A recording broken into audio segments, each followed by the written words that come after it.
How long was it? Like 10 minutes? About 10 minutes.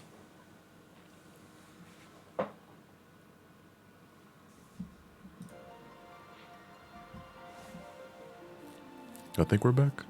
I don't know if we're back. What's going on, everybody? Yeah, we're back. Yeah, we're back. Yeah. No, Your blue hair and pronouns. You know, everything. Pronouns was my father's name.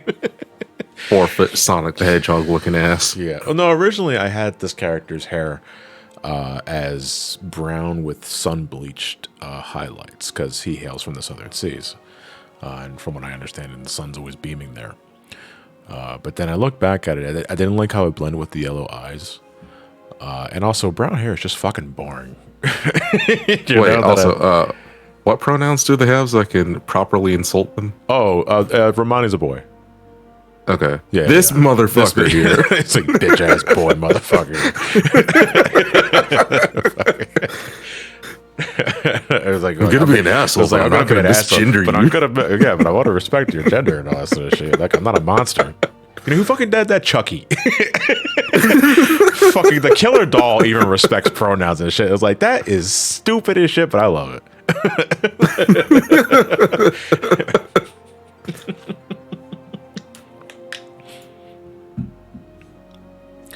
Oh, okay. So yeah, Chucky said trans rights, dude. Like that was funny. Like, I think they started that as early as I think Seed of Chucky. That was years ago.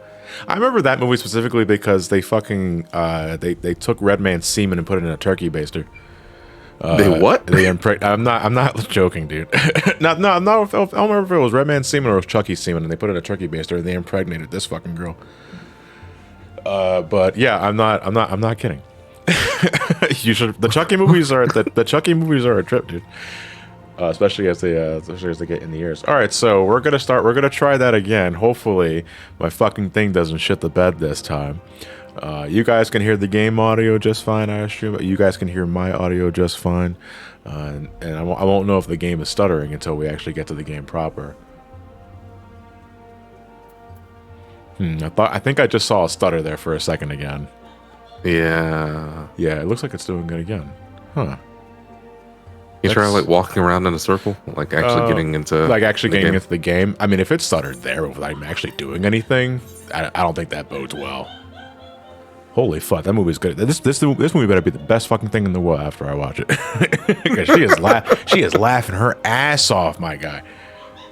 What's she watching? Shit, she's watching the Weird Al biopic with Daniel Radcliffe. Based off a true story. Yeah. Except not. Could it be Uncapped Friend? I've streamed this game plenty of times at 144 hertz. So what if this is the other time? But yeah, but it's like I don't know why that would suddenly be an issue. Like that's the only thing that I'm confused about. Like I don't know why that would suddenly be an issue.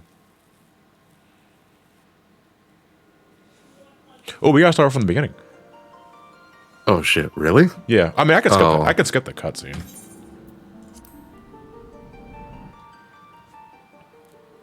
Last time I got frame stuttering, I was using a new browser. Anything new there? No, I'm still using Chrome. That resource hog. I mean, I have Chrome open all the damn time, and I've streamed 14 plenty of times with it on. I don't know why the hell it'd be something causing a problem like this now. All right, so I just recently bumped up to 32 gigs of RAM just because of Chrome. Yeah, no, I have 32 gigs of RAM too. But it's like I don't understand why it would suddenly do that. Yeah, it got pretty bad in the beginning. If you guys are just tuning in now, I had to stop the stream for about 10 minutes to install new drivers and shit like that because the game was getting really the whole feed was getting real stuttery, not just the game, everything. So it was my GPU was peaked at fucking 98%. I'm a mouse and keyboard user, so we are going to stick to that. I'm also going to switch to legacy controls. 20. Oh my god, that's all my mock station shit. Okay, let me fucking move around here. Yeah, okay, that seems to be going good. All right, sorry about that. I didn't mean to do it like that. So we're at the best part of the game right now. This is setting up our HUD. So get comfortable. because we're going to be setting this for. You know what? I should know. I can download. No. Because I could download my client settings and save time. But where's the fun in that, ladies and gentlemen? I want to show you the process of making shit fun for yourself and making sure things are ideal for yourself. I'm not leaving the fucking Discord call, so I know the stream is stabilized for the record, because I'm not sure exactly what's going on. Let's check the frame rate. It's like my frame rate right now is 189, 109. It's 99.1. I'm technically in a separate instance of Ul'dah because you can see there's nobody here. And what will happen is that after I talk to the NPC, I'll be loaded into Ul'dah properly, and that's when the frame rate might dip to like fucking 60 FPS. Wait a second, 37 Ti. I thought you bought a fucking 3080. No, 3070. Fucking. Should I just set the cap to 60 just in case? Not particularly. Yeah, because I don't know why that'd be an issue. Oh wait, hold on. This is new. When did they add the frame rate of 144 FPS? Because beforehand it was 36, 72, and then none. I guess they changed it in case you want to uncap the frame rate. Yeah. Because the other numbers are based off of your actual monitor's settings right now. Yeah, because all those can be put into 144 without tearing. My first two monitors that are in front of my face, those are 144. The one above me, the one I occasionally look up to, that's at 72. So should I just put it at the lowest? 72 in this case, not 36. No. I mean, you can leave it. Yeah, I wasn't sure. I just want to make sure it's not fucking stuttering again. That's why I don't know why the hell I started doing that already. All right, but before we get our adventures properly started, we gotta set up our keys and our HUDs and all sort of thing. And I'm gonna be doing this actually in real time because I want to catch up on any sort of conversation you guys are having. They might have without me. Jason, if you're not doing anything, you can hang out with me if you want to. I don't really care. Okay. But finally. Whenever you called me over, I wasn't sure. I wasn't sure if you were doing something like I was like, because I don't assume that you're not doing anything, you know. You called me over. Yeah. But the first thing that popped into my mind as I was rushing over to my computer, because you should have seen, you know what I look like. So yeah. Imagine me just running down the fucking hall with a fajita in my mouth. Like just getting out of the shower and you got a towel wrapped around your fucking waist. He's dripping. Like everything is like, all right, so like, how we're the gate pass like the fucking other anime bread meme, but with a fajita. I'm gonna be late. I don't think we have to change anything here for graphic settings and that sort of thing. Everything's gonna be set to max because I have the specs to run it. I don't mean to fucking brag, but my computer is usually very good. I say usually because with that fucking shit we had earlier. It's an old fucking game. Yeah, it is a pretty. How do you say that? But fucking the fucking code in this game is spaghetti, dude. All right, so let us go to character configuration, dude. So it's like configure a character over. I'm pretty sure. Yeah, I know, Ray, but I said that this is part of the fucking experience, my guy. This is how I fucking get those YouTube bucks by showing off every articulate process and talking about what I like and don't like about it. We're switching over to legacy type because that's my preferred control style. I don't like standard type because when you got standard type, I'll show you, right? So I like to use keyboard and mouse controls for this game. But when you have standard type, your fucking turning is locked to like standard position. If you go backwards on like the WSAD, you just walk backwards and you have to like manually like shift over into the thing. This isn't the end of the world. Personally, I think you can easily get used to this, and I did for an hour before realizing that no, there's actually legacy controls that you can switch over, and it's much better. And I'm not the biggest fan of this, so I like to do legacy. And this gives me way more fucking freedom of movement. The camera. Hold on, I'm talking. God-damn it!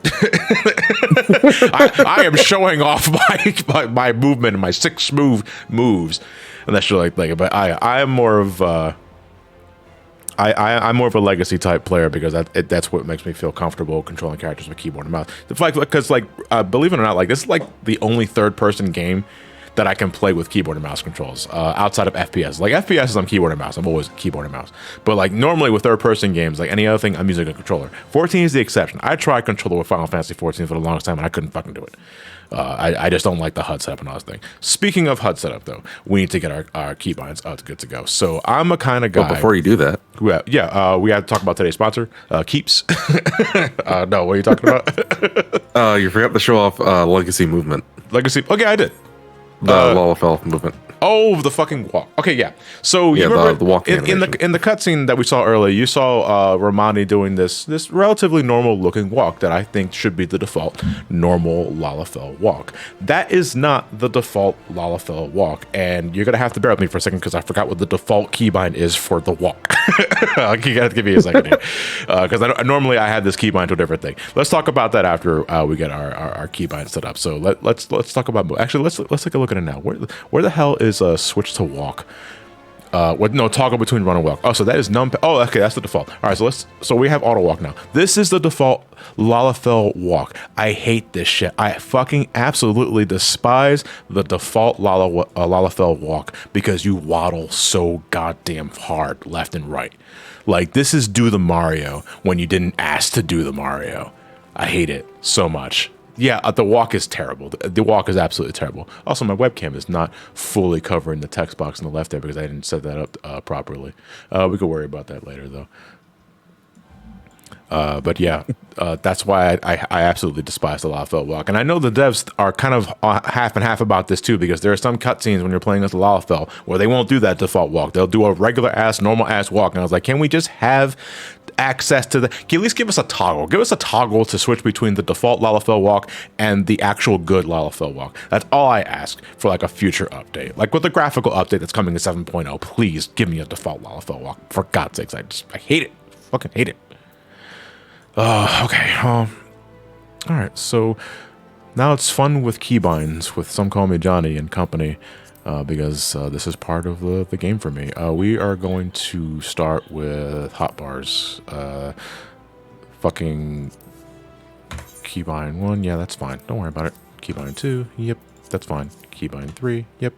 Keybind 4. Yep. We leave 5 unassigned. I'm weird like that. Keybind 6, keybind 7. I know it's weird. It's bad luck. Yeah, it's bad luck. Keybind to 5, you are suddenly unalive.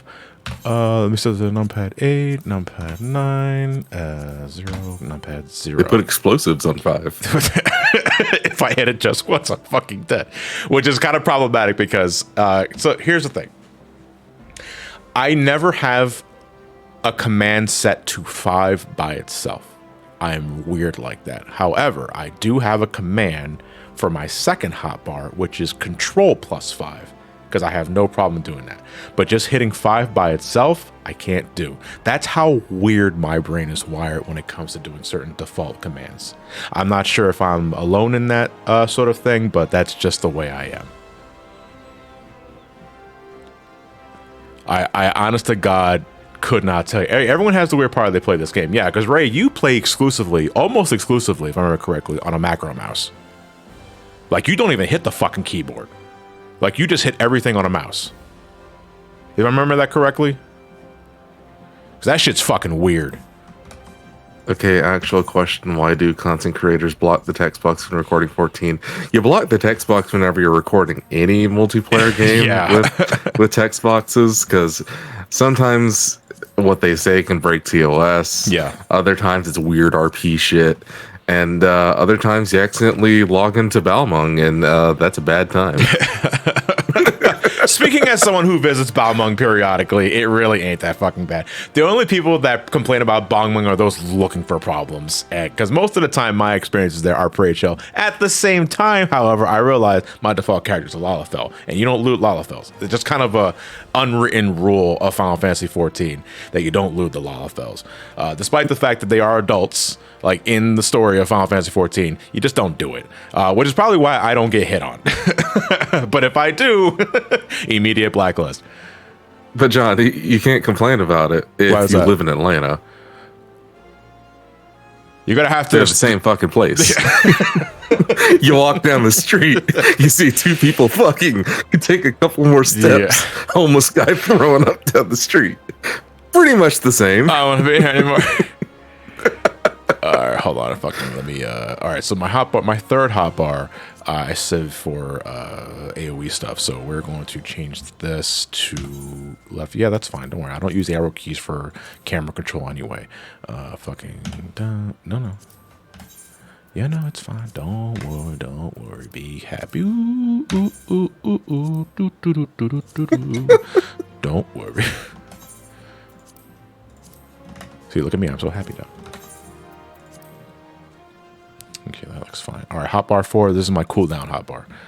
So we're going to assign these regular ass numbers that are suddenly free. This is the easiest one because these keys are now unassigned, so I could just wistfully assign all these damn keyboard commands and put that there. That's fine. That's fine. Don't worry about it. Don't worry about it. Oh, and actually, fucking. No. These should be 1, 2, 3, 4. No, this should be that. This should be that. This should be page up. Damn it! I was gonna recommend something page down for chat. Yeah. Well, looks like the video got taken down. Which one? It was a video by like the YouTuber Martin Sino Pants or whatever. Yeah. And it was him. He's Australian. He came to the States for TwitchCon, stayed for a week. His first 2 hours in the States, he watches a bunch of homeless people. Someone runs by him and then runs down the corner and takes a shit on the wall. Wow, come on, that's content. Come on. And like late night, they decide to take a walk towards the beach. And they see this dude pull out a machete and is just flailing it around on the beach. I'm like, what the fuck? This is so he's like, oh man, GTA 6 looks so cool. Yeah, we should be fine with this. If there's anything I forget, we can always do that later. Wait for in the main menu. Target main menu. We need a keybind for. They wipe their ass on concrete. No, not that. Fucking.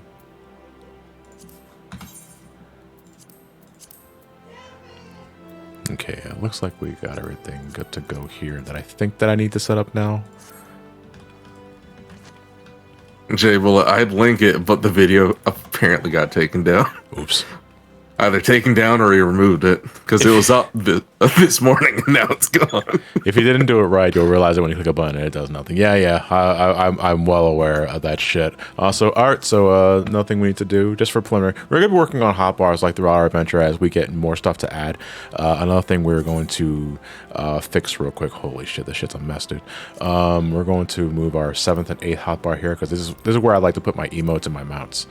We need to also activate them, which you do by right-clicking the hotbars to activate them. So the text becomes white. That means they are visible on the screen. This movie better be the best fucking movie in the world. She is laughing this much. She might be laughing for different reasons.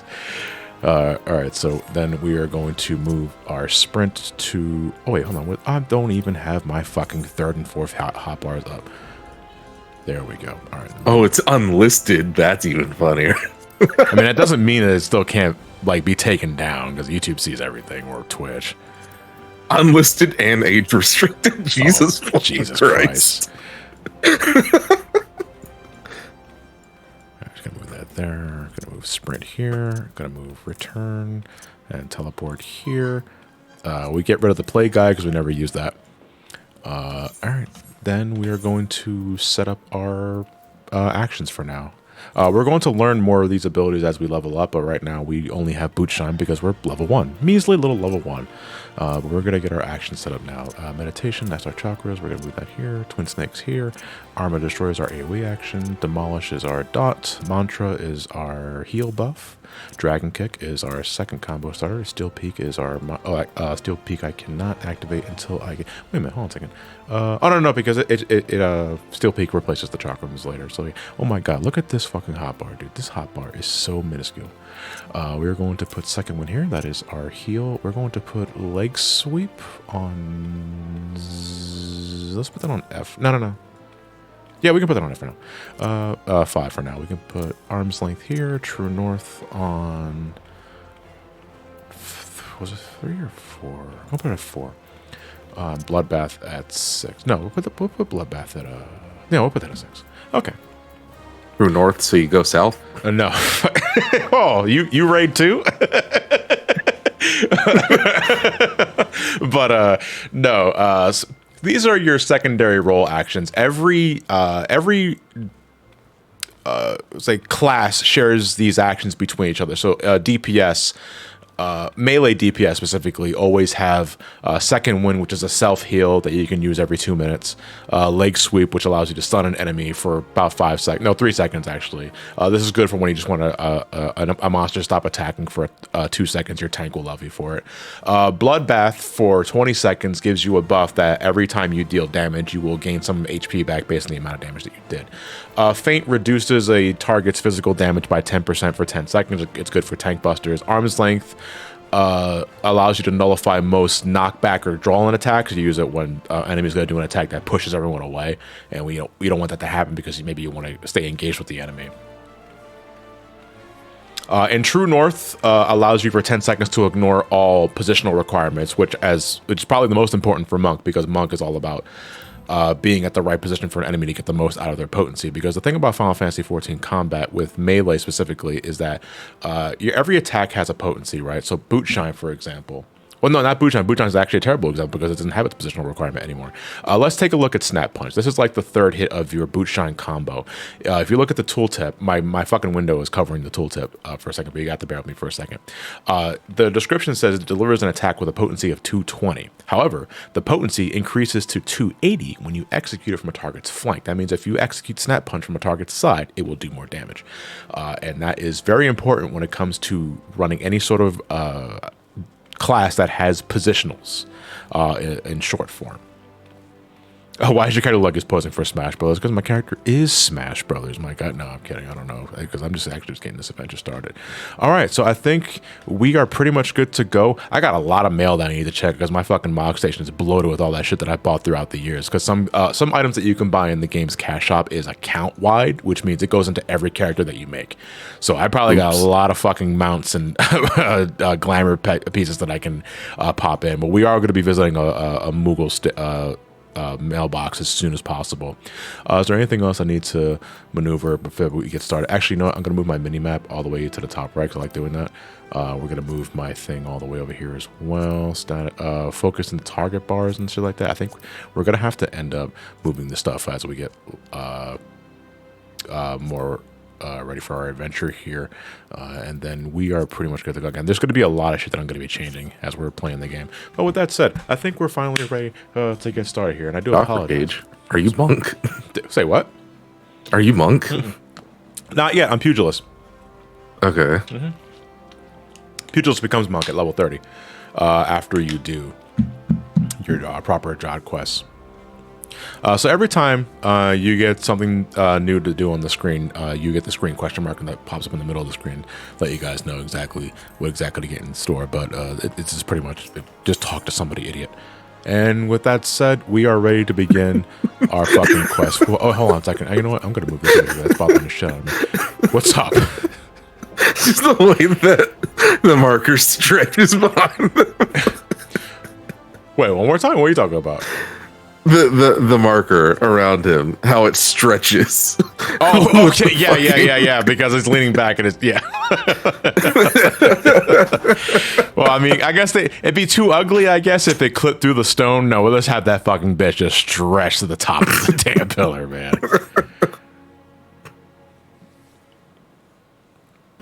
Anyway, so we're getting ready to get started here with our new adventure. And because we are Pugilists, our starting city is Ul'dah, because this is where the Pugilist, I guess, mentor class, some other shit, the Pugilist master is stationed at. So that's how it always works. So depending on your starting class, you will get stationed in one of the 3 major city-states. That is Ul'dah, is Limsa, Lominsa, and Gridania.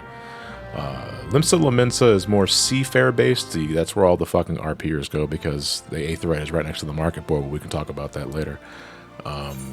Gridania is surrounded by tons of woods and very serene looking backgrounds and that sort of shit. Ul'dah is very brown, but it's rich.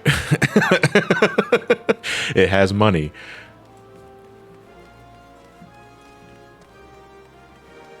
Damn, women starting with the lean mode. I only got that last month. I think he might be showing off. Oh my god, it's always weird that I'm starting a new character, man, because I'm so fucking naked. Hello, Momodi.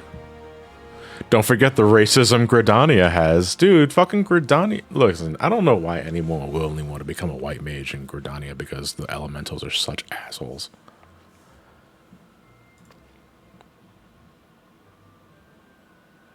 Fuck, I imagine Momodi just looking at me. He's like, where's the rest of you?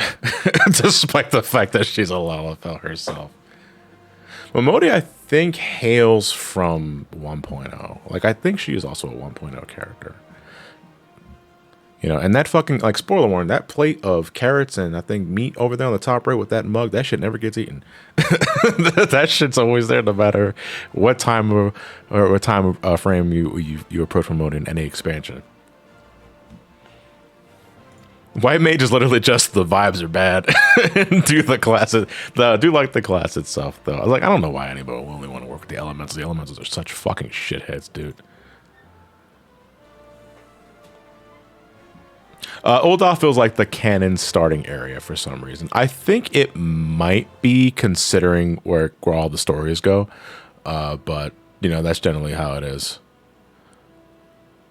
You know, I think. Honest to God, like I'm trying to think of like the significance of like all the storylines go in 2.0 and beyond. What city state would have the most significance? And I want to say, yeah, Ul'dah.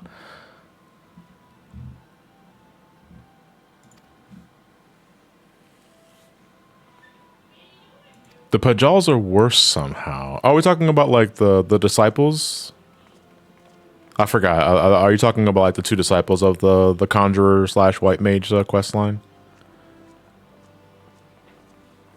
Is this prep for the eventual 14 review? No, it's not. This is just something that I wanted to do for a long time, a live stream series of 14, just to, you know, share my thoughts, experiences with the game proper in a live stream format, because the videos proper are going to be entirely different. Yeah, I'm going to be playing the game again because my Final Fantasy 14 videos eventually, those are going to be expansion based. Like I'm going to be doing a video for Realm Reborn. I'm going to be doing a video for Heavensward, every expansion pretty much. And those are going to be huge ass endeavors, but I'm going to be pouring my heart and soul into them. This live stream series is just a means for me to chill and play a game that really isn't work for me, because I love playing this game to death, and because I really just want to hang out with you guys for a bit and just like shoot the shit and maybe get you guys to understand why I love this game as much as I do. How much side content do you plan on doing? I'm doing every important side content that unlocks shit. So any side content that unlocks optional dungeons, raids especially, I will be doing binding coils with this character. I will be doing Alexander, Interdimensional Rift, anything that's important that unlocks raids or other additional battle content I will be doing. As for story related side quests, we'll play that one by ear. I'm not sure how I'm going to be handling that, because spoiler warning, a lot of the side quests is reading a lot of text and going from point A to point B, hitting accept and accept your compensation of 200 gil. You know, and while that is good for experience and all that, I realize sometimes maybe that's kind of boring to fucking watch. But at the same time, fucking, did you see my character did a whole ass 180 degree turn on his waist? I didn't know Lalafell can do that. Fuck, he got that shit at a Spirit Halloween. Take that shit off your face, my guy.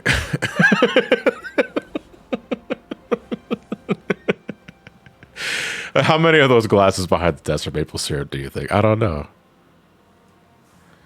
All right, what's up with the person next to him that's about to discover the door to darkness? who got Xehanort already? Who are we talking about?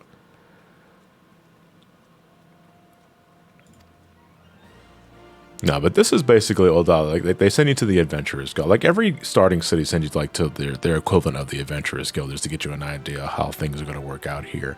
I also believe this is where you can rest at an inn if you do not have a house or belong to a free company. Oh my god, actually, since I'm a new character, I'm going to be getting all the fucking obnoxious free company tells to go to their classes like I don't fucking wanna.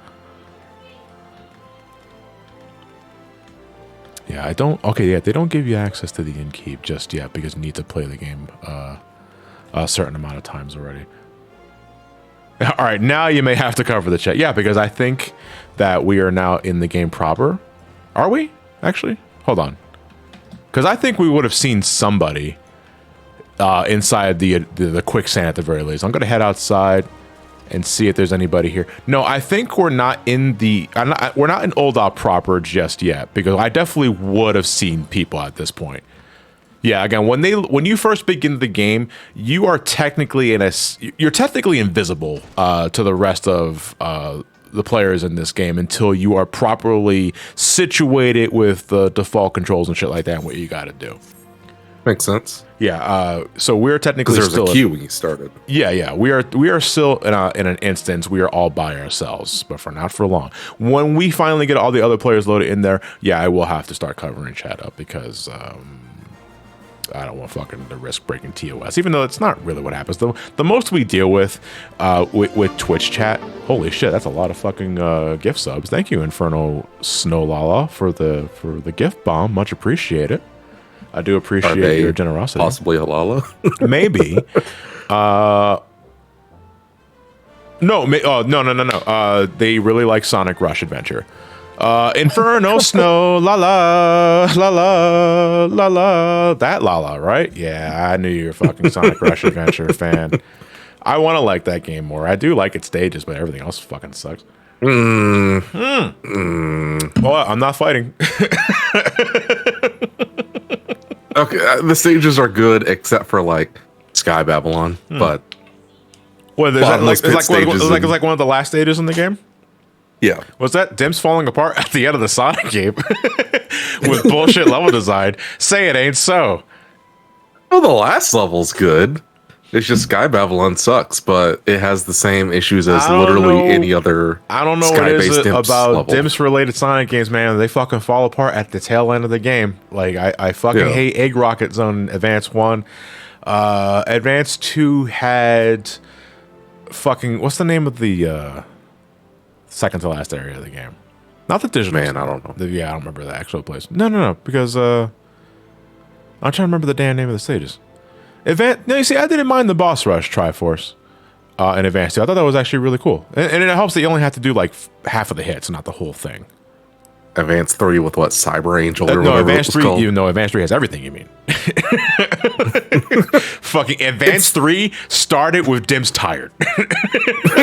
That's why fucking all the level design in Advance 3. You can't, I'm sorry guys, you can't convince me Advance 3 is a good game. I can't. I refuse to believe it. I hate Advance 3 so much, dude. I just don't see it.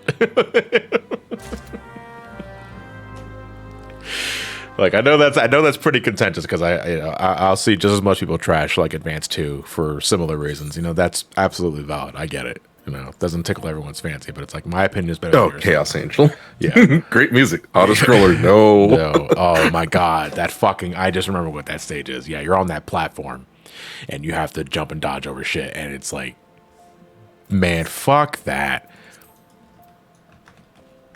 All right, navigation. I think, okay, yeah, players are now officially loaded. I am no longer in an instance. Do we have any cringy names so far at the very end? No, but there's already a very suspicious man that might offer me candy when I'm not looking, and I'm not going to engage with them. All right, so... No, that's just Lloyd. All right, so now I got to cover the chat up. So let me move my webcam. Can I move the... Yeah, no, move the webcam. Also, someone asked, hey Johnny, when is Branch Rat's playthrough of Frontiers coming? It'll come when it comes to your sub box. Yeah, when it's done. We are still on break, and give a heads up, we're not leaving that break anytime soon. I'm speaking on my behalf. I told the guys if they want to go ahead and start doing commentaries again, they are more than welcome to. It's just that right now, I personally don't have the time to pursue any of that sort of shit. I can't move the fucking webcam, dude. Why isn't it like holy shit? Well, what's up? Oh, because that person in big ass heel boots. What? Coming in at 30? No, not even 30. Like 20 FPS. Oh, fuck, everything else. I forgot my webcam and my border are separated in OBS, dude. I just moved the fucking screen. What's that? No, keep it like that. No,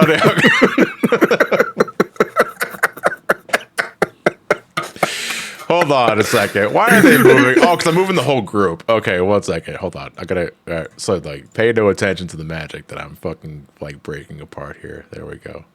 This is so fucking... Breaking Bad? Yeah. Jesse, we have to stream. There we go. You guys can just barely make out the little tab. I don't really fucking care. All right. All right. So now the most important thing. Another thing we have to adjust for the hotbar, for the HUD layout, because my fucking duty list is clipping into my hotbars. Now let's just put that right there and put that right there. We're gonna put that right there. Okay, that's fine. All right. Thank you. Thanks you very much. That looks much better. Again, we're getting there. We're getting there. So now we have to attune ourselves to the Aetheryte found in the city.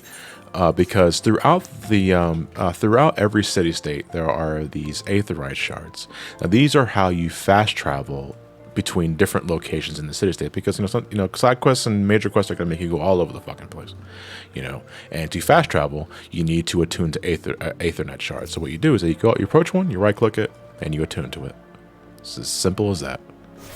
And we are attuned to that one. So that means now, whenever we go through an Aethernet shard in Ul'dah, we can fast travel to the quicksand. Yeah.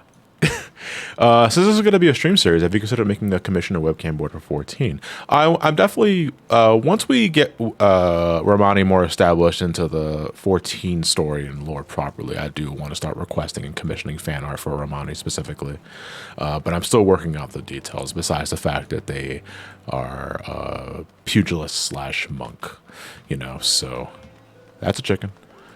All right, we're going to attune to the major Aetheryte. This is how you teleport to Ul'dah from an outside location. You have to attune to the big boy here. You attune like anything else. Yost, thank you very much for the gift bomb. Holy shit, that was fucking loud. Let me fucking... Can I turn that down from OBS, or do I gotta do that from the website? You should be able to turn down the actual browser in the window settings. Oh yeah, from the fucking the audio mixer. Mm-hmm.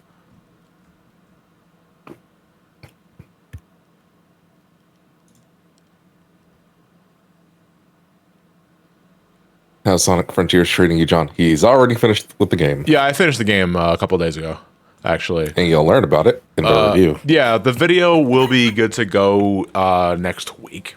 Probably late next week. Because I'm not going to have time to work on it tomorrow or Saturday, because tomorrow I got a lot of errands to do.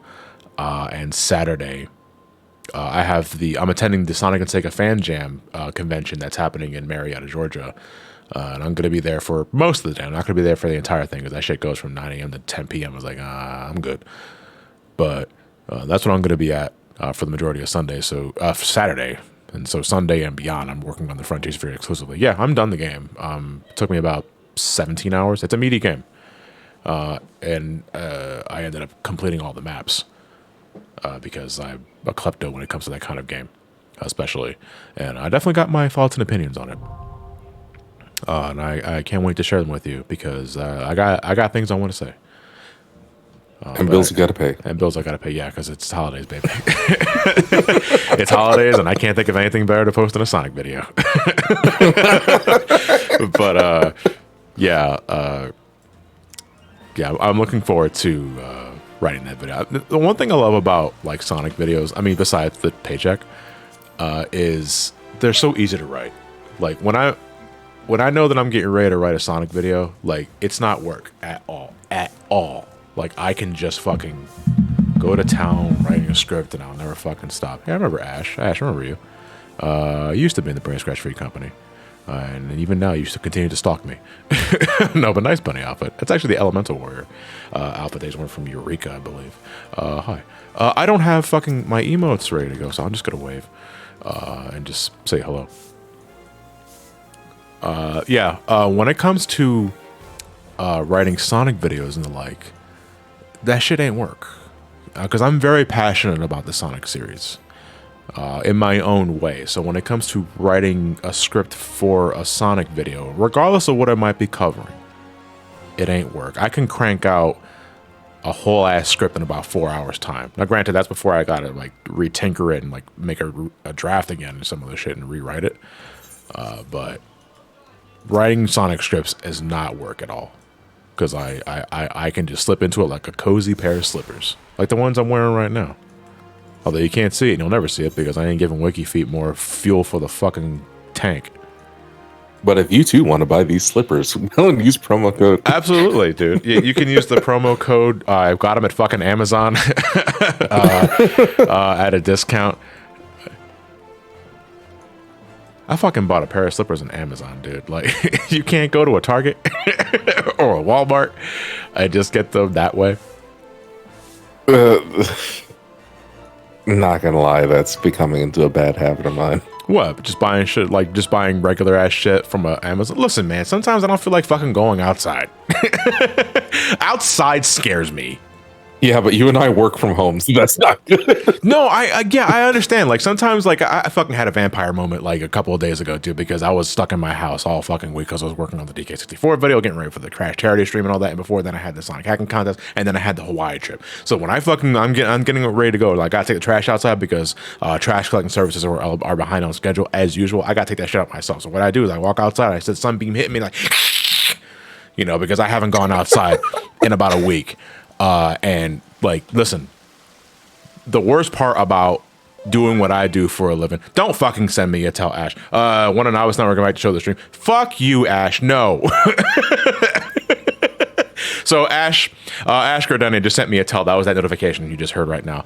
Thank you for that, Ash. You just reminded me to turn off notification sounds for tell chats because I absolutely hate it.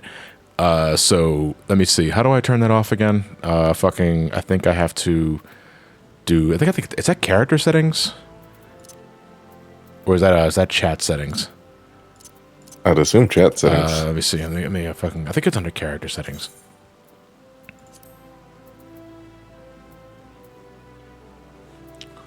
Yeah, I know it's been so long since I've had to do this. I'm trying to think like when the hell do I have? How do I turn off chat setting noises because the shit log Windows settings. Was it log Windows? Oh yeah. Here we are. Notification sounds. Nope. Turn off tells. Apply. And I think we're good to go. I might have the profanity filter still on, but that doesn't matter. System settings mute game. No, I don't think we need to be that extreme. So, unfortunately, when it comes to my ass, when it comes to playing the game, I like to attune to the Aetheryte shards as soon as possible. And I'm going to try and not be that bad about it when I'm in a new area.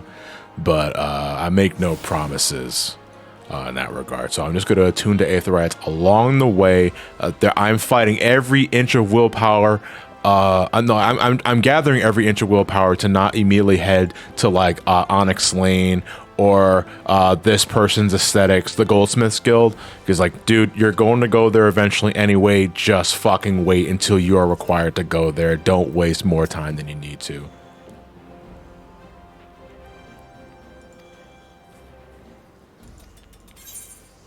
All right, we're gonna hand over items. You're my letter introduction. Hi, I'm Romani. You have a teardrop on your fucking forehead. Actually, I think that's a custom for Dunefolk Lalafell, because there's technically two clans of Lalafells in Final Fantasy XIV. There's Dunesfolk and there's Plainsfolk.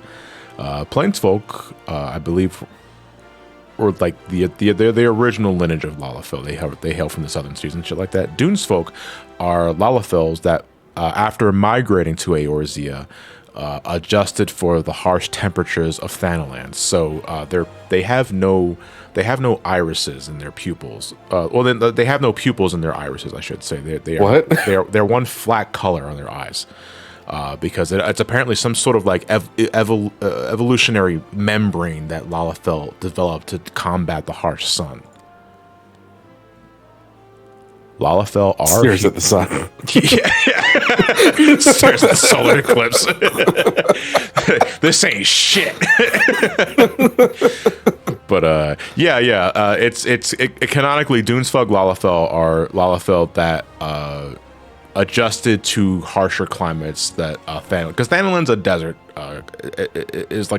is all desert.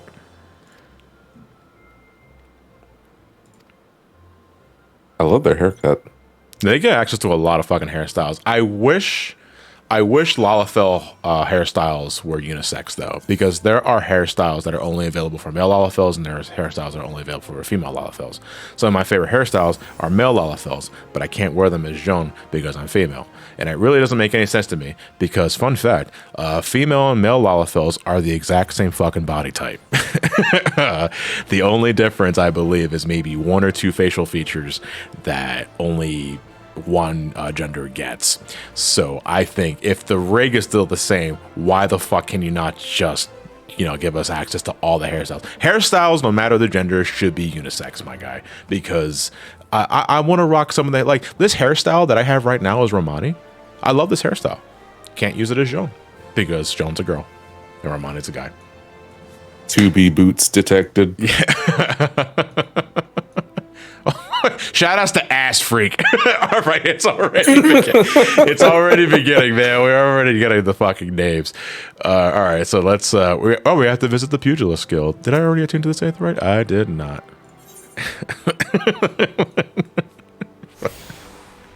I want good ponytails for guys. Oh, there's a lot of things I want for both guys and girls, man.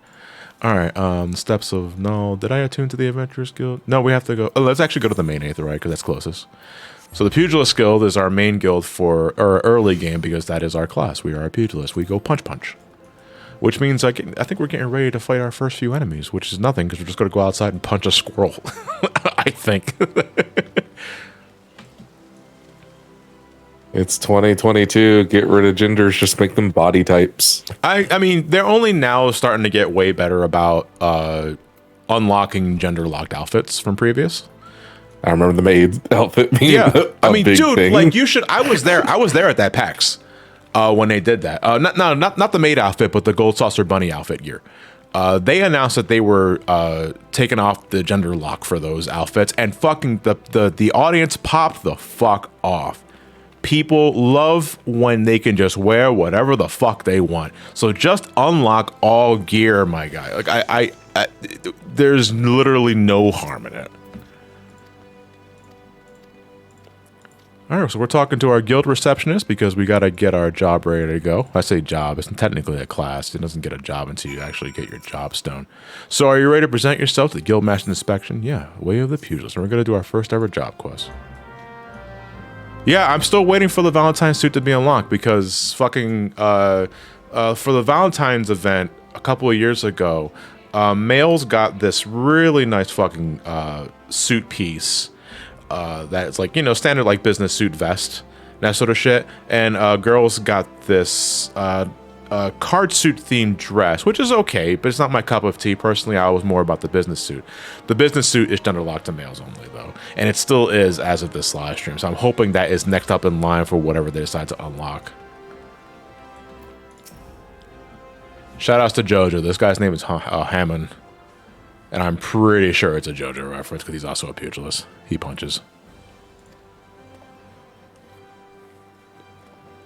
But does he breathe really hard to punch harder? I don't know. He's pretty old, though.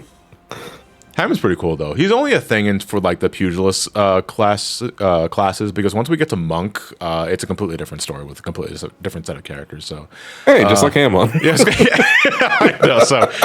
So Hammond only matters for like part 1 and 2 of the pugilist storyline. Once we get to part 3, it's a completely different set of characters, and your mileage may vary.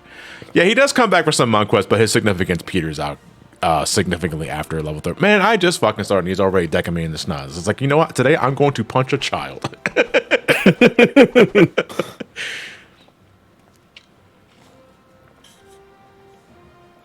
Unfortunately, I think he's up there in years, so he can't really like punch as much as he used to. His stamina is not very high.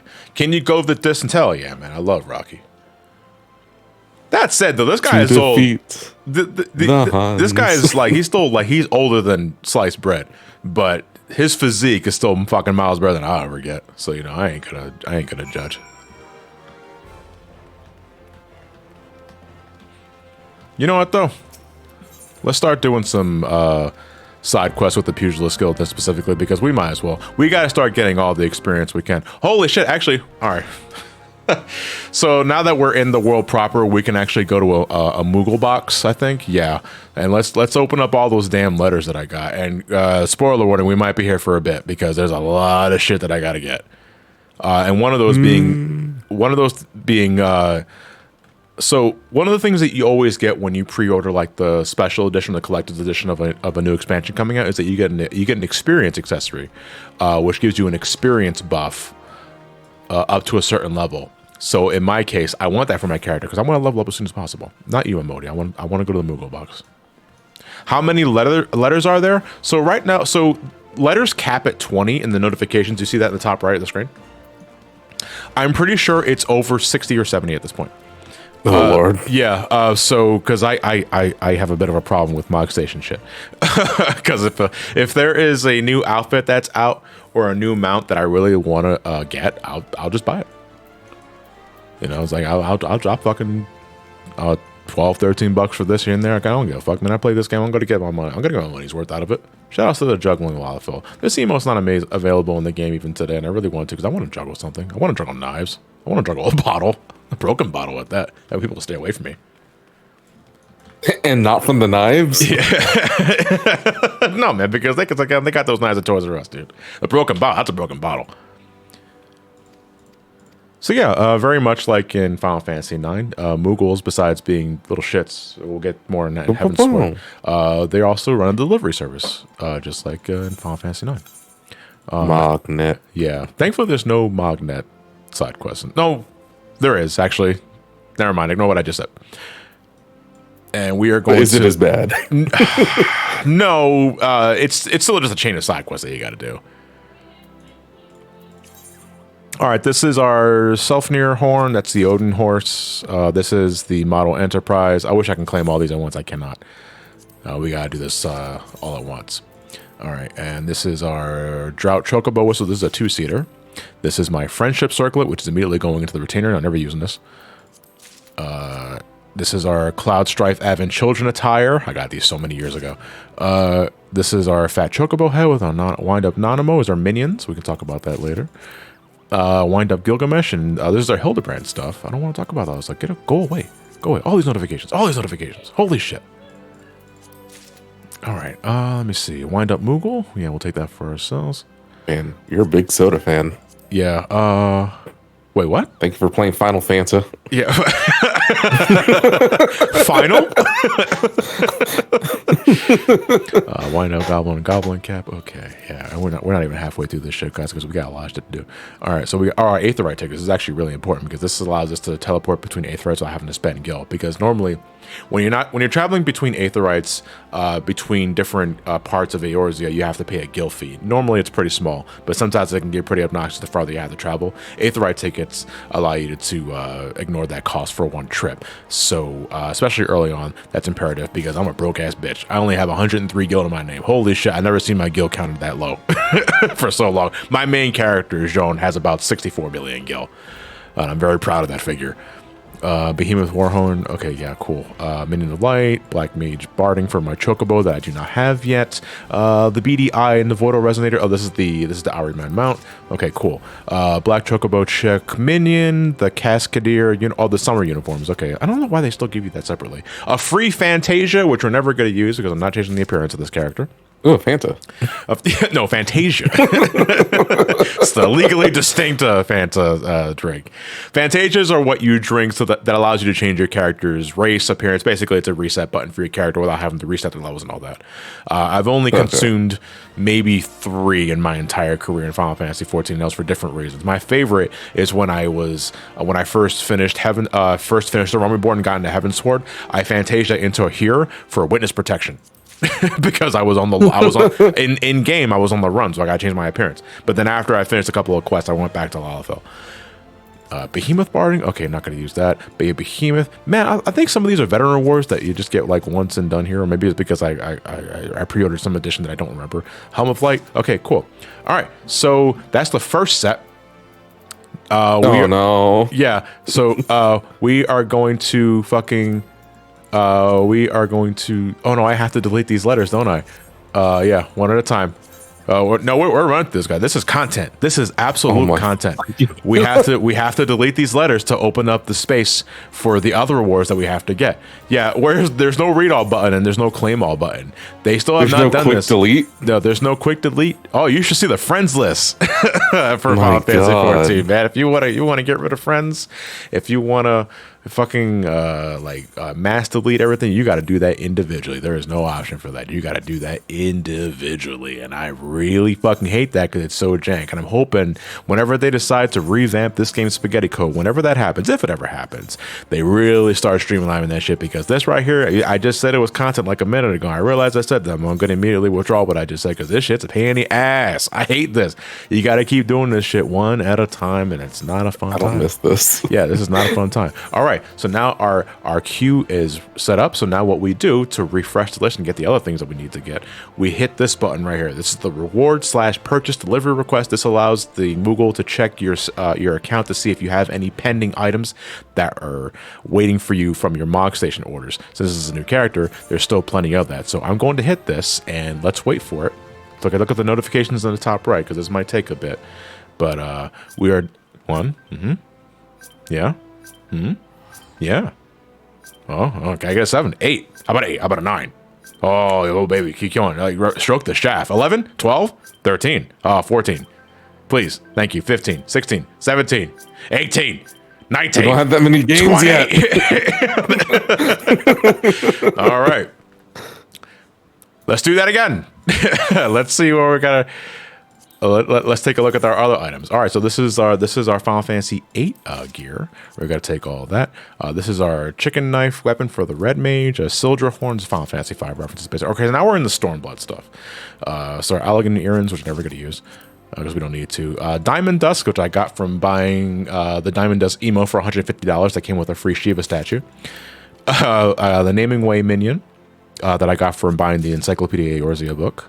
The Dream of the Faith, which I can exchange for Final Fantasy X gear. Since my character is a male, I can buy the Tidus outfit. The OFC? Fucking Othard fried chicken? No, yeah. Okay, no, they make that joke. All right, this is the butler attire. Please, for the love of Crystal Christ, tell me you can upgrade the inbox capacity at least now. It caps at 20, Lucid, I'm sorry to say. The Inferno mask, all right. Magic Prison Wings, I'm probably going to toss this shit out immediately. I don't know what this fucking shit. I'm going to take it anyway. I got the maid outfit, which I might rock for like a Halloween outfit or some other point in time. Got the Crag mask. To be fair, capping it requires a lot of time. Yeah, because normally... outside of starting a new game with a new character, there's really no reason for your mailbox to be capped at 20 unless you really are antisocial. Gold chocobo feathers, right. Oh, can I get my fucking Twintanium out? With this character? I would love to do that. That'd be great. Okay. Yeah, I got fucking 15 gold chocobo feathers because of my recruiter friend campaigns from all those years back, so I'm getting Twintania. Fucking, I got 20 gold chocobo feathers, dude. So I got 25 gold chocobo feathers, so I can get Twintania, and I think I can get the fucking small red dog. The Zidane outfit, which I might actually be rocking at some point. I love Zidane's outfit. It looks great, especially on Lalafell's. Do we know the official pronunciation of what? Is it Zidane or Zidane? It is Zidane. No, it is Zidane.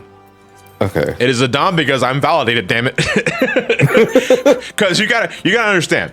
When I was first playing Final Fantasy IX, right, I always pronounced it as Zidane. That's just, I don't know why I read it as Zidane. I read it as Zidane. I pronounced it as Zidane, so I always call him Zidane. But then, when I get further into high school and when I get into college, I'm noticing everyone else is saying Zidane or Zidane. I was like, oh, fuck, it's Tidus and Titus all over again. Please tell me I'm not wrong with this sort of shit. Until I played Dissidia on the PlayStation Portable. And when you play Dissidia on the PlayStation Portable, when you play Zidane, you have this little opening monologue with the character, and they pronounce his name as Zidane, and you cannot believe the amount of validation I felt in my heart when I realized I was always pronouncing it the right way. So it is Zidane. There's the issue. I didn't have a PSP. I liked having games.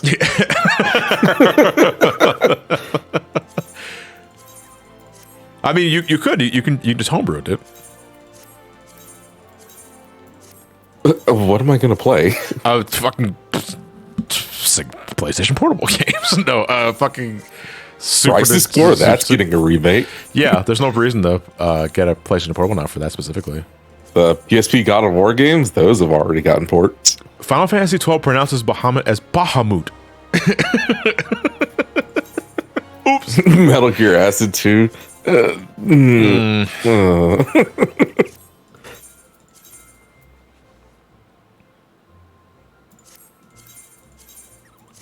I wonder how many letters I have on my fucking queue. Because I don't even think I got to the Shadowbringer stuff yet. We're almost, we're halfway there, I think. Jason, the PSP had a ton of RPGs. Yeah, but here's the thing. Like Scott, I'm not an RPG guy. All right, Tom, I'm assuming you're talking Scott the Woz. Yeah. Smart man. He knows that fucking RPGs take forever to record and write videos for. Too much of a fucking time commitment. Shout out to Nabi Sauce. I don't know what that means.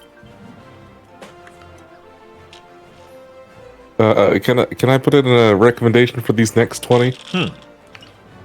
After you hit take all, can you just hit delete right next to it?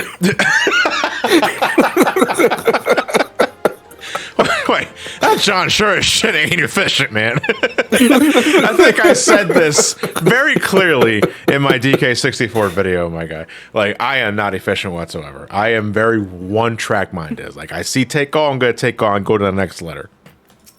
Oh no, I tunnel. I tunnel just as very bad. fucking. Okay, so I think this is the end of it because we only got 9 letters that time as opposed to 20.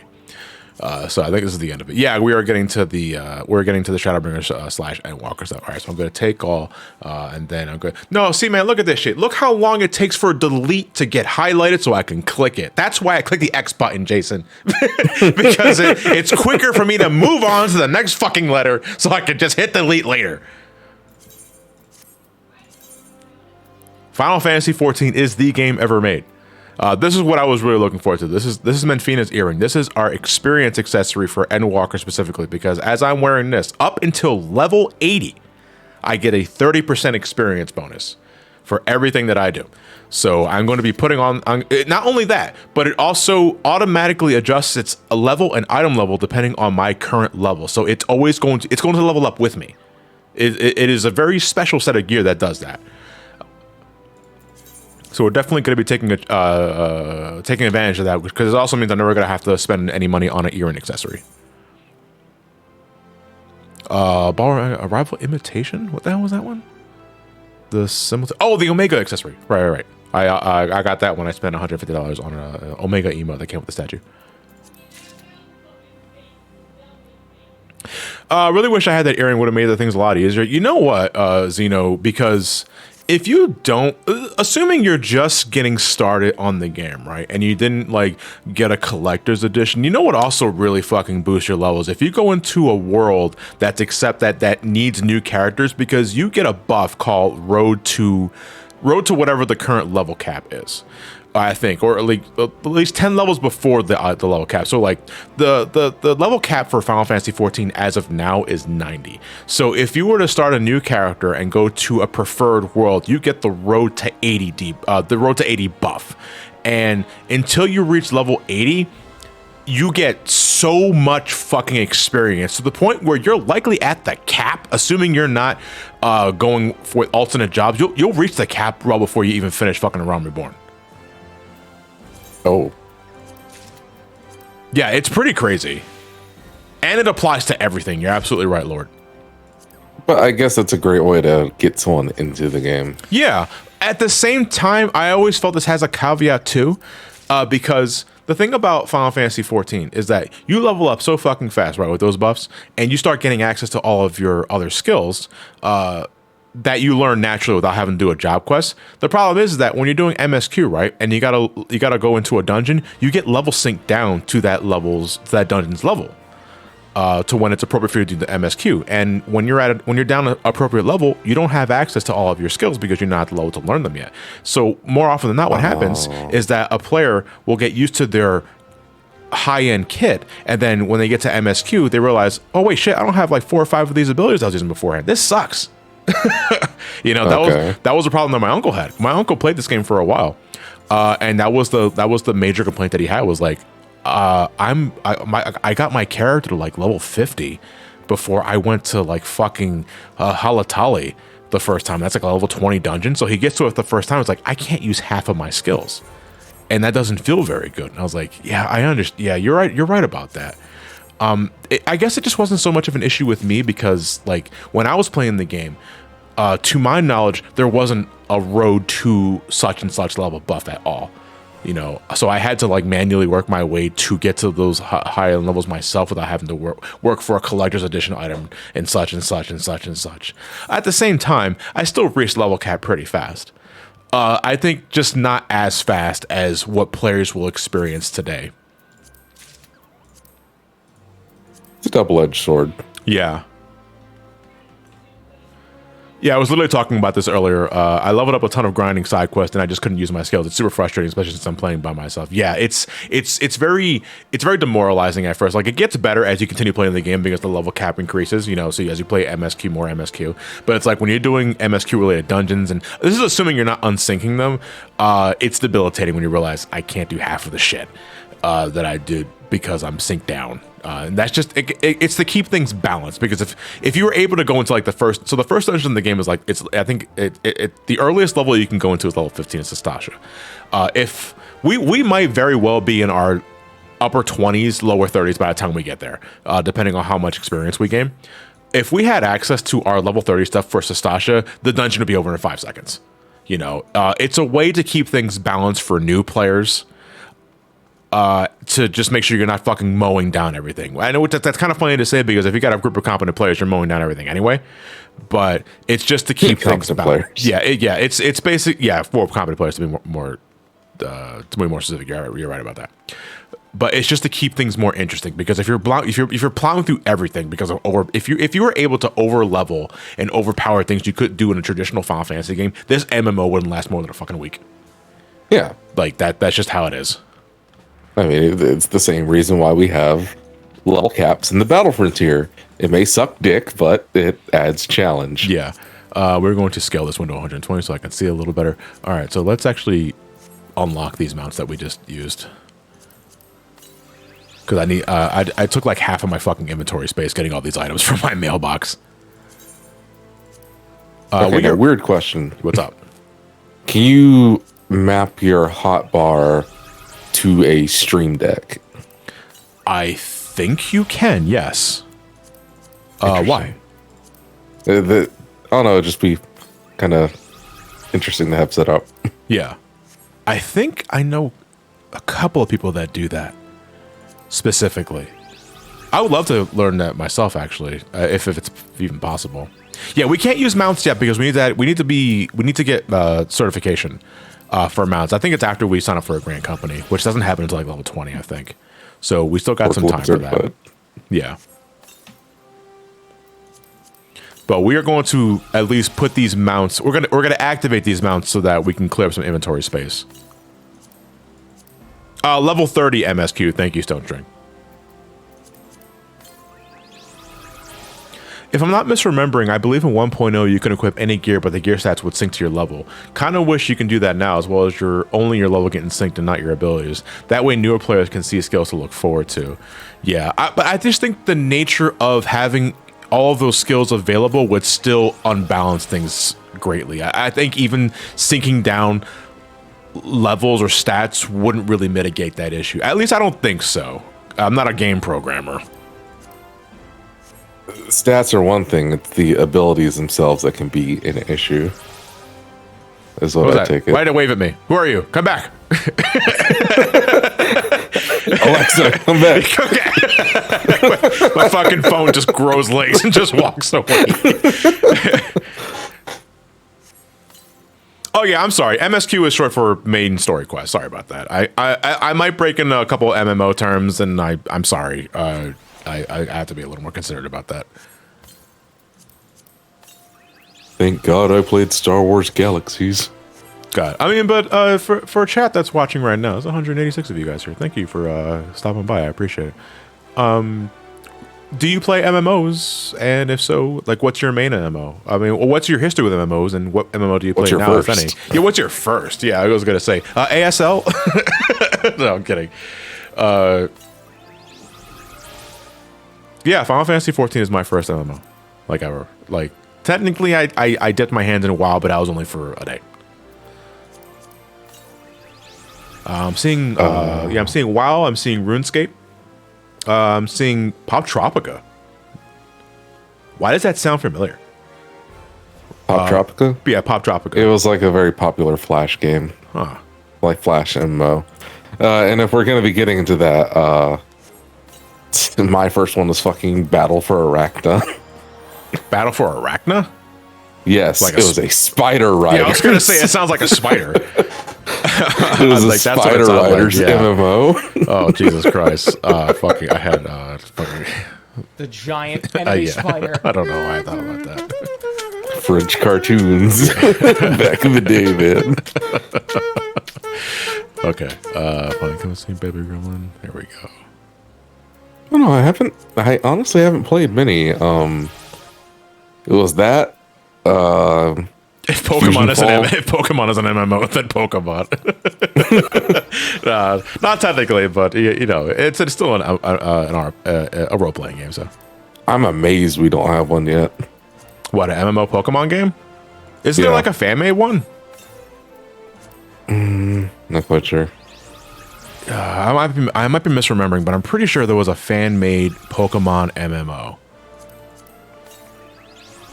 Oh, it's literally just called Poke MMO. Did it get shut down? That's not surprising.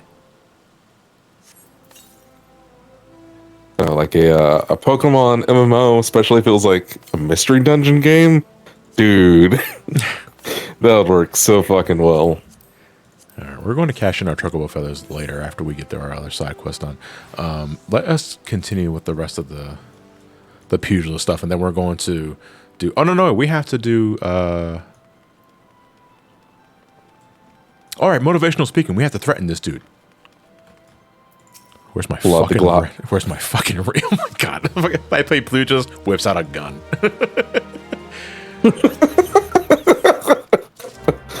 This dude owes money to somebody. I don't remember the side quest entirely off the top of my head because I haven't done it since a long time ago. But I think he owes money to somebody, and you just hear it kind of like hustle him. The fan-made Nintendo product that gets shut down for copyright violation, number 6,942. Does Webkins count as an MMO? Unfortunately, yes. Take some potions. You know what I need to do? I need to log into my character at some point, my main character, and just fucking transfer like 10 million gil to this character so I can just. No, John, that's cheating. No, man. I fucking earned my money. No, it's cheating. It's not authentic. It's not. No, it is authentic. It's authentic for an alternate character experience. I think this is the way that I need to go. Yeah, but this is the way. This should be a new character experience. Yeah, there we go. Okay, so we need to. We got to kill some enemies here because that's the goal of our pugilist pugilist job quest. Way of the Pugilist. So we got to slay 3 star marmots, 3 huge hornets, and 3 snapping shrews. I fucking love it. I love the Thanolin theme, dude. This theme is so good. Realm Reborn still has some of the best field themes. All right, Star Mammoth, I'm gonna punch you. I punch you, and I'm gonna punch you too, right in the fucking ass. And you killing him? Yeah. Oh wait, fuck! I didn't put on my I didn't put on my earring. Oh, there we go. Now I can use 2 hands. Let me punch one again. Yeah, punch the fucking shit out of you. We're only level 2, though. I only have boot shine. This is miserable. Still. There we go. You're miles stronger than Goku right now. Yeah. What, Kid Goku, or are we just talking just Goku in general? Who's hitting me? Adult Goku. No witnesses. Boo. Okay. Like early Saiyan Saga Goku. You're stronger than him. getting mauled to death by wolves and snakes. Bitch ass motherfucker. I don't know why I ever looked forward to you. Oh, look at that. We got invited to a free company I didn't ask for. Shout outs to Destiny Heroes free company invite. No, I'm not going. Not joining. Can you turn that off? No, you cannot. No, I think you can. I think if you set yourself to busy, you can. You just won't get invites. Period. But do that, streamer, man. I think maybe I should do that. What the fuck was the command for my character? I think it's like, yeah, I have to do this one. Edit search info, set itself to busy. There we go. Now, I don't think I can get tells or get notifications or party invites. That's fine.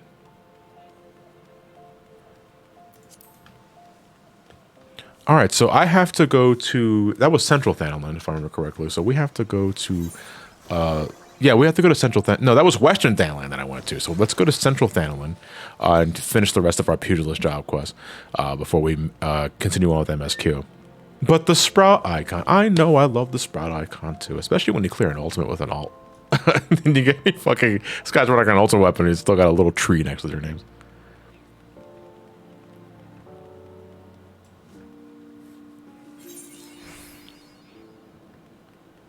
All right, where are our other enemies here? We got the star marmots killed. We still got to kill bees. He's killing all the bees. He's killing all the bees. Not the bees. I would freak the fuck out if I saw a bee this huge. I mean, it's technically a hornet, and hornets are allowed to be big because they're hornets. Well, that's even more terrifying, though. Yeah, I know, but it's like that means they don't die from the sting. That means they're ready to go another round. They're giving me those eyes.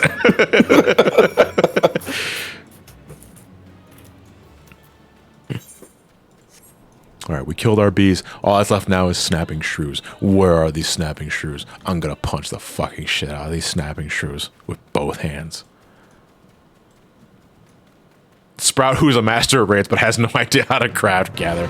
Hey, I mean, we all been there. Hey, Marty Man 641, thank you very much for the raid party too. Much appreciated. I'm starting a new adventure with Final Fantasy 14 with a new character that I plan on taking to the end of the current storyline. It's going to be a long, long journey, and these streams are going to be very low key, very laid back.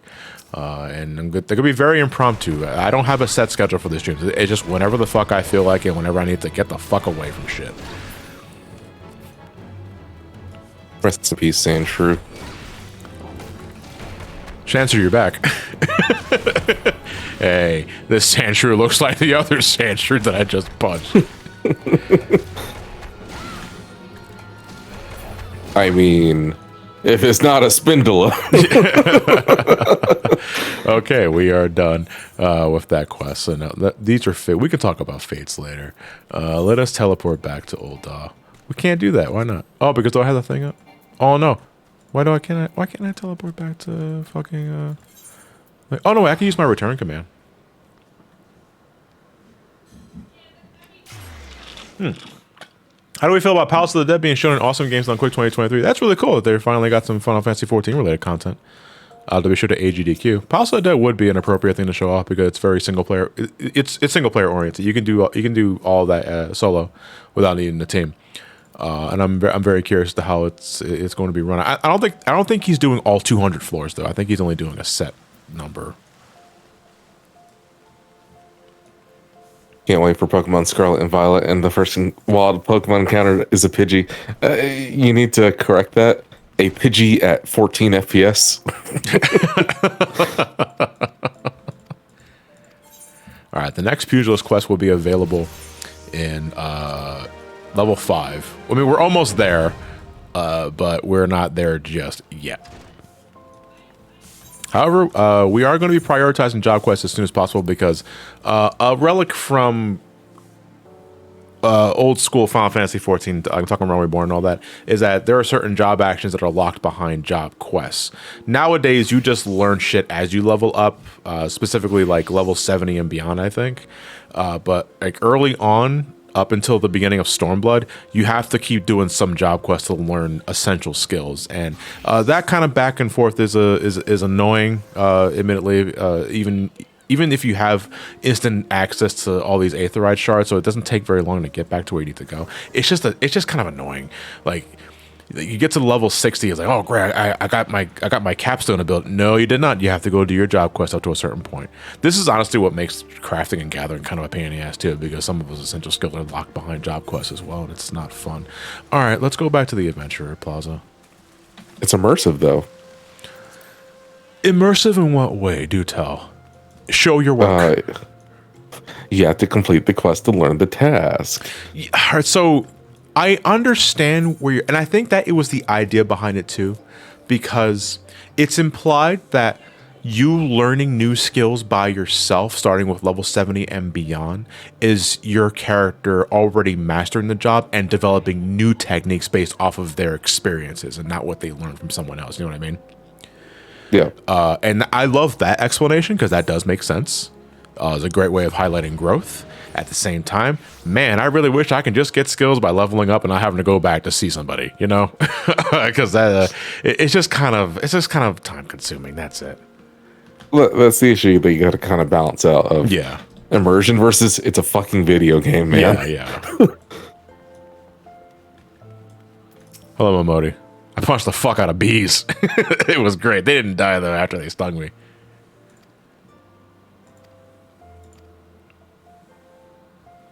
Oh, does WoW do that too?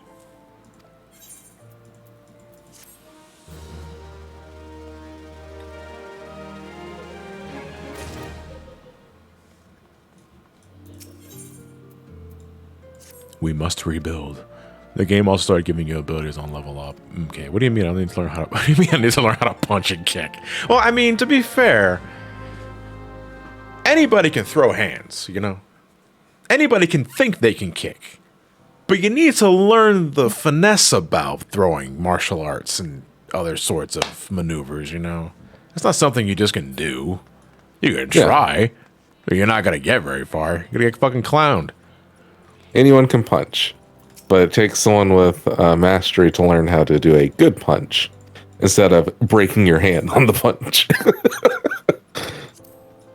I think we can start doing this stuff at level 15, which we want to do because he gives us free gear. Which carries us for a good chunk.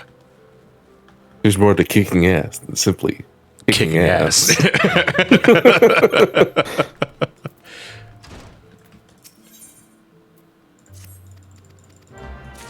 Yeah, sure. We're going to prioritize quests around us because we do want to like start getting... We don't want to spend gil on gear. You know, we want to get gear from doing quests. So when we're talking about how much side content we're going to do, we're going to play this for the most part as if this was a fresh character. I don't have any sort of alts to rely on, no free companies, no friends whatsoever. So it's not terribly far off from real life. But no, kidding. I'm going to be approaching this game very much like I approached it back in 2015. So I'm not going to use like half of my kit, not realize what the fuck I'm doing, and I'm going to be a terrible player. Martial arts are also built around facing other human being and not giant monsters, though. Tell that to all the old school martial artists back in the day before guns were invented and you want to get some meat. Yeah. Play like a free trial user. Man, that sucks. I hate that. When I load up a leveling roulette and I get like some early game content, and I noticed I got like maybe like a class player that didn't unlock their job stone yet. Something they're showing the ropes. It's like, you know, it's fine.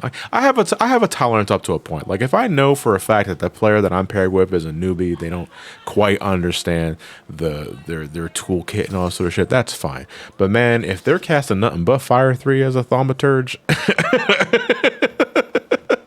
I'm fucking dying a little on the inside because that shit drives me nuts. Yeah, no OGCDs. They don't use any of their... They don't weave anything. They just kind of hit buttons as it happens. And, you know, I mean, it's not the end of the world. Yo, JTart9, thank you for the raid. Party of 7. Look, it's got the fucking Grand Champion Smash Brothers player of the charity room right there. My fucking favorite thing about the Charity Room Smash Brothers tournament we had this summer was that the VOD was highlighted as J-Tart versus the Charity Room Smash Brothers, because J-Tart was whooping everybody's fucking ass in that. I think he took the gold for that one. Because fucking J-Tart was a professional Smash Brothers player. I was like, oh, that's no fucking fun. But yeah, whoever did that title was A+. Yeah, that was great. No, but J-Tart's a cool dude. I had the pleasure of meeting him during the Charity Room stuff, and he's cool peeps. He's also a really good fucking Smash Brothers player, as we all found out during the tournament. So what you're saying is that for the next tournament, I need to bring an eSport pro. Yeah. All right, so you might notice there's a symbol above these star marmots. These guys are part of my hunting log, which means if I kill a certain amount of them, I not only complete the hunting log for that entry, but I also get an experience boost for doing that. Like right there, I just got an experience boost right there, and that was enough to send me to level 5. What was the hunting log? It was H, right? So this is your hunting log. This only matters in early A Realm Reborn. Starting like with 2.1 and beyond until you get to Heaven's Word, this shit does not matter anymore. But this is a good way of gaining experience when you're just starting out and you're not relying on using shortcuts and other shit like that. So if you happen to see an enemy on your ventures through the first time of Eorzea, take the time, beat the shit out of them, get the hunting log filled up, because those experiences they slowly add up, and you will get some experience. How bad is the power creep in this game? By power creep, I'm assuming you mean how. I don't know, because we talked about the earlier problem about how fast you can level up in the early on in this game, and when you level up, you start seeing you start getting access to all of your kit in outside areas, like outside of dungeons and on the field. You can use whatever the fuck you want. But when you have to do main story scenario content like dungeons and shit like that, you have to sink down to the appropriate level of the dungeon, and that limits your kit based on what's available at that level. I don't think that's quite power creep though, what you're asking for a gold member, but no, I don't think power creep is really a thing. I think the game is pretty much, shout outs to Sonic Frontiers. That's Sonic spelled with the K, because I think Sonic was taken. Help me, Johnny. I had chili dogs for dinner, now turning blue and speaking in 90s slang. What the fuck is going on? You're high, Flashback Turtle. I don't know how else to put that, but I think you might be. I think your chili dog might have been laced with LSD. Sonic's front tire. All right, so we have all of these fucking green quests that we must turn in. Where the hell am I going? Deliver the Oswald's package to the horizon. I don't want to go to the horizon now. Fucking that's where the Waking Sands is. I don't want to go there just yet.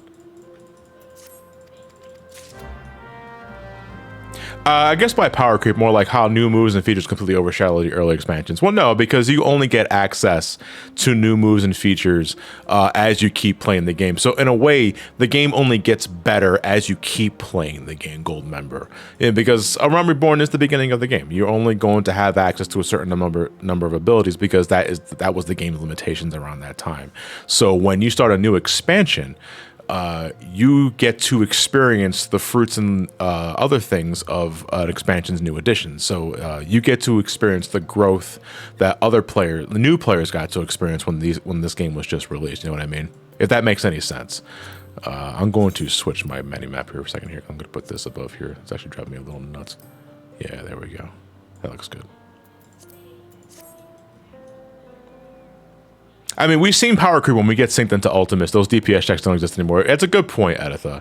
I guess that in a way is a good example. Like, you still have to respect mechanics because DPS only gets you so much. It's not like you can only ignore maybe one or two things with good DPS. You still have to do mechanics because if you don't do mechanics, then you just fucking die.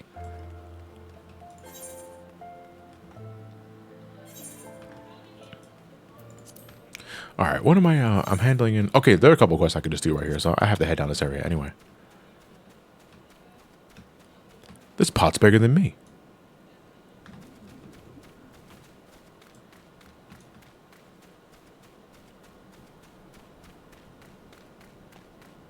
You can also still use your previous kit in the new content. Yeah, because you just like new kit just adds more to your current kit.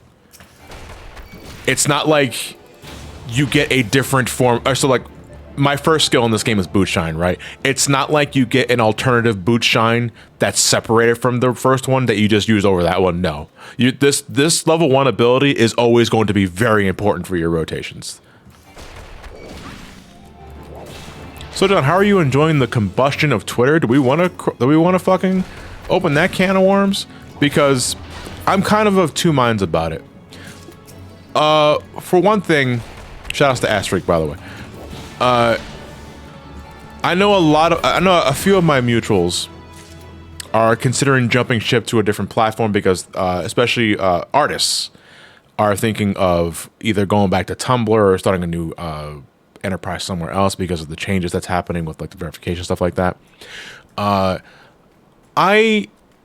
use my Twitter more for business stuff, and I already have a pretty significant following there. I'm close to 90,000 followers on Twitter, and I don't think it wise to just drop that until I know for a fact I can find a platform that gets me the same sort of results, if not better than Twitter. But being realistic, I don't see that happening anytime soon, you know? So I'm going to be holding on to my Twitter for the foreseeable future until shit gets really fucking foobar for me personally, because, you know, my social media account, I really only care about myself. Like, I know that may sound selfish for some, but my social media is mine and I use it to whatever suits my fancy, my preferences. I use it for my reasons and my reasons alone. So in the meantime, I'm going to remain on Twitter, and I hopefully nothing fucking happens, but, you know, a lot of stuff can change in the small amount of time, you know? Where the fuck would I go, though? MySpace?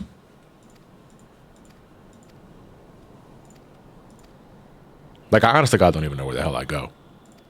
I know some people were talking about this one thing called Mastodon. Apparently, though, it's not very user-friendly at the moment. No, I'm not going to Facebook. Fuck that. I left Facebook years ago.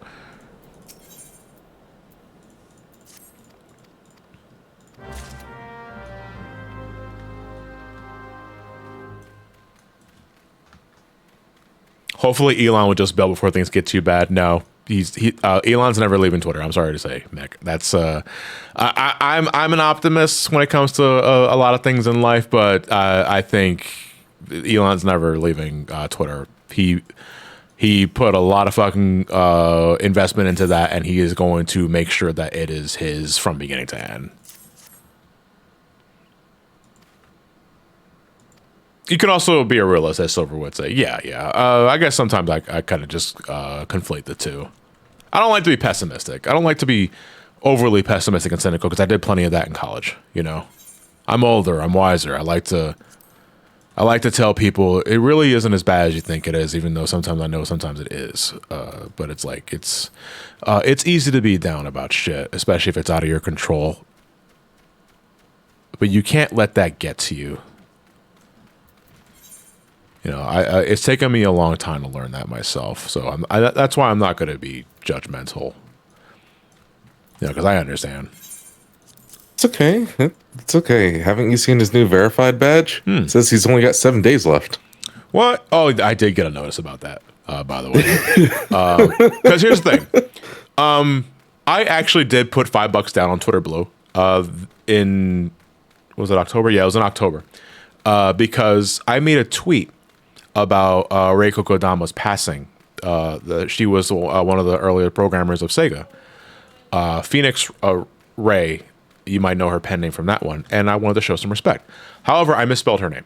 I slightly misspelled her last name, and I felt really bad about that. So I knew that if you invested in Twitter Blue, you got an edit button. So I dropped $5 on Twitter Blue to get the edit button so I can edit that tweet. Apparently now, this was before Elon bought Twitter, and now that you have to invest in Twitter Blue to get verification, they sent me a notice saying that they're removing my verification badge at the end of the next billing cycle, unless I decide to re-up Twitter Blue for the new $8 price tag. And I mean, what the fuck do you what the fuck do I say to that? You know? Or at least you don't have to worry about that though. Why you say that? Because you're not a Twitter Blue verified user. No, they're gonna they specifically said in the letter that I got they're taking away my verification status unless I re-up my Twitter Blue. If you look at your Twitter account in particular. Oh, you're talking about highlighting the blue check mark and letting me know that I'm verified because I'm a significant entertainer or that sort of thing, and not just a verified user because I bought Twitter Blue. Yeah. Yeah, it doesn't matter. The thing said that I will lose my check mark once my Twitter Blue sub ends. Yeah. Let's see.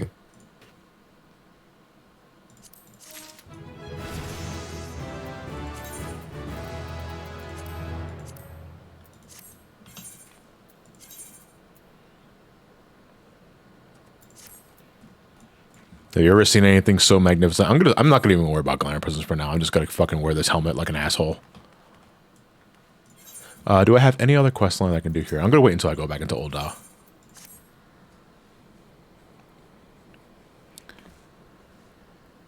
Like, that sucks, but at the same time, it'd just be a check mark. I mean, I got verification so that I know people know for a fact that it's me. You know, because I think that's important as a content creator, especially one that's been doing it for as long as I have. At the same time, fucking paying $8 a month just to have a blue check mark next to my name is stupid. Even though I am legitimately loving the edit feature of Twitter, you know, because I've already used it pretty liberally. It's two things, actually, because Twitter Blue not only lets you edit tweets up to like half an hour. You only have half an hour to edit the tweet in question. After that, you can't do it anymore. It also lets you review your tweet before you hit send. And I've used that pretty fucking liberally in the past 2 weeks because I've been catching typos and minor spelling mistakes. And I'm glad I have that option. At the same time, though, like, tying verification to that is so fucking stupid. Yeah, no, it's saying that because I'm looking in their like policies and shit. So it's new applications for verification.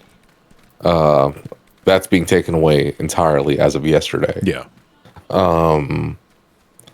But for folks who have legacy verification, they'd only be losing it for like the regular shit. Like if you change your username, like your handle. Well, I've never done that. If you become inactive, if you're like no longer in the position you were originally verified for, like if you're a government official, shit like that. It's not saying anything about Twitter Blue causing you to lose your legacy verification. Well, we'll see what happens at the end of the billing cycle. I have until the end of November. Oh, Sultan Tree. Oh my god, fucking Realm Reborn Nanamo is so squeaky. Holy shit, I forgot how squeaky her voice is. But now, for $8, you can buy a verified sticker from D-Brand.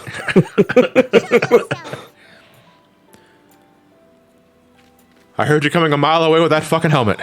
As you command, O Lilira.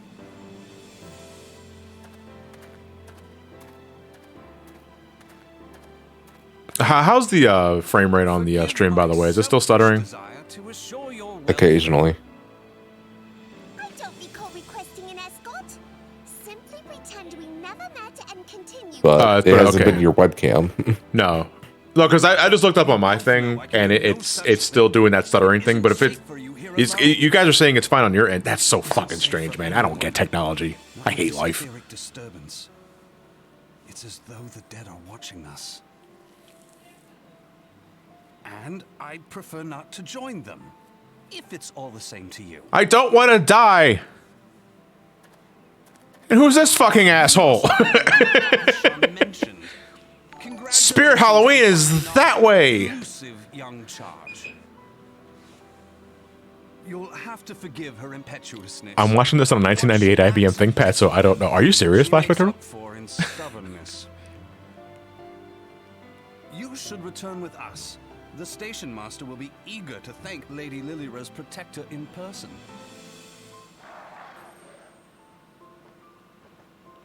Did my character have dragon eyes? No, they're just yellow with that's it. Alas, the station master will have to wait. Dear Lilira, for my sake, please stay out of harm's way. As for you, dear friend, for Lilira's sake, please stay in harm's way. Yeah, you read that line wrong. God damn it! You're supposed to like, please stay in harm's way. You gotta fucking retake. All right, so we entered our first special instance. Every once in a while, you will enter a solo instance where you just have to complete a story quest and beat the shit out of something by yourself.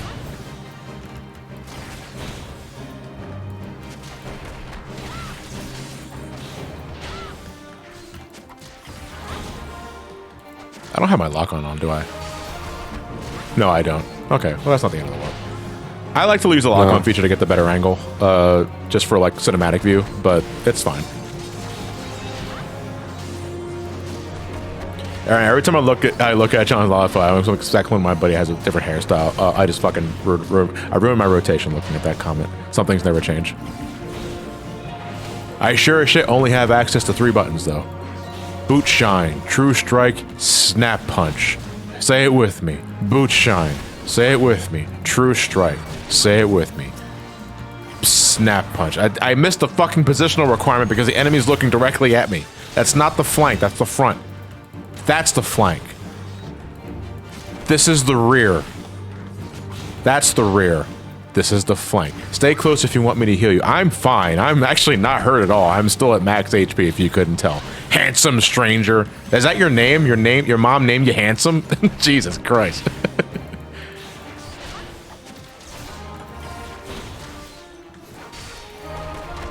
I was like, cause like when you're meeting a new character and you haven't gotten a name, they are named based off of like your character's observation of them. So your Warrior of Light wants to fuck Thancred. Like their immediate perception of this dude is handsome stranger.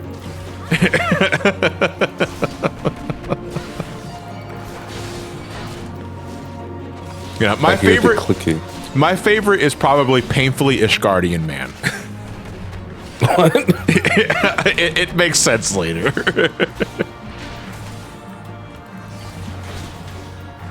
Yeah, I'm just ignoring that because Blonga here is almost dead. And I think if we kill him, the lesser Blongas will disappear. Oh no, they're still here. So what kind of keyboard are you using and why does it not have cherry switches? I am using... It's a Razer something. I forgot the actual name of it. Now, cherry switches, that's not quite as clicky as tactile, right? Or no, I guess what I'm using is multiple cherry switches. What's explain? Because so tactile is the switch feel. Cherry is a switch company. They make switches with different kinds of feels, whether it be, linear, tactile, or clicky.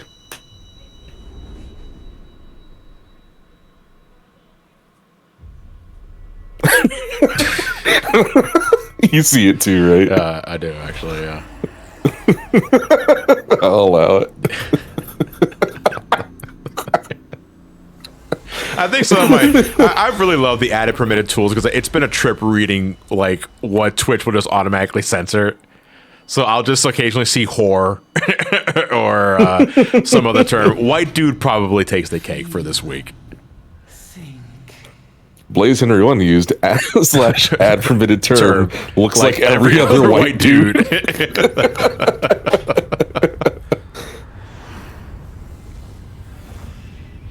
Oh, fuck! Sky's falling. And I look like an asshole. A star falling shower? Oh, no. Better gamble. Stupid ass shit. Imagine this fucking game has slot rails that just take up the middle of the screen. You can't turn it off. All right, everyone, pay attention. This is important roughly 300 hours from now. What, the helmet or? No. I mean, yeah. I hate that I can answer that question with yes. Holy fuck, Hydaelyn, you're so tiny. Where's the rest of the Mother Crystal? That shone throughout this realm, yet it hath since grown dim. And as it hath faltered, So hath God damn it, another Final Fantasy game revolving around crystals. For the sake of all, I beseech thee, deliver us from this fate. It's a rock. Rock's getting awfully close. Darkness dwelleth in the crystals of light. The entire franchise is based on crystals. Then why is it called the Crystal Chronicles? That implies an end. You know, it's funny because like the crystal design of that one that was just talking to me, it reminds me a lot of Final Fantasy IX's crystal. You know, that thing that's not really important until the very fucking end of the game. Right? Yeah. Okay, there she is. That's the mother crystal. By thy deeds Mommy. Mother. to thee. Only Not gonna lie, that crystal looking kind of thick. Also, is it getting closer? Am I in danger? Like, should I move out of the way? Because this thing's getting awfully close. Hello. Who's that? Oh, that's another warrior of light. They didn't make it. Neither did he. But it's okay. I got a lot of faith in you. I think you're the one. No, I think that's just the game showing that, like, no, you are not alone in this adventure. There are other adventurers just like you that are also blessed with Heidelin's gift. We can get more into that later because we haven't been properly introduced to the power of the Echo just yet. Man, so- you just give this out to any fucking bystander. Yeah, it's like, this is this fucking Super Saiyan bargain sale. all creation. When everyone's blessed by Hyland, no one is.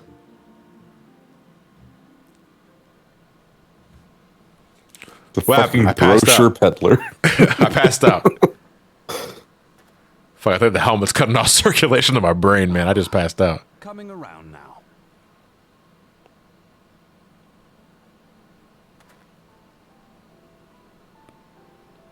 The meth crystal was really strong. Telling me what that was? Oh my god. If I only knew. A denizen How of long the was I unconscious? You don't even ask if I'm alright. It was like, oh, he fell on the floor. That fucking sucks. Anyway, how you doing? Lero? The question isn't how, but who. We're not I think dealing the thing I with dislike the dragons. most specifically about A Realm Reborn's voice direction with Lalafell specifically is that they either have to sound like squeaky Don't suppose elves the answer or came to you in a hobbits. British. Yeah, well, I mean, everyone's British. Like, I think primarily all the voice acting studios are stationed in Britain, but No sooner did you feel with like one or things two than you exceptions. fell But it's like if your character is little, they got I got to sound like this, or I got trouble with the spots of tea, don't you? it's like, oh my fucking Christ, what am I hearing? I hadn't considered the crystal. Sound like you're breaking into Elmo there for a Yeah, I second. know, dude. Some of these Lalafells might as well be fucking Elmo with a British accent and says twat every once in a while. Elmo British says twat, like 2.5. A moment to spare. I must return and report this at once. I'm Mary Poppins, y'all. Poppins, y'all. Just floating in their magical chocobo umbrella. Dare you pass me about like a swaddled babe? The Because you horns on are a the helmet. swaddled babe. You sound like a swaddled babe. That's your voice direction. Lalafell, Nautical, Lalafell, all. Swaddled babe. What does that mean? I don't know. Just fucking squeaky, dude. We gotta sell the Disney As toys. you wish. Your You're literally impatience. pink, just like Babe. I suspect we shall meet again before long. The only difference is that you don't have the body count that Babe does. What, are we talking about the same babe? Yeah, the We're talking pig. about the pig, right? Wait, body Yeah. count? Oh, we got to run by the Yeah. run by me this again. It's been a long time. It's been a long ass time since I watched Babe. I'm assuming you're The also pig counting. fucking You're murders also people. you're also counting the sequel, I guess. Pig in the City. Yeah. What was it called? Yeah. Wait, pig Babe murders people? When? Yeah. When this happened? Yeah. Hold on, no. I'm asking for clarification. When did he kill somebody? Like, this is a genuine question. I haven't watched Babe in so long, dude. Ugh, let me find this. I used to actually watch that. that. I used to watch the fucking movie all the time, growing up, because that was all that was on cable in the late '90s. The Power of Voodoo.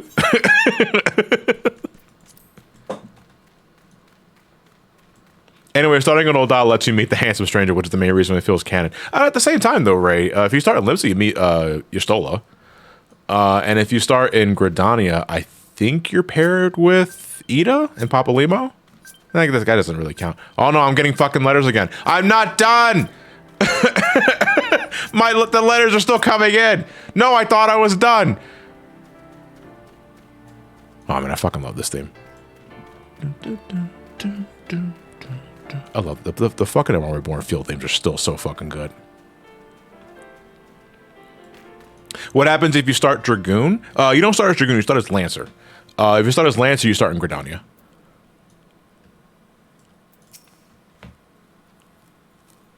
Thoughts on Nintendo of America getting banned on Twitter for posting a picture of Mario flipping the bird? That was fake. Flashback turtle. That was a fake That was a fake account. Getting a verification status because they dropped $8 on Twitter Blue. Yeah, like Mario saying being word. Yeah. This is great. Nothing wrong here. And the fact that you have to go through 2 clicks to figure out whether or not they were people do not have the verified. Most people don't have the attention span for that. Exactly. Well, that's the issue. Before verified badges, you saw the account, you already knew that it was good. But now you actually have to go and work through and click on the account, then click the fucking badge just to see if it was a $8 badge. Atlas West's post about the system is hilarious. Can you clarify, Mega Quinn? I didn't catch that one.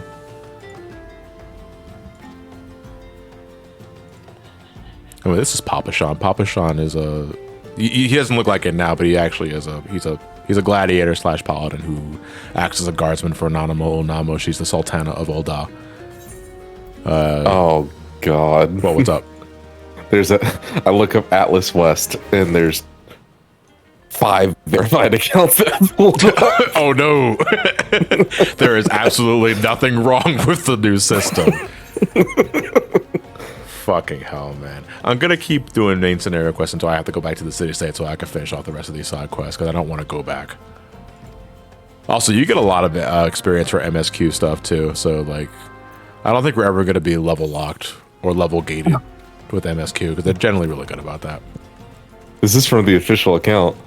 I ain't paying for a check mark, so y'all are just gonna have to solve that one tells only lies, the other tells the truth riddle every time. Us or Altus West hosts. Can we just go back to having verification be solved with like what happens when the unstoppable force meets the immovable object? A sort of Sphinx riddle that you have to solve in order to get the badge. Let me put the post here in the Twitch chat. Let me take a look at this actually. I ain't paying for a check raise. You just gotta have this all at once. Only does it. Oh man, this fucking thing was a mistake. When the Atlas bitches about it. Yeah. The answer is simple. We get the main event of WrestleMania 3. My God! Wait, WrestleMania 3 was that Hogan versus Andre? I think the one where Hogan with the one where Hogan body slammed Andre that never happened ever in the history of wrestling ever. Even Sega just made a post. Well, what did they say? I wonder. It's them posting like a screenshot of their page with the official badge underneath it, and they're like, "What's this?" I think whoever's the social media manager for the Japanese Sega account hasn't been keeping up with all the Twitter nonsense. Oh, okay. Or maybe they might be they might be genuinely 5 years old.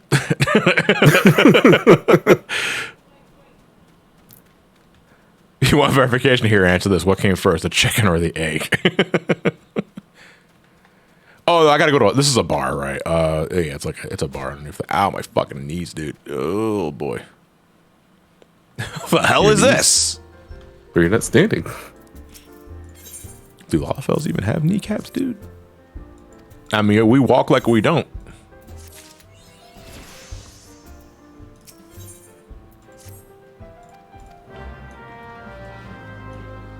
Is any 1.0 legacy in chat? Kratos asks. Is there anyone that played this game since 1.0 in the chat? That's curious. Because I think that'd be pretty interesting. I never got to experience this game in 1.0, and I kind of want to, just for the sake of like history, but also like not gameplay wise, because I've looked at enough archival footage of Final Fantasy 14 1.0 and realized, man, this looks like jank. No one here is that dumb. John, if you ever watched wrestling, what was your favorite WrestleMania? WrestleMania 17, 15 because that was in Philadelphia, and I'm biased even though it wasn't a good WrestleMania altogether. I think that was the WrestleMania where fucking Undertaker hung Boss Man in Hell in the Cell. And God, I have to think back on that because it's been a while.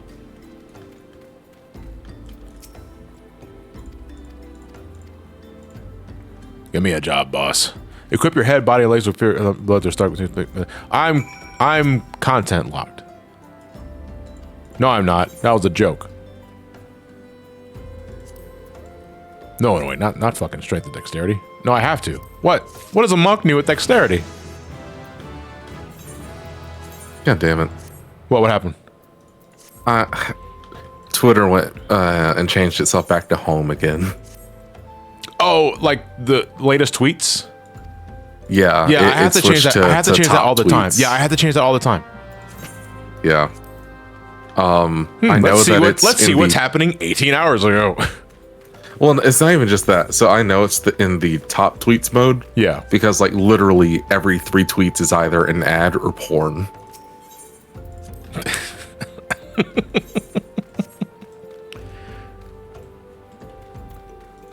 And I mean, I won't say who. Is it my uncle? Yes. I think we already put him on blast over the charity event. So I think everybody knows at this point. It's either look.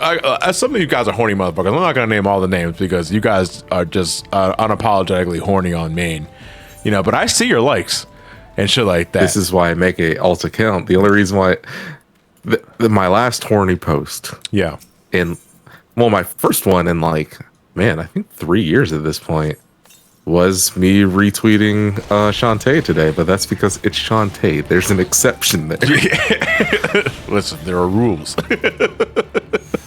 Just playing the game is horny posting. Yeah, I don't want to call names, but the one person I'm thinking of is named. Let's just say rhymes with kinky, and they are unapologetically horny on main, and when they're not watching Digimon. And that's funny because they have an alt account too.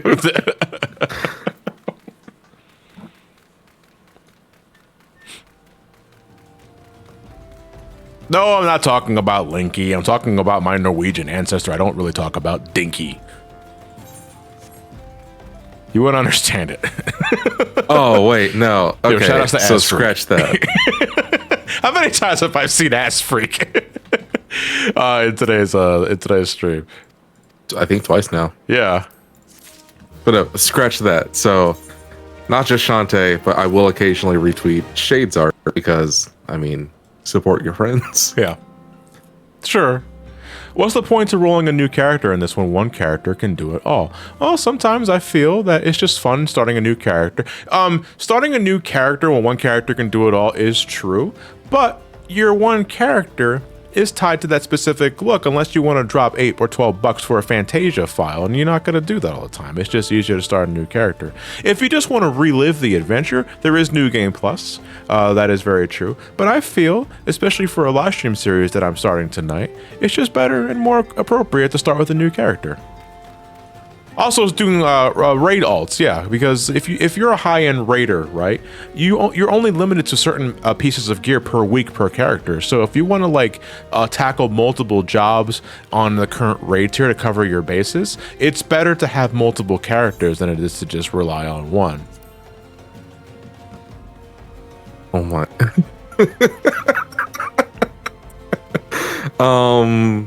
What's the anime called with the uncle that like returns from his isekai life? The Sega one? Yeah. I don't know.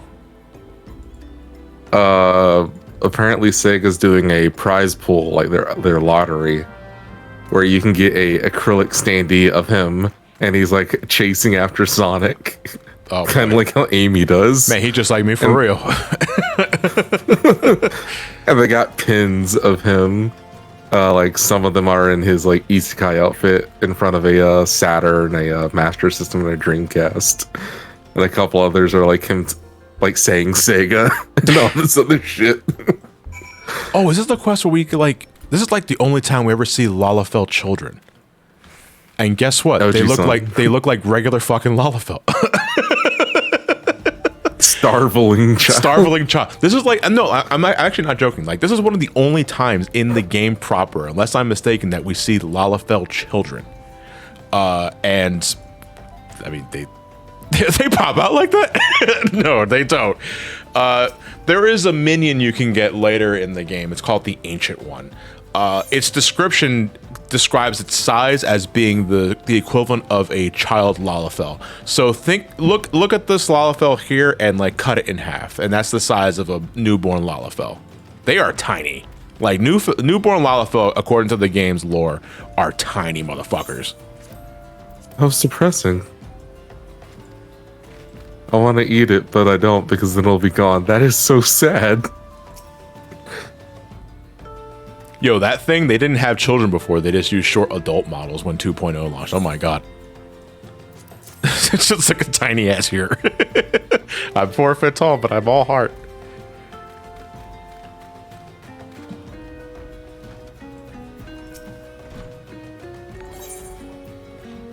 Who is your favorite wrestler? Mine is Randy Savage, IRS, and Ted DiBiase. I have to remind myself that when you say IRS, you mean Erwin R. Shyster and not the actual fucking Internal Revenue Service. Dude, they fuck your shit up, man. Yeah. I mean, they don't have to wrestle me to fuck me up. 6'6" super buff guy. I'm a middle schooler. Oh, you watched JoJo too? No. My favorite wrestlers growing up. So I liked, I liked Bret Hart, Shawn Michaels, The Rock, Stone Cold was probably my favorite, Triple H, Jericho, I really liked. I also like D'Lo Brown, believe it or not, because he was one of my favorite. D'Lo Brown was, how would you classify him? He was a mid card wrestler. He won for the Intercontinental Championship a lot and the European title when that was a thing.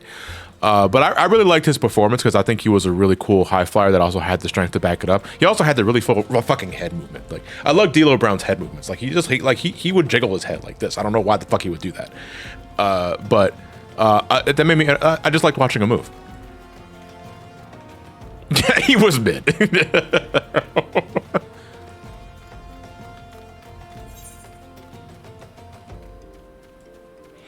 Ever catch an ECW show? No, I did not.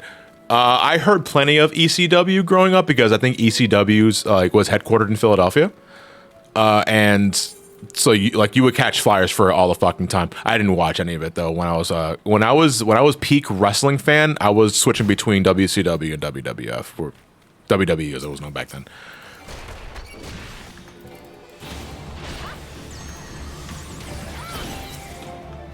Like the first time I was made aware of like any sort of ECW content is during the Invasion angle, during the Alliance stuff. If you remember that far, if anybody watched the watch wrestling back in the late '90s, early 2000s, that was a thing.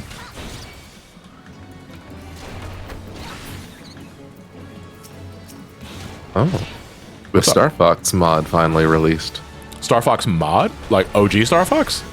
Yeah.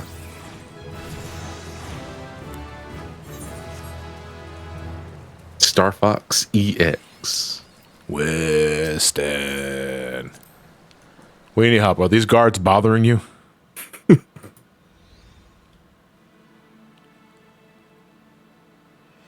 What was it? Star Fox. What again? I'm sorry, I kind of blanked on it. Star Fox EX. Star Fox EX. Yeah. What is it about? It's just a kind of like a map expansion, pretty much. It makes it more run in 5 frames a fucking second. No, they can just overclock it to do that.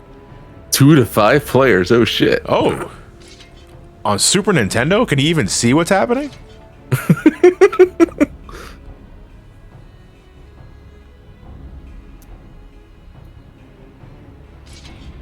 Taker is still my all-time favorite. Seeing a big guy move like that, he was incredible. Undertaker is just one of my favorites in general. Like he carried that dead man gimmick well until when it should have been considered corny to even keep that thing up, but he made it fucking work. As the years went on, though, I swear the fuck that entrance got longer and longer. Like you hear the gong, I was like, all right, I got 10 minutes. I'm gonna get up, take a piss, make a sandwich, get some coffee, and sit down. And his ass is still not even at the ring yet.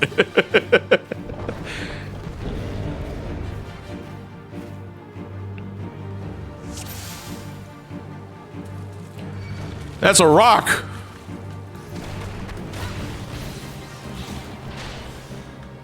And now that I'm level 10, I'm starting to get access to more of my roll action. So what I just did there, that was leg sweep. That stuns the enemy for 3 seconds, which means that's 3 seconds of them not attacking me. You are strong, but are you strong enough to withstand this? Yeah, because I can actually see the AoE and I can dodge out of it just fine. I'm going to punch you before moving out of the way because I can do that. I tried to thunderclap there instinctively and I couldn't because I don't have thunderclap yet. Impossible. Never has the golem been so sorely tested. My dude, there's a level 10 golem. Who the fuck were you messing? You were messing around with those fucking children earlier, weren't you? Holy shit, you can play this on original hardware. What, Star Fox EX? Yes. What the fuck? That's set the console on fire. That's crazy. His model actually didn't disappear. The draw distance is really shit in this game. You gotta get closer to him before he pops up. No, wait, I heard that. Was that another letter?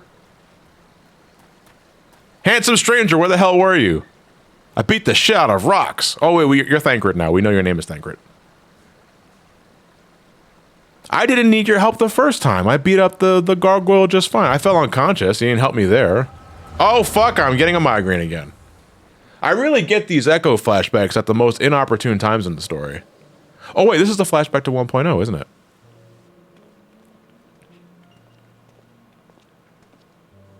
Yeah, people are posting pictures of them running it on their SNES hooked up to a CRT. Oh man, that'd be pretty cool. I gotta see that actually. You put that in the Discord? Yeah. Yeah. Hey, this is cool as shit. This is 1.0. Where are the 12K pot textures? Yeah, no, my God. That's always like the funniest fucking Easter egg. Oh, not fun Easter egg, but like fun fact about Final Fantasy 14 1.0 about how ambitious they were about the presentation. A fucking potted plant had the same number of polys as a full out character model in original 1.0. And they wonder why the game ran like shit.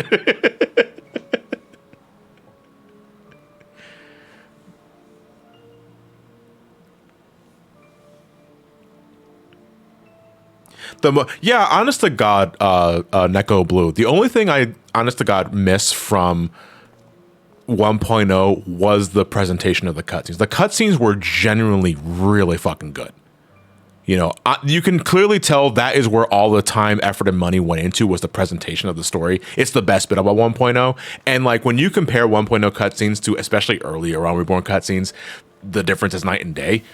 But you know, that presentation came at the cost of every other fucking thing about the game, and I'm glad that the game is what it is now, even if the presentation is not quite as good. I'm glad they decided to just like axe it entirely because the game was just not fucking playable. Yeah. Main difference was 1.0 cutscenes were all all the cutscenes were mocap. That would explain it. I mean, whatever, man. Like what matters is the end result, and the end result for 1.0 cutscenes were really fucking good. You know, it's just that would take so much time. Yeah, I'd imagine. I mean, granted, like we are now currently in 6.2, heading into 6.3 in about a month's time. The presentation has gotten miles better since it started in Realm Reborn. Like they are doing a lot more with cutscenes now than they did when they resetted this game, and I think it's only going to get better once we get to 7.0. Take that shit off your head. You look fucking ridiculous. So what's up with the Geiger counter at the top? It allows them to track ethereal activity with Godless, because I believe no, I'm not sure if it happened already. or if it happens after 2.0. But something happens with Thancred where he will no longer be able to manipulate Aether. And manipulating Aether is key in 14's world to be able to like cast magic or do magical shit. It's at the end of 2.0. Thank you, Hazard. Yeah, where events that transpire will lead to Thancred being aetherically inept, I think is the best way. It's like impotence, but it's with Aether. And he won't be able to manipulate it freely, which kind of neuters his combat ability based on like what he wants to do. That'll become more relevant in Shadowbringers. Yeah, but here's the thing. It's on his forehead. How is he supposed to look at that? Well, what do you mean? Like, no, 'cause the goggles are on his eyes. The gauge is on his forehead. Oh, the gauge is. Oh no, because like it's like when you put a random celebrity on your forehead, and you have to go off of hints of what your friends tell you. Okay, so the Aether levels are not 0.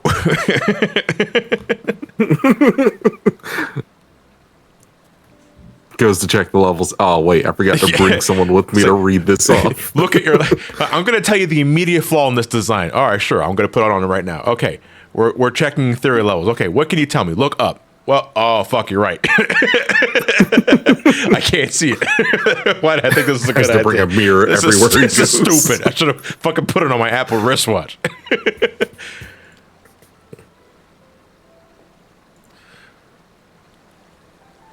Maybe you should take Blue Chew to fix it. It's in the shape of Heidelin's mother crystal.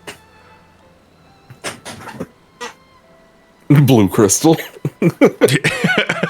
No, I think that's meth. I wouldn't smoke that, Thanolin. You might get arrested. Okay, so now he introduced himself as Thancred. What happened? What do you put in the Discord? Yeah. What the fuck? There is just a game on Steam that's called Drink Cum. What? What the fuck? Is that an actual in the style game of Animal Crossing? Is there a link to the Steam page for that? Let me get it. Yeah. Yeah. That's straight up just an Animal Crossing ripoff. Yeah. I'll look into it. How much? God, this is going to be in my search history. Drink Cum. Oh no. I'd rather just look at titty on Twitter. Now it's invading my fucking Steam pages too. How much is it? $20 for Drink Cum? I can do that for free. I can do it right now. Give me a second. No, I'm kidding. I gotta close the webcam first. Oh, thank God. I think that's a fake image. Is it a fake image?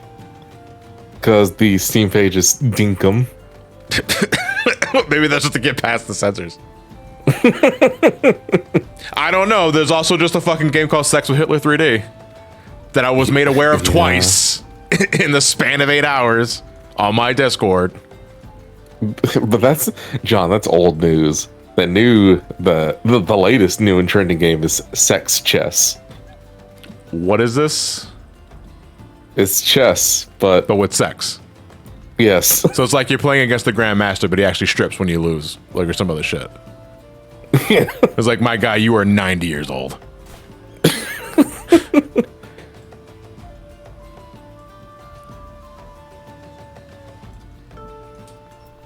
Do you shove the pieces up your ass?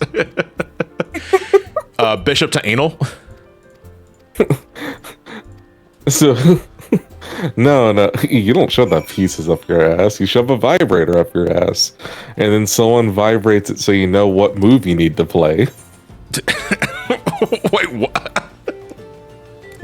What? There's a chess cheating scandal right now. What?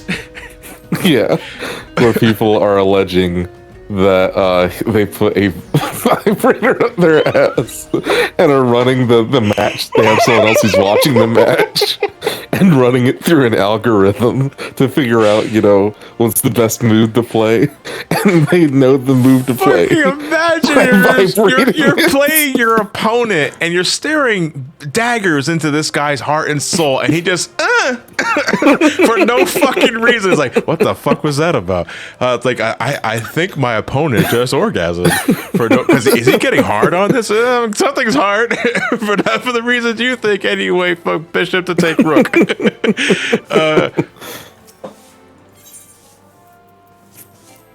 Yeah, it's been a story that's been developing for a couple weeks now.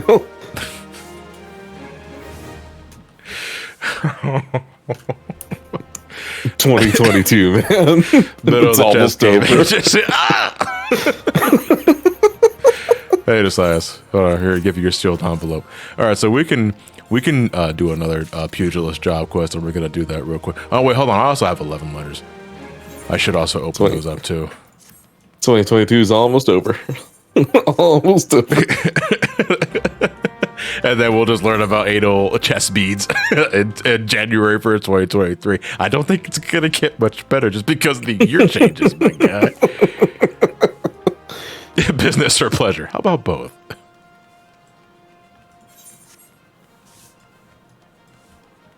Let's see Paul Allen's anal beads. Where the fuck is this guy at? Help pick up scattered gill? Is it like over here? Wait a minute. I'm high. Where the fuck is this gill? Was I looking right at it and I just like glossed over it? You know, there was that. There was a and this is all within October. There was that. There was a fisherman, like a fishing scandal, where they're putting lead weights inside the fish and putting like full-on fucking fillets inside the fish.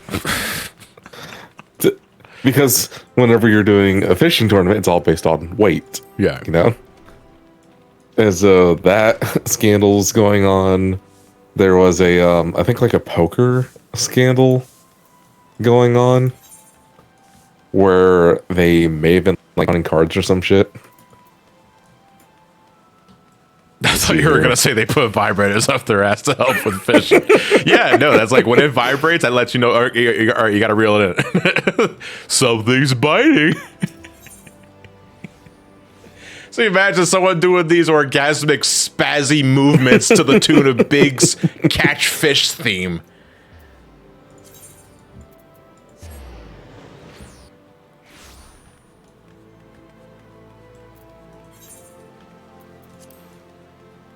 Yeah, it was a poker cheating allegation. Yeah, imagine, would you shove something up your ass to cheat at poker? I hate that you didn't immediately answer that with no. Like, you would consider it. I ain't putting anything up my fucking ass for a price.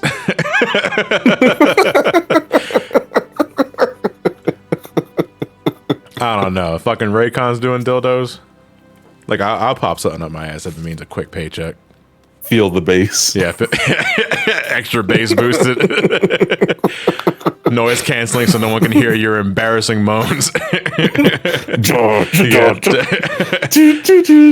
hold on. Wait, it's Bluetooth, so you gotta pair it. So what do? You squeeze the tip.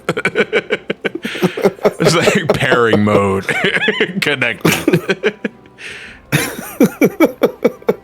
Fucking, I'm ignoring Aetherytes charts to shortcut my way through it. Wait, no, shit, it's not connecting. Let me put it in pairing mode. Slap right cheek 3 times for low latency mode. Oh, fuck.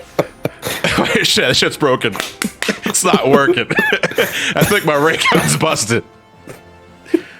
You open your mouth and see that plays. Fuck it, I don't have that on my board now. I can play it, but I don't think you'd hear it. No, damn it. Yeah, it's not coming through the Discord.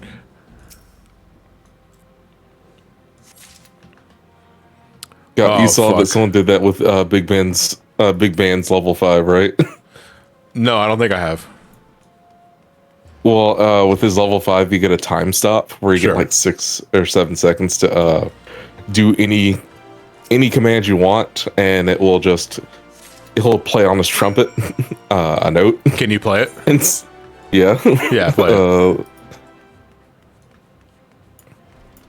Come on. Twitter's been very fucking slow.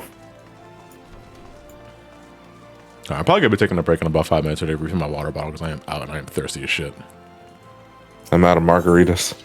I'm out of booze, period.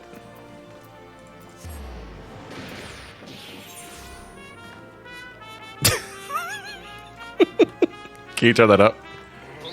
That's as loud as Twitter goes. Oh shit, okay. Wait, what the fuck was that towards the end? Because you get the 6-second time stop and then it goes right back into your combat. Okay. It's just a flex on motherfuckers.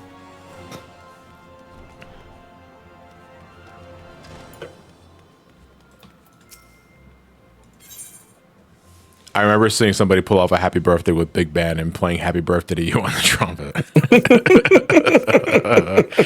Oh, shit. Yeah, it's going fiery.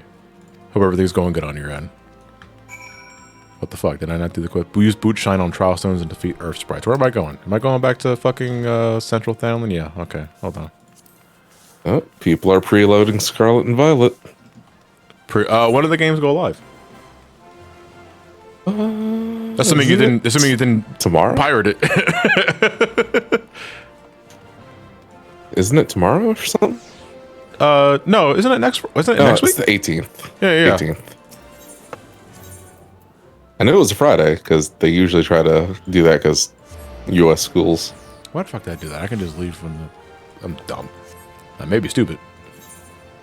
Bottom text. Yeah, I'm going to finish this job quest real quick, and then I'm going to take a break. Because I'm going to be going for a little longer. Because I'm not tired. And I fucking fucked up my sleep schedule because I napped for 5 hours instead of 2. Oh, they're banning people. For what? Through the main Pokemon games and Pokemon Home for having illegal Pokemon. Oh, man.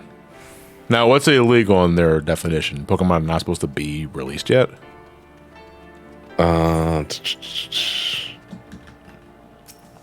There are Pokemon not released yet, Pokemon acquired through illegitimate means, or okay. Pokemon whose stats don't quite line up correct, shit like that. I punched the fucking shit out of my cactus!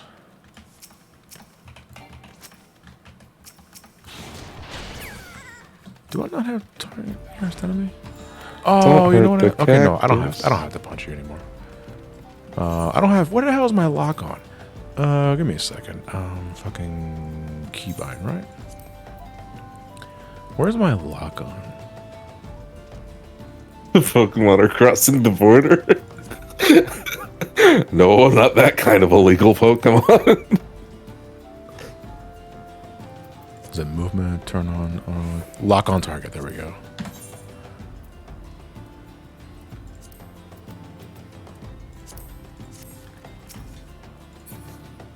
Yeah, there we go. All right, awesome. Now I could be a little more cinematic with the camera.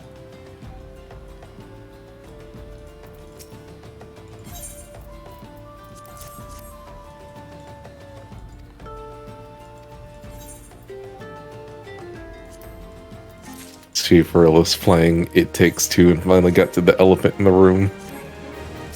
What's this one? With a that's Goblet. No, not unlocking housing.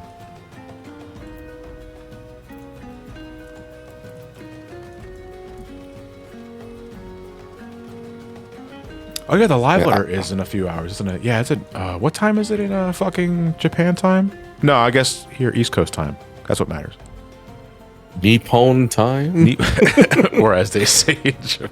What was the fucking Buffalo's quote? I forgot. 6 a.m. Eastern. All right, thank you, Ray. Or as they say in the land of Nippon.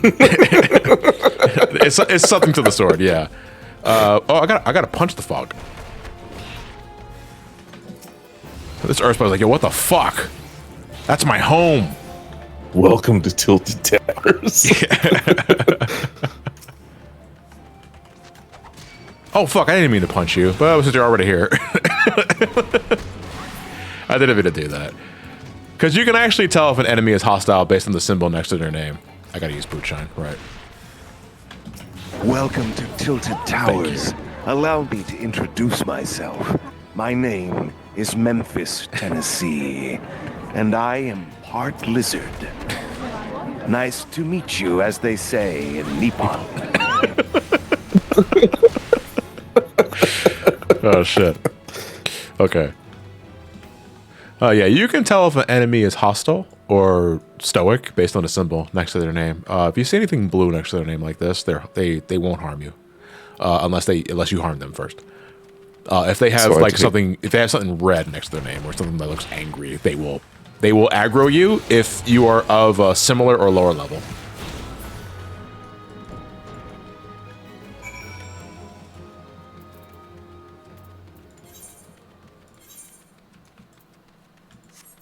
Wait, so if you're higher than them, like significantly higher, will they still aggro? They will not aggro you if you're significantly higher, because they can just sense that, I guess. Okay, that's cool. You have to be at least 10 levels above them for them to not aggro you if they are aggro by nature. Okay. Jason, please play the gamer pad clip. Gamer pad. Is that from the Snapcube dub? Most likely. Is this what streams amount to now? You give me money for Jason to play clips of someone else's content?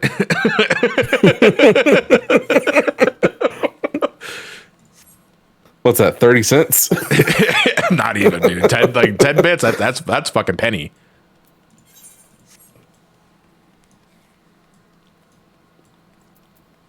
Okay, what's your favorite it's not necessarily like a ignoring a battle, like they won't aggro on you, but what's your favorite auto battle in an RPG? You mean like auto battle feature? Yeah. Kind of almost like, whether it be like traditional auto battle where it just automatically plays out the battle, or it could even be like Earthbound, shit like that, where you just run over the enemy. I like Earthbound's thing. Hold on, I'm gonna call this guy a bitch. And I like the PSP Final Fantasy games in Pixel Remaster, where you just fucking fast forward and it does your last action that you performed. Okay. I like everyone seeing Run with Ants in their pants.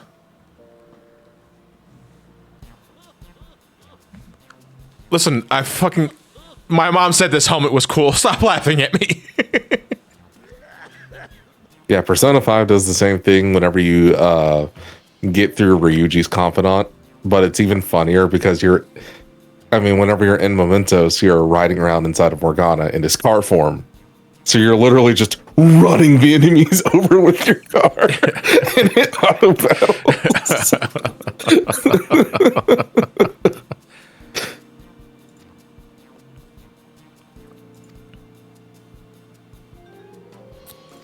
So Hammond Holyfist here. This is their disciple. This is was it Chuchudo? I think it was. Fuck, I gotta read the name again. All names are weird. Stop laughing at me, for God's sake. This is doing nothing for my self-esteem. Run someone over. Whoa, a new persona. It's the greatest thing ever. It's such a good way of level grinding. Open the character menu. What do I have already? Do I have anything that's level 1 still? Oh, I still have I'm rocking level 1. Thanks. Here we go. Oh, actually, the things are red like boxing gloves. Why am I still wearing this? All right. I'm gonna take a small break. I'm gonna refill my water bottle because I'm thirsty as shit. Ray, where the fuck are you? I'm gonna send you a character. I'm gonna send you a friend invite. I mean, I know I called you bitch earlier, but bitch. That's it. It just leaves. I love you, bitch.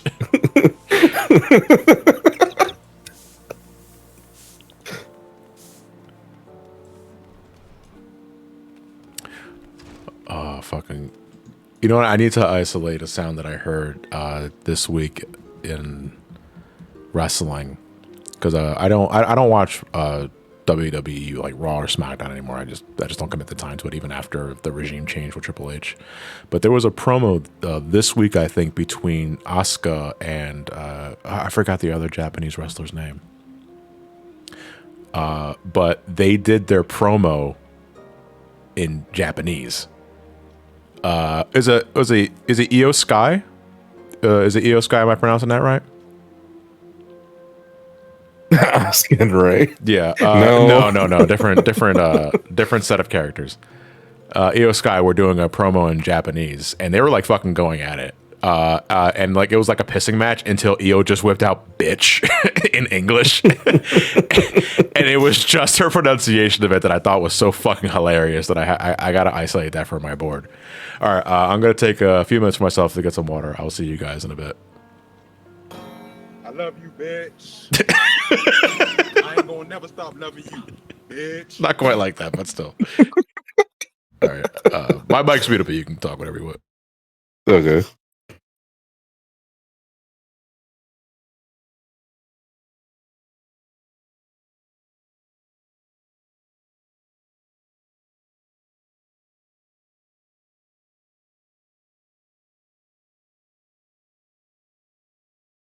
Oh man, what?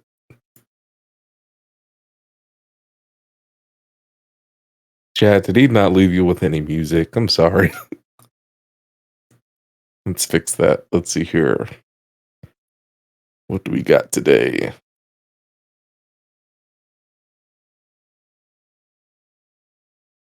You know what? Here.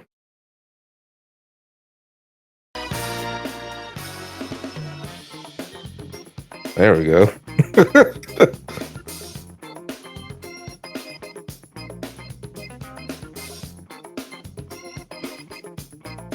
AK Jack and no.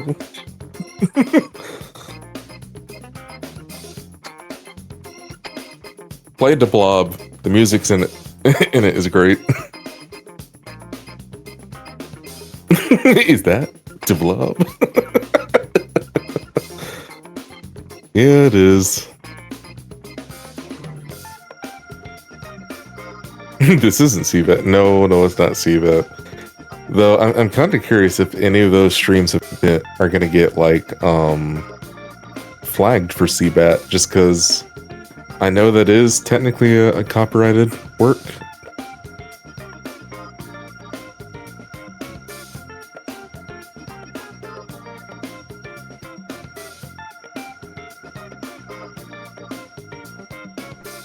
But who knows? Copyright claims on YouTube have been just kind of whack lately. Both copyright claims and fucking age restrictions. Like getting age restricted for a fucking Mega Man speedrunning video.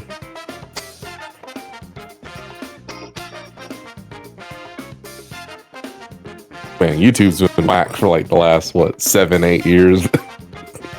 It has been a time, I will say that. But what can you do? It's just nature of the beast. Platform changes and you gotta kind of change with it.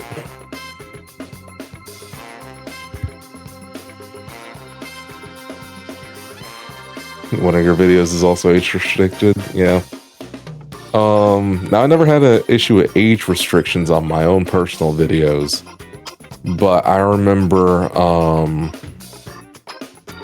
it was Mega Man 2, Mega Man 3, Mega Man 6, and then Mega Man X2.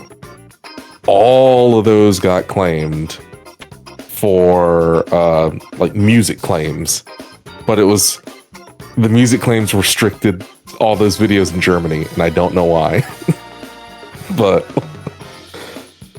I don't know, I guess Germany doesn't like Mega Man. Maybe they don't like the stereotype of Dr. Wily.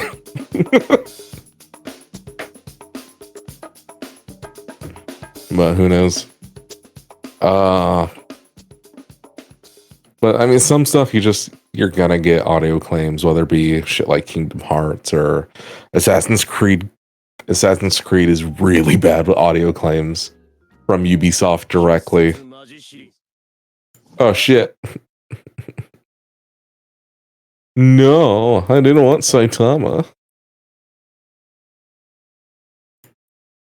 Take me back into my playlist, please. You rat bastard.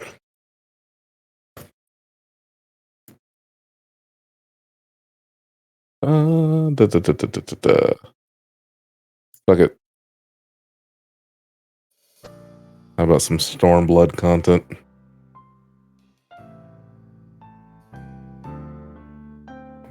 There we go.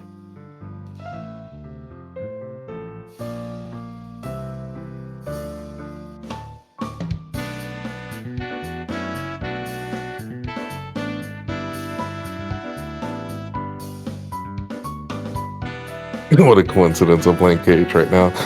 Man, I hope KH4 is good. If it's KH4 anyway. The Nomura-verse now. I'm not looking forward to the fact that the new KH games may line up and become plot important with, like, Final Fantasy at this point. They said it was KH4? Okay.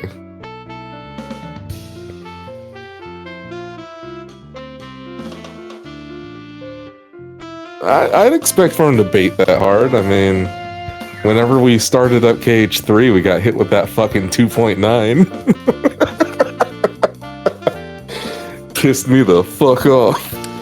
Alright, what's this? It's just Stormblood. Oh, okay. Oh, what song? The locks. Oh, the locks. I love locks. Dun, dun, dun, dun. I love the locks. Dun, dun, dun, dun, dun, dun, dun, dun, dun, dun, dun, dun. Okay. And raid finished, no clear. I'm sorry to hear that, Link. What were you progging? Was it P8S? Are you still on P8S? I'm still on P8S too. We're getting close though.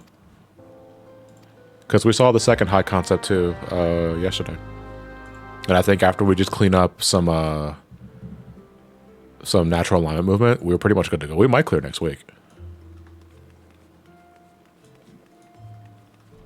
Yeah. Oh fuck. Yeah. Okay. The race is still on. Cool.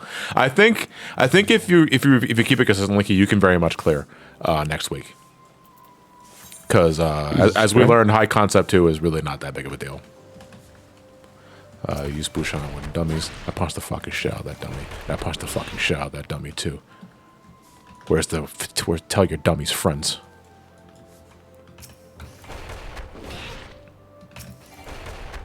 I was nowhere near that dummy, but I hit it anyway. Just with the wind of my fists. Wait, the wind of my fist. Isn't that a grappler Baki opponent? Eh? I heard that someone cheated in a Mario 64 speedrun by installing the normal pack in the controller, then shoving the controller up their ass.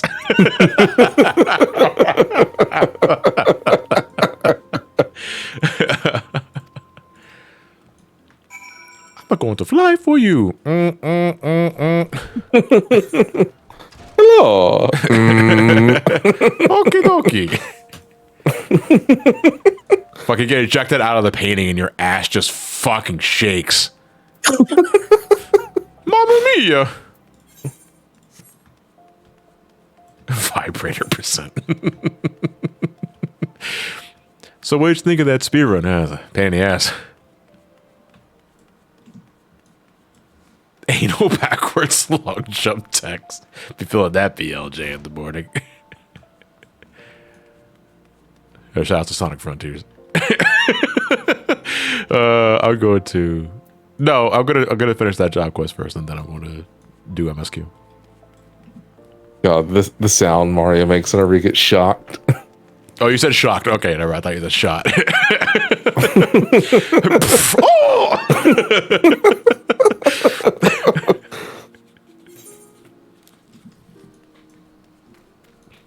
Yeah, in Sunshine. That. All of a sudden, when your you get ass shot, like, starts vibrating. Yeah, it's like I make the same thing when I have a dildo shoved up my ass. Sonic Frontiers just blew me a kiss in the in-game chat. I think they might be a viewer of the stream. Shout out to Sonic Frontiers, spelled with a K. I wonder if Ass Freak is also a viewer of the chat. I keep running into them, but most likely. The woes of being a content creator. Yeah, everybody wants a piece of the pie, even if the pie was long gone. Fucking, I ate that pie 7 years ago. No Sonic Frontier stream, honestly surprised. No, I wouldn't stream Sonic Frontiers, not without reviewing the game first. Yeah. No, I'm a YouTube reviewer first and foremost. Twitch streamer, very, very, very secondary. I'm very part-time. And then eighth most, an artist. Yeah. Man. I think I'm taking up smoking again. Holy shit, that hit me hard. 1 second. Fucking, my target nearest enemy is not working. Because normally I'm able to switch targets just by looking at a different enemy. And it's letting me do that. I think that's an in-game setting or a character setting.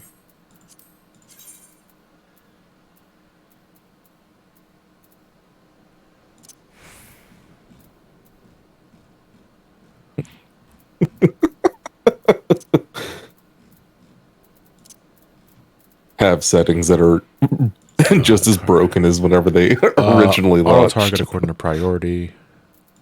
Let's do line of sight. No, fucking. Yeah, line of sight, I guess. We want to also put this at the cone. No, closest range. Enable full auto target. I think that'll fix the problem.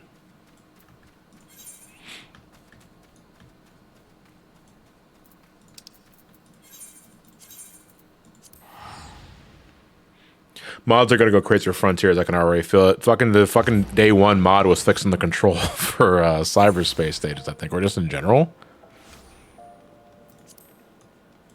I need a high frame rate mod.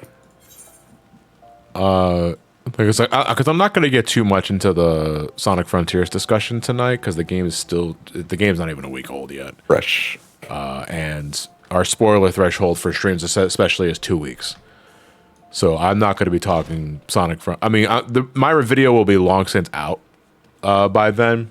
So you can just watch my thoughts and opinions there. But in terms of like a live stream conversation, we're not going to be talking Sonic Frontiers until likely the end of November, probably beginning of December, because people need time to play the game. Yeah. But I guess one spoiler that folks don't mind is that Sonic is in the game. Is he? Very proud of that. That's huge for Sonic. Yeah, likely the beginning of the Shadow streams, JC. Probably the perfect point to start talking Sonic Frontiers. That's our spoiler threshold for Sonic Frontiers discussion is the beginning of the Shadow the Hedgehog all A-Ranks playthrough.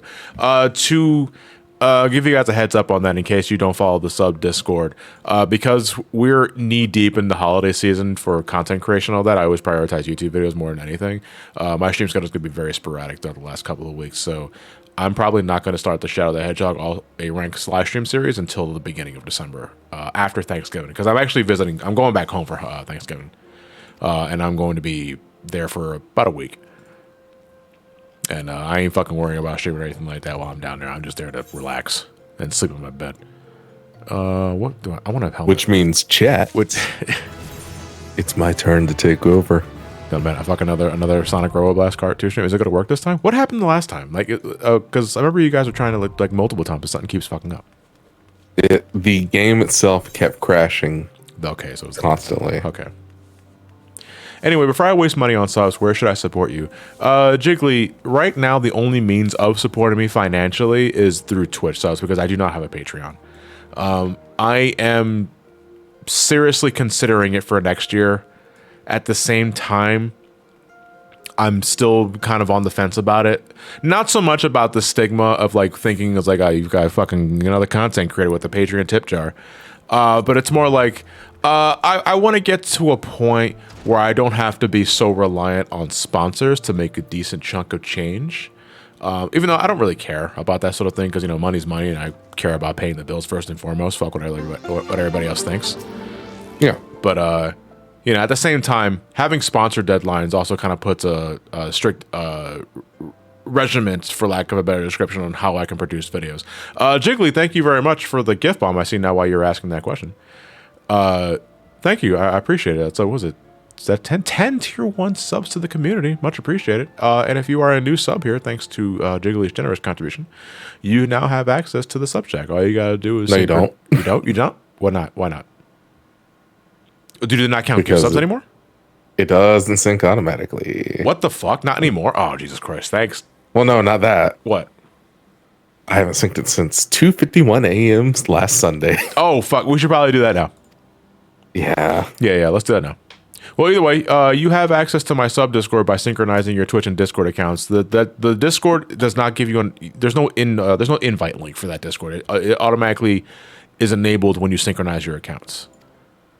There is no Subshack invite, just like there is no free trial. No, the free trial's back.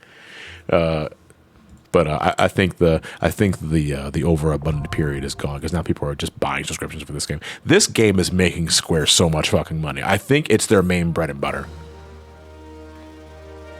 I look like a fucking asshole wearing grandma's sweater.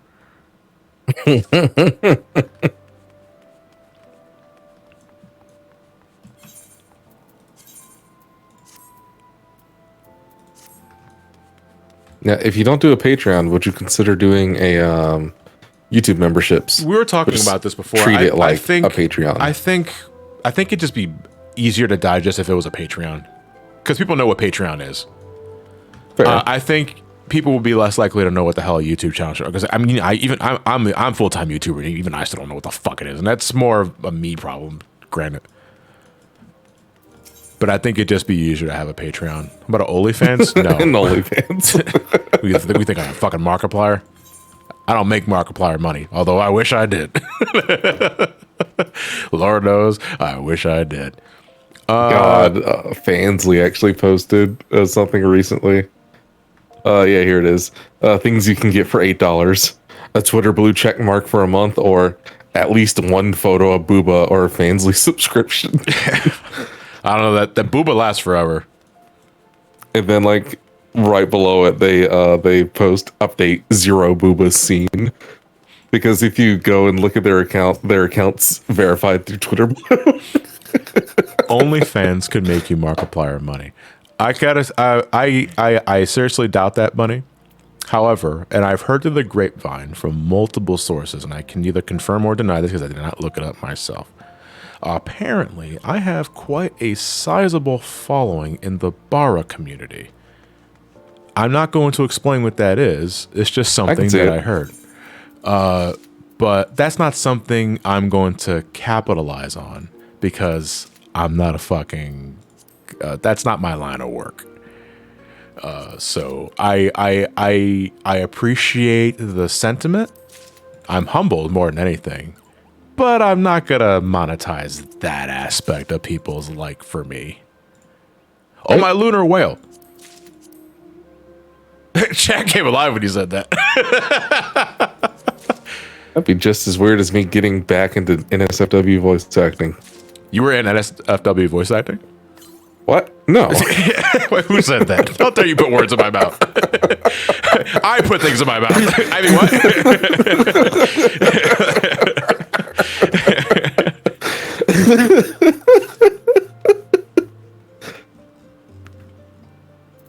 All right, I'm going to do this again just to see if I got anything else that I can redeem.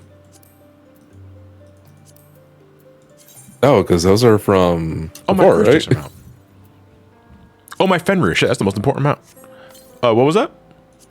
Because those are from earlier, right? What?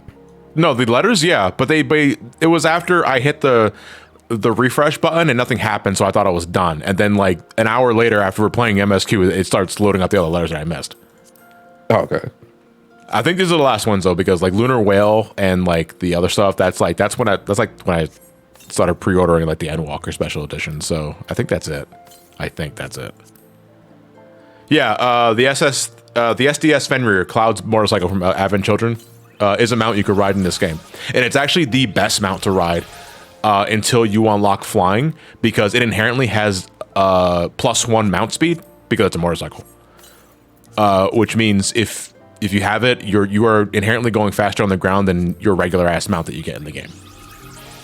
Which I'm kind of two minds about, because that means that you have to pay to have a faster mount, like in the game's cash shop, and I'd rather all mounts just be as fast as the Fenrir. Because the Fenrir is technically something you get from the Mog Station. What the fuck are you looking at?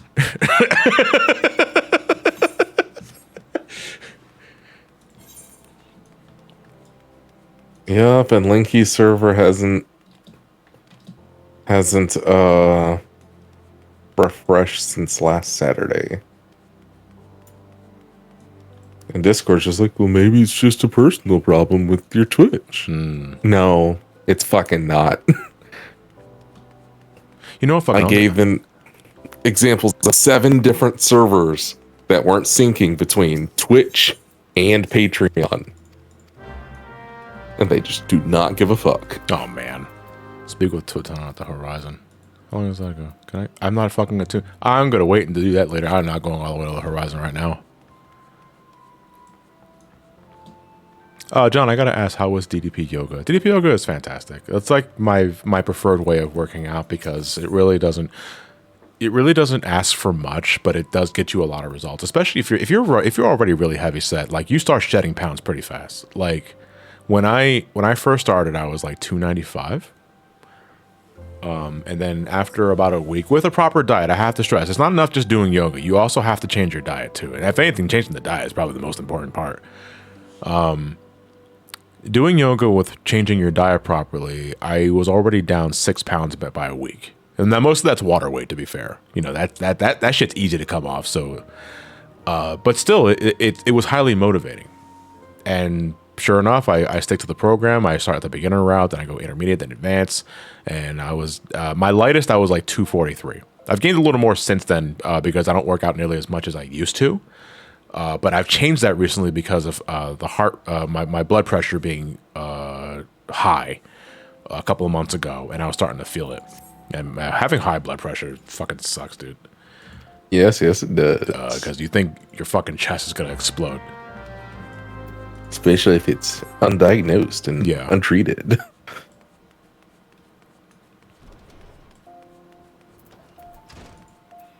Yeah, look at that. I gotta go to the horizon anyway. We're going to the horizon. It's the horizon. Fucking, we gotta go to, was it Central Western Thanaland? Oh my god. If I should have attuned. You know what? Let's just do it now because I might as well. Let's go attune to the rest of the Aethernet shards so that I don't have to keep wondering, did I do this already? Or did I attune to this Aethernet shard already? I'm here. On these, I forgot the name of the damn song. I just know I'm here.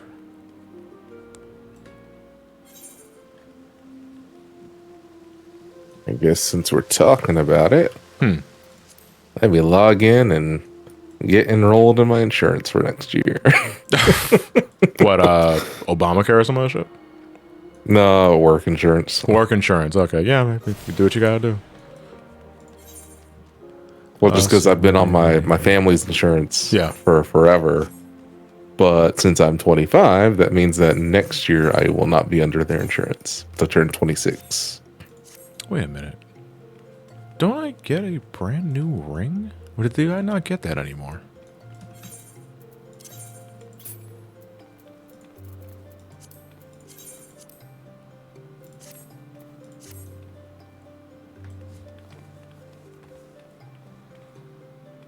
Oh, brand new ring that's taller than that. Oh, they moved it. Okay. I thought it was an item you just got from like a veteran reward or some other shit. Also, just didn't attune that fucking Aether or anything. Underwater Furry, dude, I just turned 45. A 45-year-old watcher? What the fuck is a 45-year-old doing watching my stream, huh? I was like, no, but seriously, no, happy birthday. I'm assuming you mean November 11th is your birthday.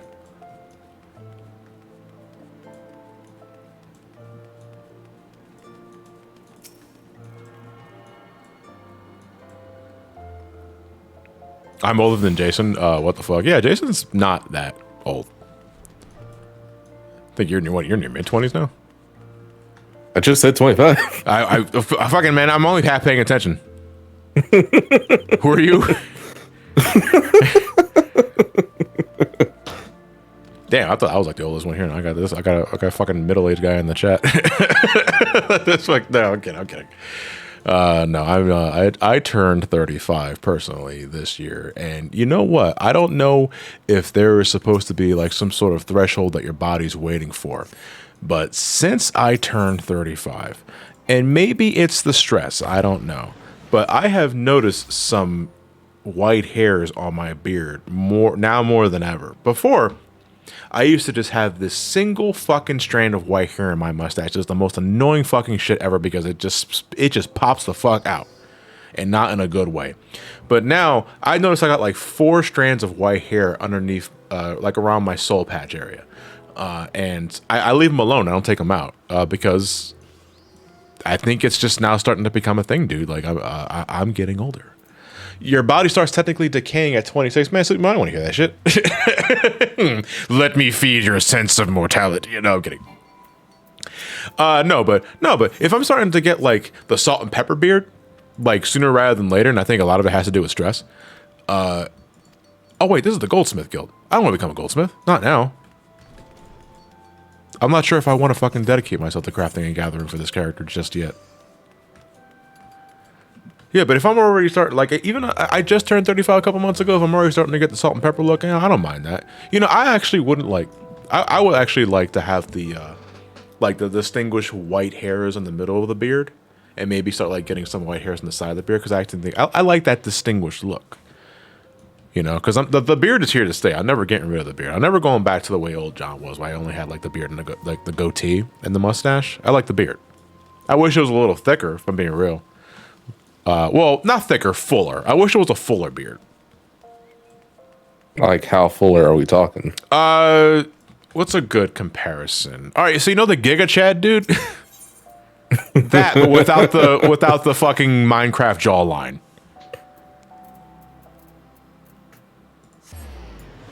I can understand that. Gerard is a good example too, but not as big. I don't ever want a beard as thick as Gerard. Like I want something that's full, but I also want it short.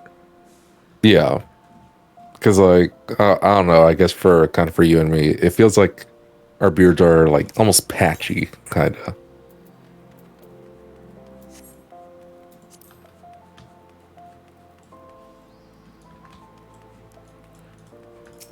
Yeah, I'm not entirely a fan of it. Did I not attune to the Miners Guild? I did not. Okay, let's just fucking change that real quick.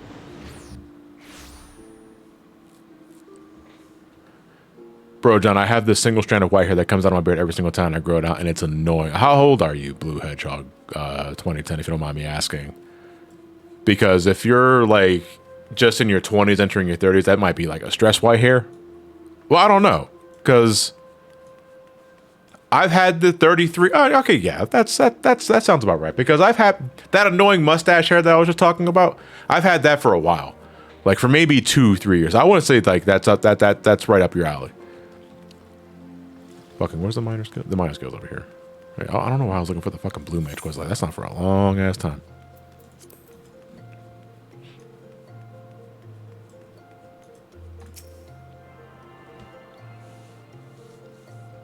No, without getting into, because we were talking about Frontier's music earlier.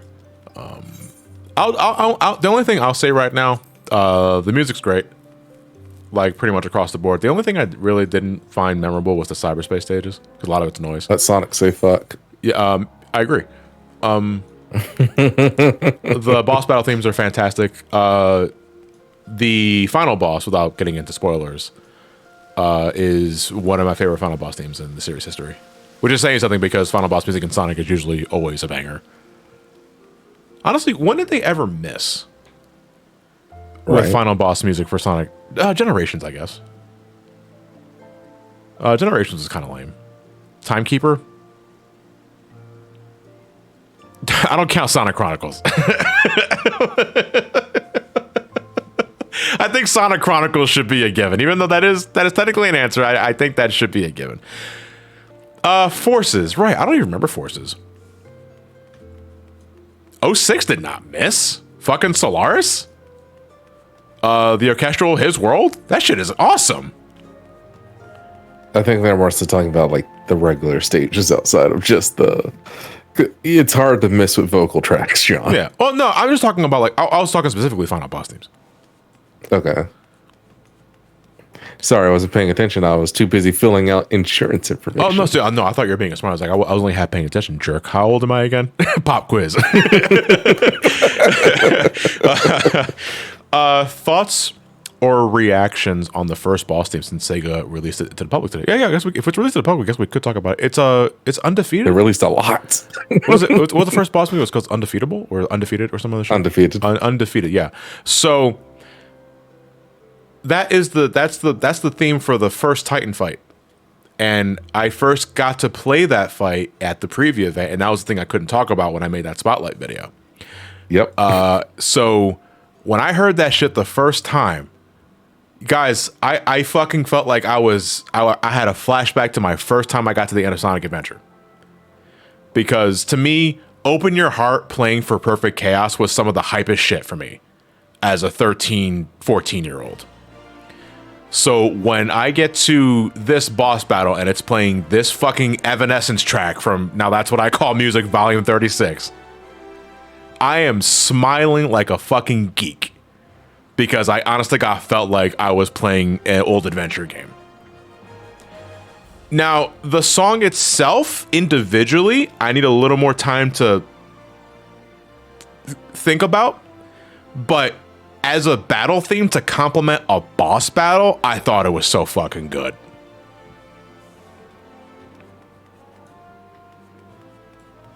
I mean, not gonna lie, as soon as like the guitar hit, I thought, "Oh God, is this Guilty Gear?"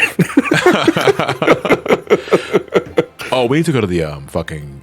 What's the closest way to the Husting Strip? We have to go to the fucking. Okay, no, we can go to the. No. Can we just go to the strip from here? No, we can't. We have to go to the fucking. Let's go to the Adventures Guild. It's just the fucking. Oh, like okay. Am I gonna start ripping and tearing this game? Yeah, I'm all for it, dude. Like, I am all for that cornball, emo rock. Because I honestly, I felt like I was playing early 2000s Sonic Adventure stuff. You know, because I always loved the music in Adventure 1 and Adventure 2. And all that sort of thing. I always loved the vibe of those games. You know, the story was, your mileage may vary, obviously. You know, and you know, I think that's without getting too deep into the video, my thoughts on it. I think the challenge I am going to have to deal with is relaying my thoughts on the narrative without coming across as a hypocrite. Even though I made those videos like fucking 10 years ago at this point. Yeah, it's been 10 years since I made those first 3D Sonic videos as Johnny Versus videos. Because I'm just gonna say right now, without talking about the story, it's one of my favorite stories in all of Sonic. Like, just period. And a big part of what it works for me is its somber mood. And it's the character interactions are some of the best character interactions I've ever seen in a fucking Sonic game. Like, Sonic media, period. You know? Well, it is a story delivered with confidence. It is a story that takes itself seriously. And it is a story that pays respects to a lot of previous events. And I felt, as a longtime Sonic fan, my time spent on those games that I played so much in my youth was validated. Now, if you recall, one of my critiques of the earlier Sonic 3D games, Adventure 1, Adventure 2, 06 especially, was that I thought they took themselves too serious. 06 especially, I thought just went too far into taking itself seriously. Like, I felt like I was playing a soap opera with Sonic the Hedgehog. Adventure 1 and 2, I thought was very hit and miss because I didn't exactly find everything enjoyable about the narrative, you know? But when I think about what I like about in this game, it might seem strange to those that did watch those old Sonic videos, that discovered me through those old Sonic videos. We're like, oh, he doesn't really like the shonen type anime stories of Sonic games. Because this is a guy who's repeatedly said that he thinks that the vibe that Unleashed colors and Lost World demonstrate is where Sonic belongs, but here he is saying that he loved Frontier stories. So what the fuck is happening here? Well, one, I'm getting older, and I feel changes change over the past decade. I think that's an important caveat that we should keep in your mind. But secondly, it's just a well fucking written story, guys. And I don't give a fuck what character I'm playing as. It could be Mario, Rayman, Rascal from PS1, or fucking Blasto. If a narrative is a good fucking narrative, I'm down with it. And to me, Frontier's narrative and character interaction, oh my fucking God, it made me cry.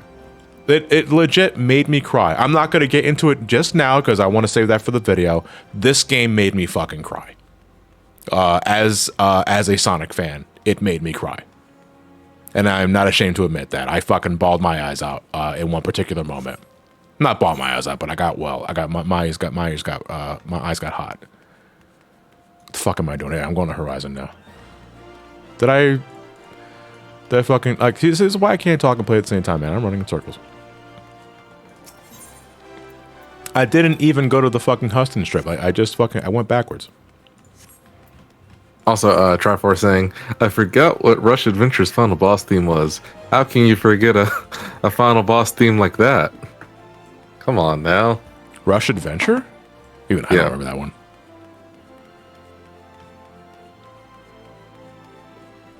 It was kind of almost dubsteppy. So as a 30th anniversary game, it did a good job. I think good job is the best way of putting it. Flashback trailer. Let's put it this way. If this is the foundation for a new era of Sonic, I cannot fucking wait to see what the next game is like after this one. Like, I think to me that is the most exciting thing about Frontiers as a game and its future. John, when you get to reviewing Frontiers, right? What you should do is Put a vibrator on my 3D ass. look back. Yeah. No.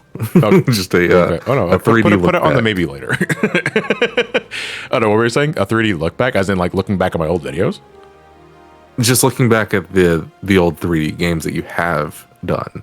But instead of doing them individually, just have it in one like a large video. Like looking at just like short look back. Looking back at these 3D Sonic games like years later after I matured as a content creator. Yeah. That sort of thing. Yeah. The thought has run through my mind a couple of times doing that, because I feel my viewpoints where certain things would change. Especially we're now at an era where I've done a full out 100% playthroughs of most of those games. And I feel that was good for giving me perspective on a couple of things, some for the better, some for the worst. I've thought about it. Probably not going to do it anytime soon unless I'm desperate for cash. Road to the wide open frontier. Yeah. But I'm going to wait on that, because I don't think that as much as I would rather give other franchises and things some time in the spotlight before I go back to the Sonic well again, you know? You know what? I'm not going to consider it until after I already tackled any other Sonic game spinoff or otherwise that I did not look at yet. So what's left? Waku Waku Sonic Patrol Car. I gotta look at that first, Jason. Otherwise, I can't go back to SA1. No. What other Sonic games have I not covered? Like, I've not done Sega Sonic the Hedgehog, the arcade game. I've not. Did you do the Rush games? Yeah, I did the Rush games. I covered the Sonic Rush in a whole trilogy video with including Assassin's Creed 2. No. I've done Sonic Advance. I've done Sonic Rush stuff. I've done pretty much all the handheld stuff. I've done Pocket Collection. All the racing games. Mean Bean. No, I covered Mean Bean Machine very, very, very, very fast in the spin-off video because it's Puyo Puyo. There's not much I can say. Sonic compilations. That's an extra video. That's not like, I don't want to consider that mainline. You do that for shits and giggles. I've done Tails Adventure. I've done Tails Sky Patrol. I talked Master System Sonic Spinball in the spinoff video. Right when I was talking about original Spinball.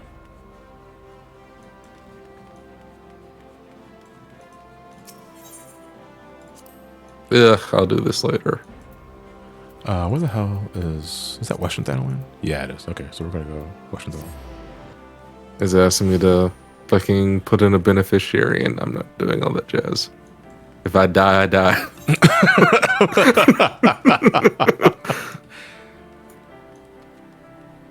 Sonic mobile games when you're really bored. What the fuck is even there to talk about? Sonic Dash. Sonic. No, wait, didn't I talk about Sonic Dash in a fucking video? I could have. Did I talk about doing secret rings? Oh man, I miss Sonic Runners. The original Sonic The Runners? original Sonic Runners, yeah. Okay, yeah, same here. Because man. I played the fuck out of that game when it was. I put money in that game. I didn't put money in it, but it was one. It was worth it. It was one of my favorite free to play games for a long time. Have you put money into Mario Runner? To the Mario Runner? You show game? off. One more time, Jason. Did you put money into the Mario Runner game? Mario Run. Yeah, I bought the main campaign. That's it though. Okay. I think that's all you can buy. Like in that game, it's just like the main campaign. There's a revival of Sonic Runners, but is it a revival of the original Sonic Runners? Yeah. That was such a good mobile game. Invalid target? Why can I not? That's so weird. Why can I not fucking use the F key to... Yeah, there we go. Now it's working. I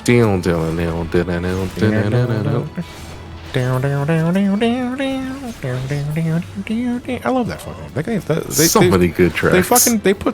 They went so hard on the damn music for a free to play mobile game.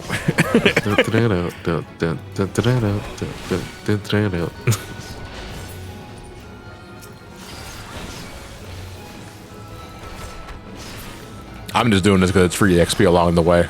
Like, I'm on my way to a major MSQ line anyway. Johnny versus Sonic 06 Legacy of Solaris. Man, how many times I fucking covered that game in Sonic Hacking Contest? I feel like I've already done a Johnny versus on this shit. You know? No, but I think that's like the future of Sonic 06 content, isn't it? It's just like talking about fan recreation. So you got Legacy of Solaris, you have Project 06. That's the one I'm really looking forward to, is Project 06. You know, but I think only one person is working on that, if I remember correctly. So it's like we're in that for the long run. Hey, Theron, thank you very much for that. Can we agree that like half of Sonic Runners soundtrack could be like an anime OP or ED? Yeah, I would agree.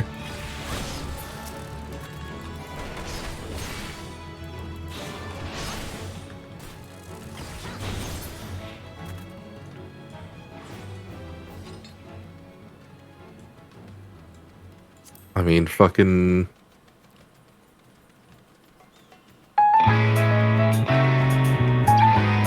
Staring at the moonlight or sunset. Yeah, exactly. Yeah. Then he starts running and then he covers the ground too fast and then he fucking, it's daytime. Fuck, John. No, Sonic, you ran past the sunset.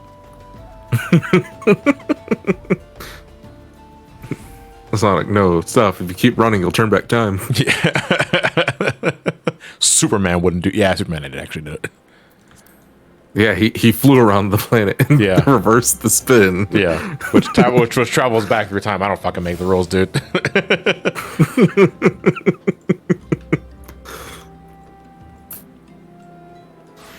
Hello, Totonawa. Or is it Totonawa? Finally watched that movie a couple of years ago and I'm like, wow, this is stupid. Fucking Silver Age logic here. Which I think, to be fair, like the first Superman movie, that was a 70s film, right?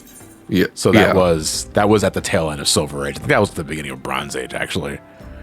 But oh no, because when was Bronze Age comic books? Was that 70s? Ooh. No, because Silver Age was like 70 to 85, wasn't it? No. Silver Age was 60s. 60s and the 70s. Yeah. Silver Age. Oh no, Bronze Age was 70 to 85. 70 to 85. Okay. Silver Age is before. Yeah. So I think, to be fair, in Superman's case, like, they were probably still running off of the Silver Age logic, because I think, if I'm not mistaken, Superman was the most popular comic in the Silver Age time, outside of Batman. For DC specifically, I should stress.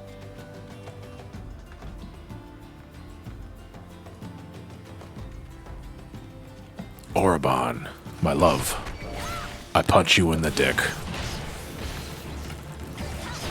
I look like an asshole. So do we call them by these ages because they keep going further and further downhill as the years go on? What do you mean? Hold on, what are you talking about? Because we're going from Golden Age to Silver Age to Bronze Age. Yeah. It's like, what's happening here?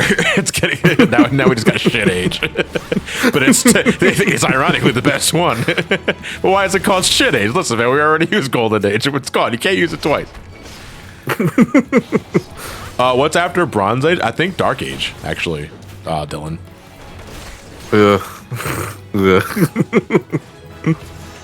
Oh. Funny, I can't do this now.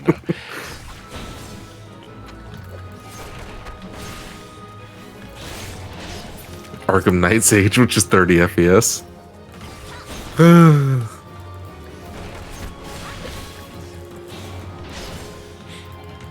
Yeah, when it comes to like popularity, like if we're talking about live action content, like I think nobody touched Batman, Adam West Batman in the 60s. But comic books, I think Superman was the more popular comic for a time. It wasn't until the Bronze Age of Batman where they started doing more with the character, specifically making the Joker more of a fucking threat than the buffoon he was in the 60s show. Because strangely enough, the main villain in the 60s show was the Riddler, not Joker. And for the better, I love Frank Gorshin's Riddler. Like, Frank Gorshin's Riddler was the best fucking thing about that show. Particularly, thank you again for the gift bomb once again. That's like 20 in the span of an hour.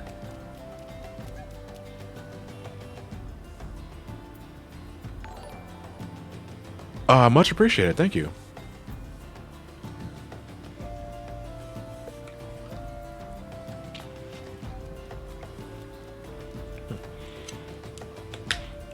Oh my god! Now that I reevaluate Mark's emote on my chat, because we made that emote when he took a bite out of the super spicy ramen noodles I ate live on air a couple of years ago, and it was kind of a delayed reaction with him. But when it did kick in, we freeze framed his face, and we made it an emote. Now when I see it, all I hear is the fucking fish carrot noise. Yeah. Yeah. All I can think of is, so why do we have an emote of Mark having an orgasm?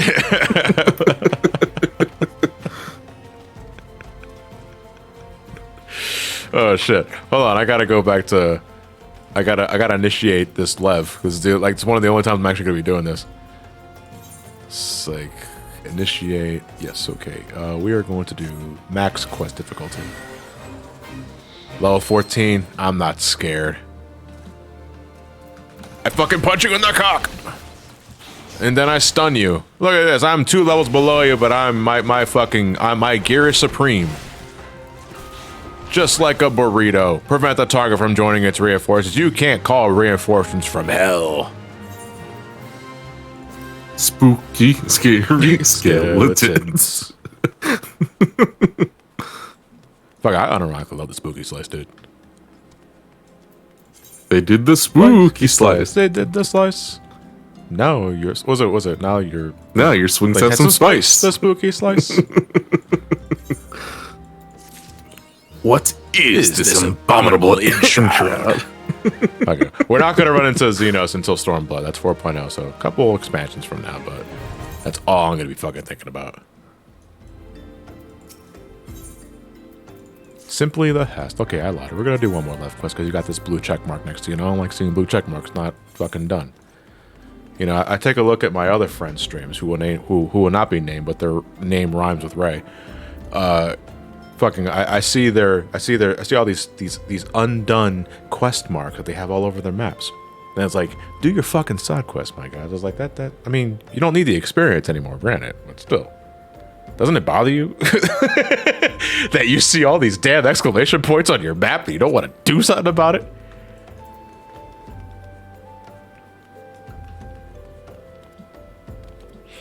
So I was going to try tanking, but ever since the toxicity of the last party I tried tanking, I was discouraged and stuck with DPS.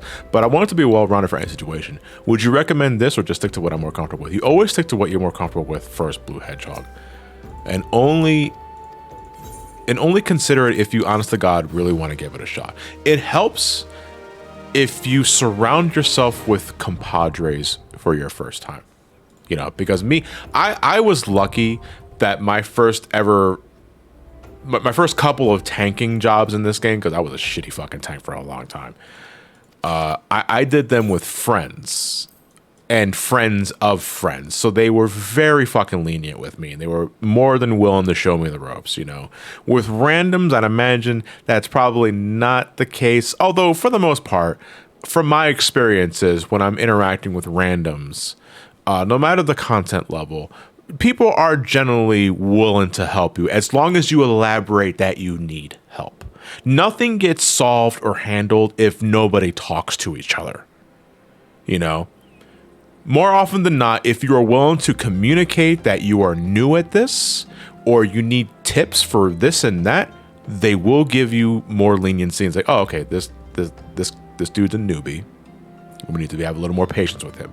When I'm doing dungeon pools, when I'm doing dungeon runs as a tank, specifically, I have a macro on the ready that asks my healer, do you want to do small or large pools? Because if they're new, they likely don't want it. They likely don't want me pulling everything in the dungeon at once. Even though I'm more than capable as a tank, I can take care of myself. That can still give the healer anxiety, and I don't want to do that to anybody. I have anxiety? Yeah. I don't have that, but Ben does. But I think as long as you communicate with somebody that you need help or it's your first time, people are more than willing to be lenient with you. Everything you described up until the if you need help, ask for help. Yeah. Perfectly describes Overwatch. With tanking there as well. But no, as soon as you need help, just go play a different game. You know, I never used the chat client in Overwatch because I was always playing that game with Discord friends. Exactly, you buddy up for Overwatch. Yeah, buddy up with Overwatch, yeah. Dude, strength, you don't play solo queue. Strength and dexterity. What the fuck is this gear, dude? Can I even wear it? I can. No, I'm talking about Overwatch, not Overwatch 2. Hey, we shop at the same store. Anyway, that's the goblet, so I'm not going to unlock that quest. All right, let's continue on with MSQ. Because we can't do 15 quests until we're level 15. Overwatch 2 actually made us miss loot boxes. So I have not. I have no intention of playing Overwatch 2 for the foreseeable future. What's the problem with Overwatch 2? There's a lot of problems with it. Okay, so you know it's a hero shooter, right? Yes, I do. And that different characters have different skill sets and different matchups. I played a lot of the first game. Yeah. Yeah. So what if you didn't have all the characters at the start? Oh boy, Smash Brothers. So you got to play the game, like pretty much. Okay. Or buy them. Oof. But then like the skins you can gain through in-game currency. It may take you a couple years to get certain skins through in-game currency. Yeah, I got time. Unless you either buy the currency or buy a battle pass. Sure. As well, you need a cell phone number attached to the game. Can't be a prepaid number, has to be postpaid. I remember the controversy with the cell phone business because people couldn't use prepaids, yeah. Has to be postpaid. Just a lot of stupid shit. The game is objectively better with balance changes they made. The problem is that there's no free cosmetics anymore with loot boxes, and the skins they sell are ridiculously priced. That's looking at it objectively, Sleepy Boy, and I would agree with that. But that's also, I think the other thing is the elephant in the room considering Activision and Blizzard, which I think is another thing that people are not willing to talk about because it's just a messy situation overall, you know. Yeah. And I want to make it known. That is part of the reason why I'm not considering picking up Overwatch 2. At the same time, I'm not gonna judge you if you play the game. Like if you're playing the game because you honestly got are looking forward to this game and you want to enjoy a sequel to a game you really love playing, you do whatever the fuck you want. Yeah. You know, it's like I don't care. But the thing is, I don't care swings both ways. I don't care that you're playing it, but I also don't care that you're playing it. You know what I mean? So if you're like, I'm not gonna be there to absorb your conversation about what you really enjoyed about Overwatch 2 today and tomorrow, like the experiences you had, that sort of thing. It's more like you enjoy what you enjoy on your free time. It's just that I don't. I'm personally not gonna put time into it. But again, I am not judging. You play whatever the fuck you want. Bomb. Yeah, I mean, because at the end of the day, Sure. It's your fucking money to spend.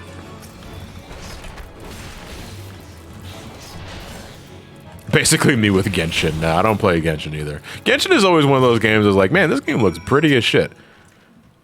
But it's also like, what the fuck do you do in this game? Me going through several hours playing Genshin so I can get to the stupid level cap to get into multiplayer. Linky, oh yeah, by the way, we're not going to be doing Genshin for the sub stream. Okay. Wait, what? Was that something that was being passed around? Yes. Genshin Impact for a sub? No, I wouldn't do that. No, not like with subs. It was like for September. Oh, September. Okay. What helmet?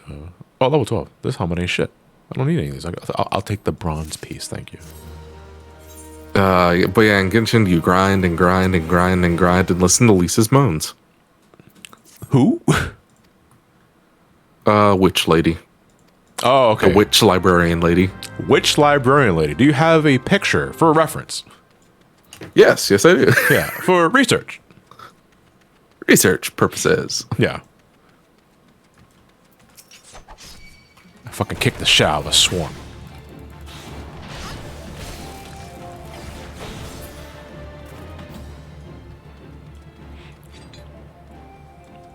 Don't mind me, I'm just punching the shit out of a swarm of midges. What are these things? Posted into the Hold on a server. second. Do these things have angry eyes? I never really looked at the models for these. Let me see if I can get a better look at one of the ones that are not fucking swarming at 3 miles per hour. Should I get a zoom over one of them? Yeah, they do. They have little evil eyes. Oh, that's adorable. Oh no, they're American. I'm not gonna beat this thing up. The thing's adorable. The bitrate will love this. Oh yeah, can you G-pose them? Yeah, if they're not hostile, you can. If they're not hostile, or if you're well above their level, you can G-pose with them safely. It's fine. Like all right. So when I'm talking about aggro stuff, see here, see this desert. Was it Peisty or Pasty? Whatever the fuck I think it's Peisty. This is an aggressive enemy because he has a red mark next to his name, which means if I get close to him, he's going to aggro me. Well, he has to also see me too. Yeah, see. Enemies also have different means of aggroing you. Most enemies have line of sight aggro, which means if they see you, they will engage you if they're aggressive. Some enemies aggro through sound, which means if they hear you, most of the time if you're running towards them, they will aggro you.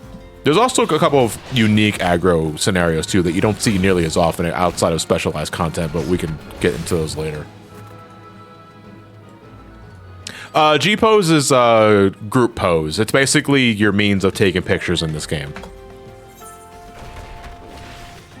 It always does like the last action you did if you're like fighting something, but this is how you take pictures of the game. Oh, John, I posted it into your server. Okay. Wait, you're telling me that I've been playing for years and never knew sight aggro was part of this? My mind is legit melting. It's okay, Sleepy Boy. It's okay. You would have figured it out if you woke up. Yeah. Okay. So this is, what's her name again? Lisa. Yeah, that's actually a pretty cool design. Fonz. Yeah, I know. Fonz immediately is like, oh, I love Lisa. I love Lisa. Genshin, I hate Genshin. Though. Genshin, though, gross.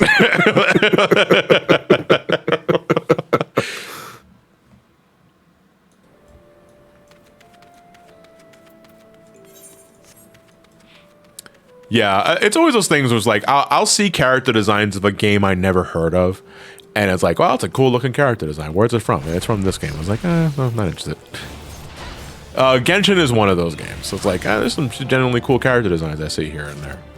But I was like, I'm never going to play the actual game because I'm not into. From what I understand, Genshin is like Zelda Breath of the Wild with a gacha element. Yeah, so whenever you go home for Thanksgiving, don't play Genshin on a bus. Why not? Well, Lisa's climbing because things get awkward. What do you mean? What does it sound like? What is it, sexual? Does it sound like moaning? Yeah. Do you have a clip for really do you have a clip for research? I can pull it up. One sec. Sure. Those listening to the stream might want to turn the volume down or put headphones on.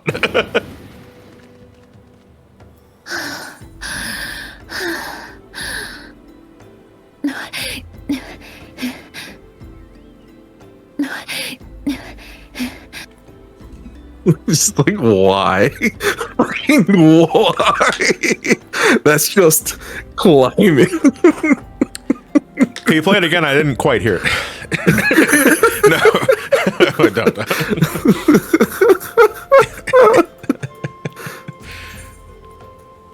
What is she climbing? Oh man, she's probably playing chess. I got a fucking vibrator up her ass, dude.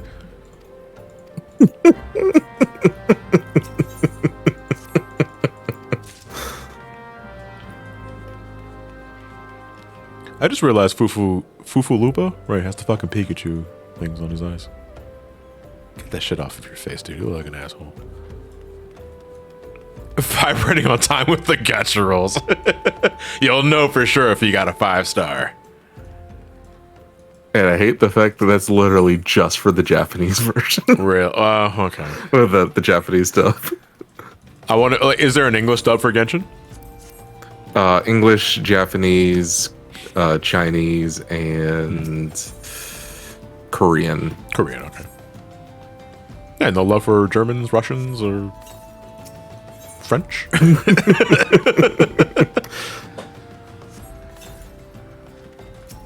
I set down a bear trap to catch bears. No love for Spanish.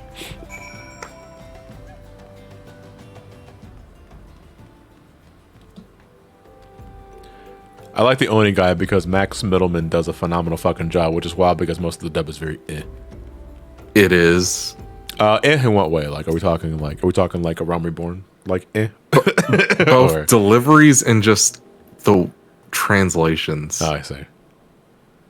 Some lines don't flow correctly.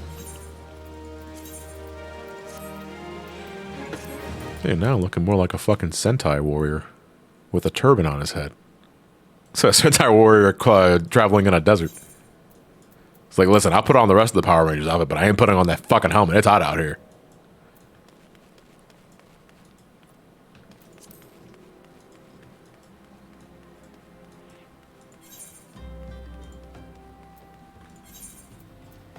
Actually, is it?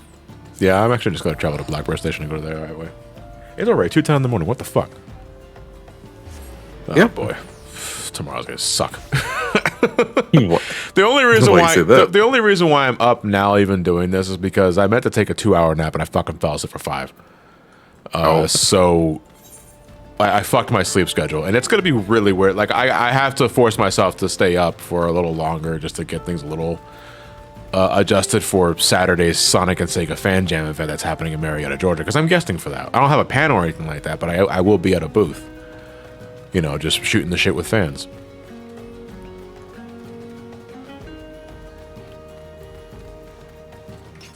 You know, but it was also like, I was at a point where, you know, when you know you have like 2-3 other projects that you need to work on But it's also like you had this other project that you've been lingering on for the longest time, and it's like you just like enough is enough. I just want to get started on it. That's this stream series. Like the 14, like starting a new 14 character as a live stream series for me is one of those ideas that I've had for the longest time. Hello, Cecily.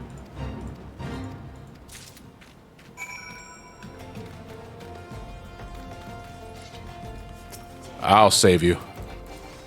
Oh, my fucking level's too high. Never mind, you guys got this. Any plans for PAX East next year? No. Because I need to save up money.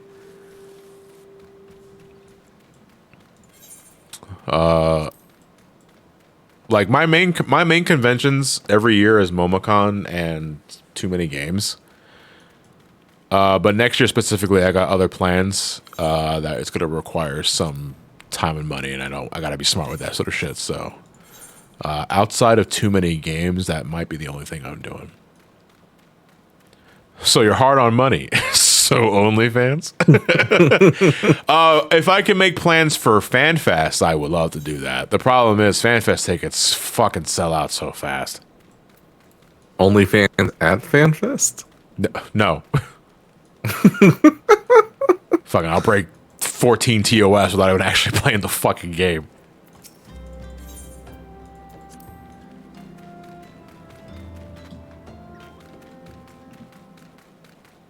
That's a car. Only FanFest, yeah.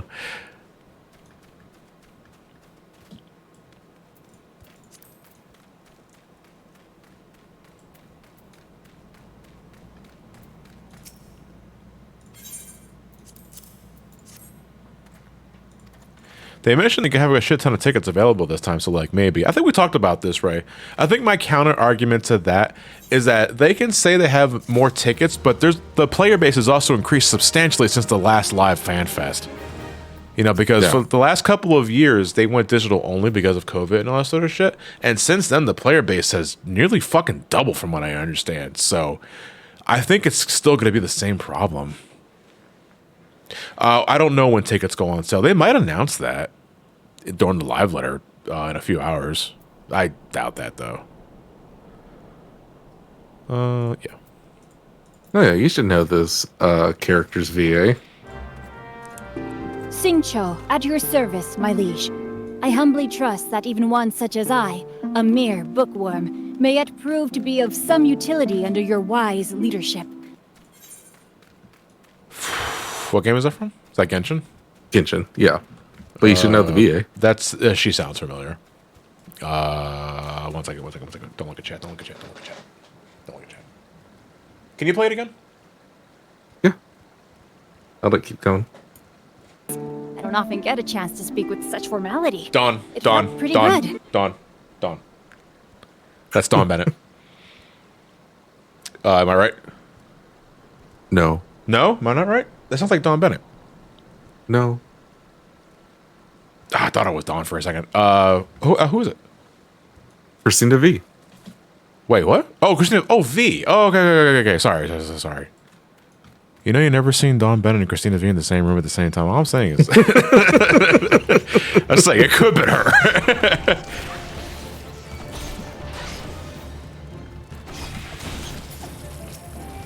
She's voicing a dude. I mean, girls voice boys all the damn time.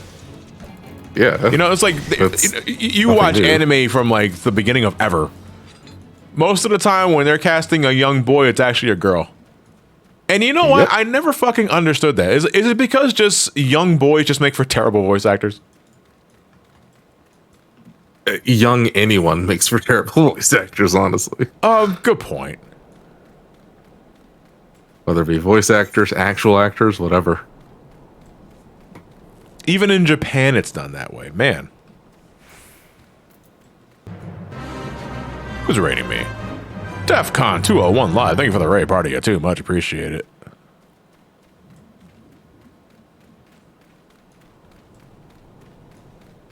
Quiveron attended. Your time is nigh. Hey, I'm a Lalafell too. Finally, someone I can deck in the snobs without having to look up. Cannot execute at this time. Damn. Well, what happened? Oh, the prompts. Yeah. Actually, I gotta turn those prompts off. You could turn those prompts off so that you don't hear that all the damn time.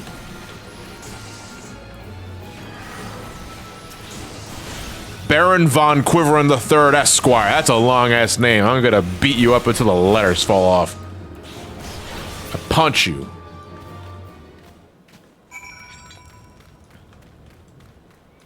How does Lalafell punch flying bosses? I don't know, man. X is the only Mega Man with a male voice actor in Japanese. Wait, you mean... So you mean like you mean iteration of Mega Man, Mega Quint? Is that what you're saying? So you're talking like classic Mega Man is voiced by a girl. Mega Man.exe is voiced by a girl. That sort of thing. Is that what you're saying? Walnut. Peanuts, pineapple smells.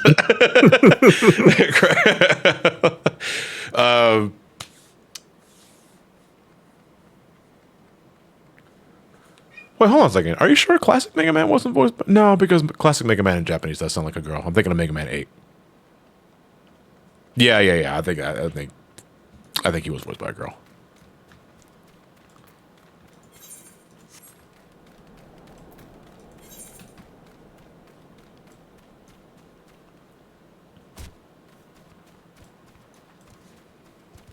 Is it a Masako Naizawa Goku thing where it's all still the same VA? I don't know. I mean, that's a valid question because the term for voice actor in Japanese is seiyu, right? That's I think male voice actor. What's the female term? I thought seiyu was female. Was that both? Was that cover both? Where's it? I'm actually a little confused. Seiyu. Because I'm not sure if there was a proper distinguish between male and female.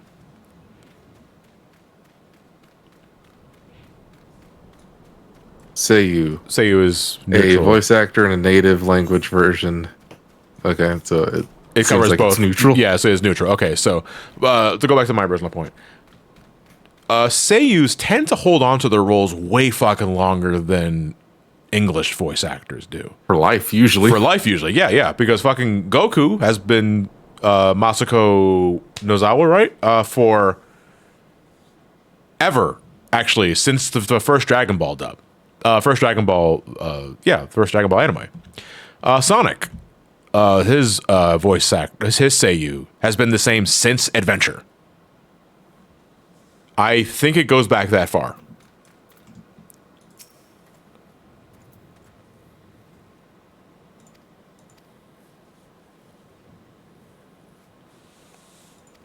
Yeah. Luffy's voice actor has pretty much been the same throughout the years. Mayumi Tanaka.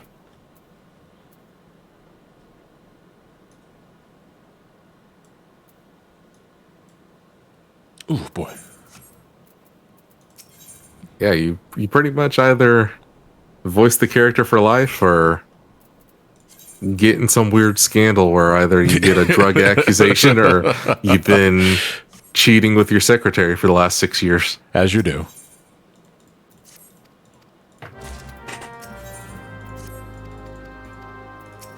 Or die.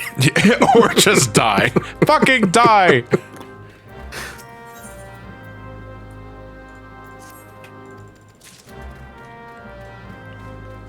They get to be recast in the Yakuza remaster. Yeah, with the drug accusations. Yeah, because I think if you do any amount of crime, I think big or small, you just get dropped hard. Pretty much. So it's like, well, you can say that they have more respect for voice acting in general. They'll drop your ass in a fucking heartbeat if you fuck up.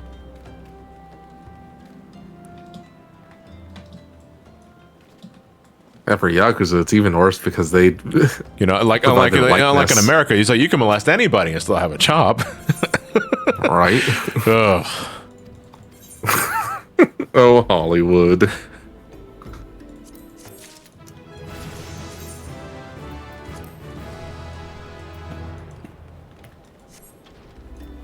If I had a nickel for whenever Yakuza character was recast for the actor having a criminal record, I have 2 nickels, which isn't a lot, but it's weird that it's happened twice.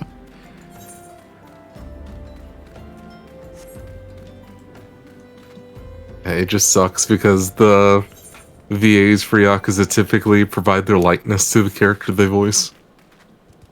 So whenever there's an accusation, they have to pull the fucking game. Remake his face. I want his face remade. Can I cross here, or do I have to? Meanwhile, us over here in the US, we just remake the face for stupid-ass reasons. Yeah. Spider-Man, I'm looking at you. Oh my god, that still pisses me off. Like, I don't know, so like, bad. What was wrong with the original look? Did they ever give a reason as to why they changed it in the first place? I think they said they wanted a mocap actor that's closer to the VA's face. Is I think the excuse that they were going for, because they couldn't translate it over correctly. Huh? Exactly. It's already been done. Oh man, I can't fucking... Yeah, it's not letting me fucking target in range. I gotta change something here because this is weird. Because normally I like to hit the 5 key to target nearest enemy. And it sure as shit ain't targeting the Antling Soldier.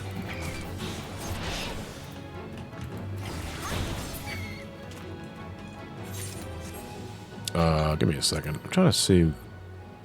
Where is that? Like, automatically... Targets... Yeah, new mocap technology for the remaster.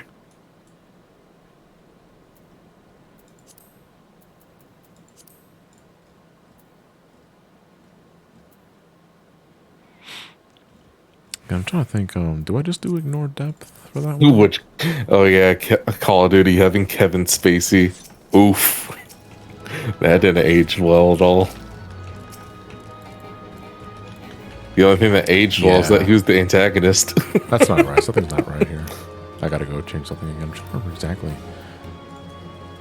how I had my hotbar set up in the my other client, because something is not right here. No, not hot. Let me go to keybind.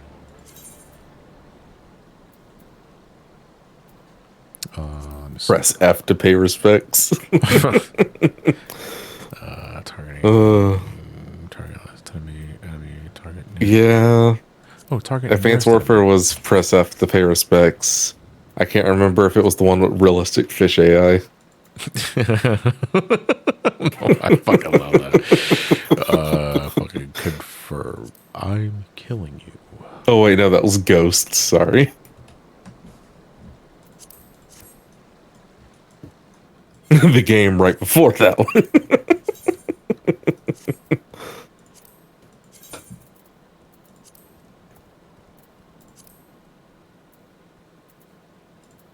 Yeah, okay, this should be better now. Yeah, there we go. Our dog is the best dog. Alright, now I'm feeling a little better. Alright, F's are completely done. F to pay respects. We are going to do these 2 side quests, and then I'm going to do my last... I'm going to do my 15 Pugilist quests, and then we're going to call it a wrap for tonight. Fish AI, what are you talking about? So when Call of Duty Ghosts was making its marketing rounds, they put a weird emphasis in the marketing on the fish AI and the dog AI. The fish AI was the one that became more mimetic because who fucking cares? Like, I remember the first images that went around mocking it was just an image of Mario 64 that also had realistic fish AI, as in the fish move away from you when you get close. It's like, it was just like, who fucking cares, man? Fuck you.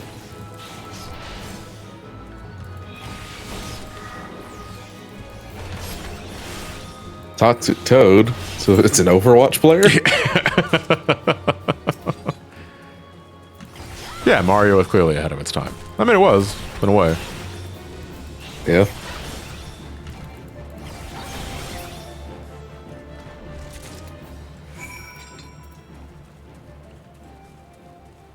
It's still weird to think that SA1 and 2 released around that time. What, 1999 and... No, well, all right, SA1 came out in Japan in 98. It came out in America in 99. September 9th, 1999, 999. Yeah. SA2 was 2000? No, 2001, because it was the 10th anniversary celebration.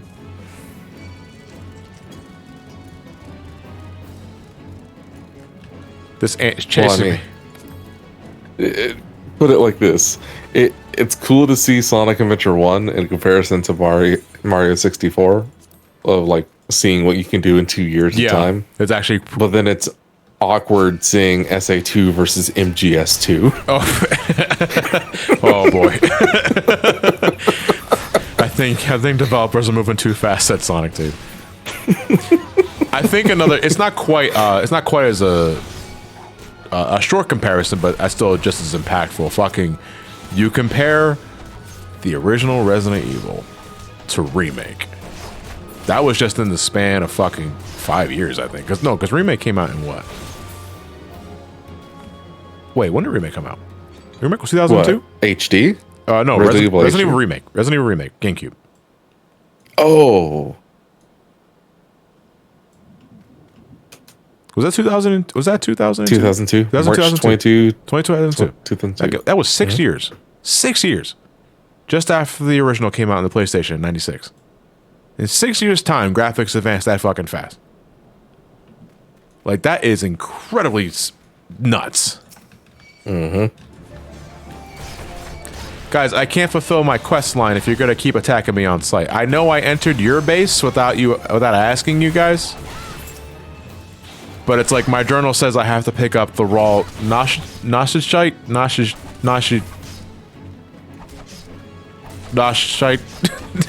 The rocks. I gotta pick up the rocks. It's a nice rock though. It's big. It's bigger than me.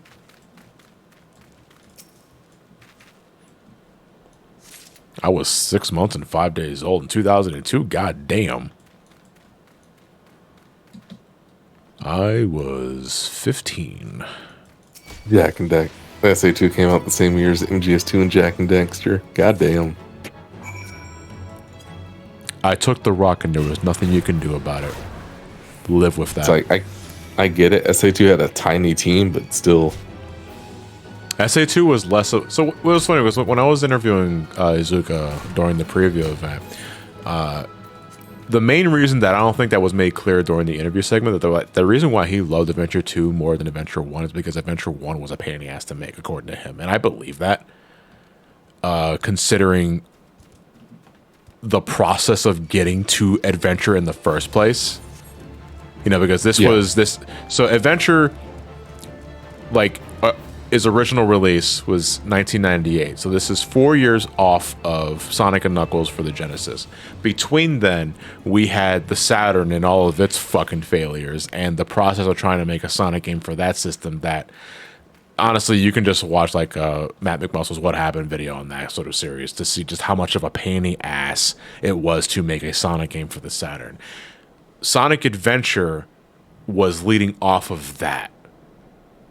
There are multiple strenuous attempts at trying to make something for the fucking Saturn. So when they finally said, fuck it, man, we're just going to make a launch game for the Dreamcast, from what I understand, they essentially had to scrap everything and just make everything from scratch.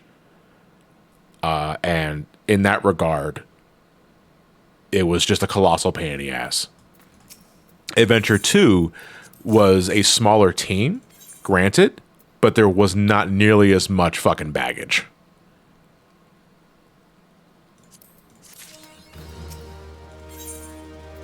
Understandable. Yeah, I completely agree.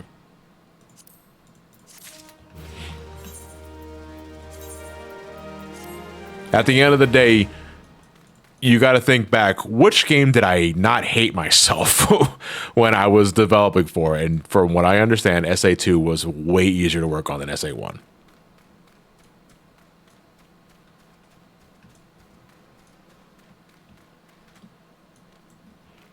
For SA2, all they had to worry about was just making it a fun game.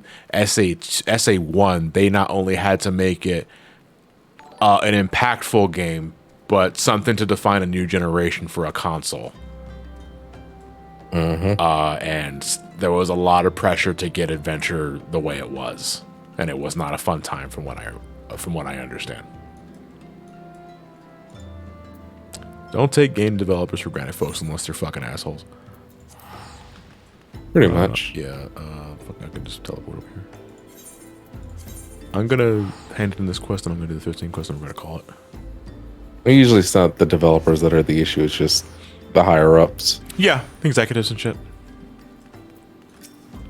Look at the development of LA Noire. I mean, that team is now pretty much defunct, right? They're gone. What do you mean team? Oh, okay, I'm sorry. Well, one guy. It did everything. Fucking college interns that get recycled every 3 months.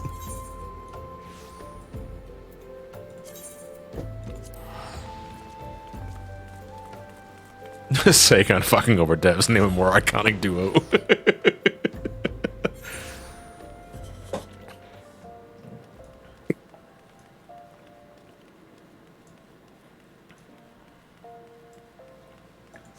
They have a more iconic duo.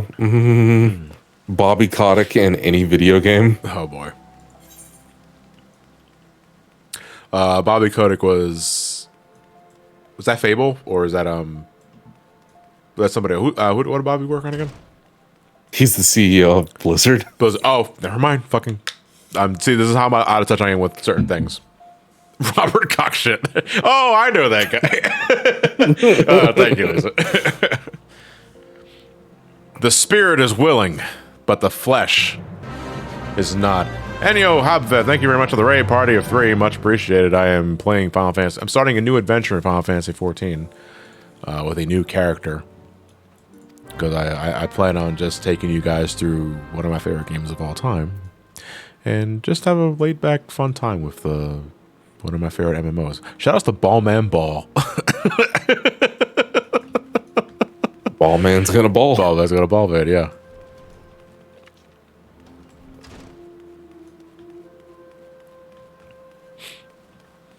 There's no I'm way gonna that man's balling. I'm gonna remember Robert Cock shit. That just kind of sticks with you. Like shit. Cock shit, to be specific. I remember seeing a couple of your YouTube vids in the past. That's cool. It's probably Sonic related in that case. I'm not sorry.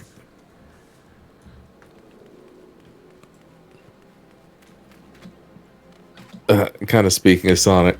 So not going to talk about Frontiers itself. We're talking about the launch and pre-launch of Frontiers. My God. Oh, wait. What just the fuck like leading up happened? to it? Like, yes. Do you remember, you know what my favorite fucking moment of Frontiers pre-release was?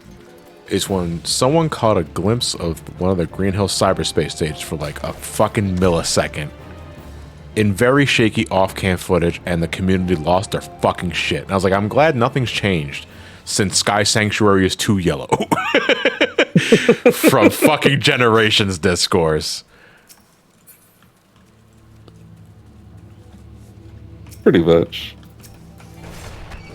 But that's part of the issue, is like there was nothing.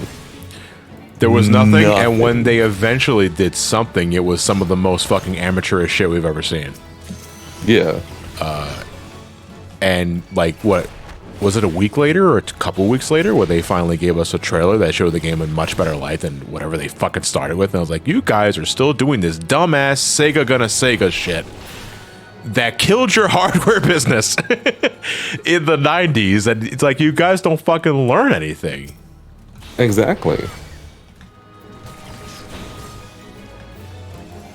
And it's like, how hard is it? It really isn't. To literally just emulate your daughter companies. The companies you bought are they doing gotta better be than you. contemporary, Jason. It's not good if it's not different. Who cares about money? Said the businessman. Any other series would be dead from this, Mega Quint says, and Mega Quint's absolutely right.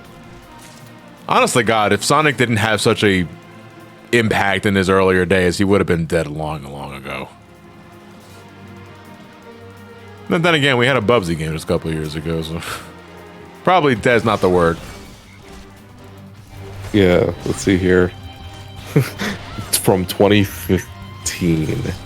Sega says it's learned from Atlas will restore trust with fans. Yeah, that definitely fucking hasn't happened yet. Well, I'm still waiting.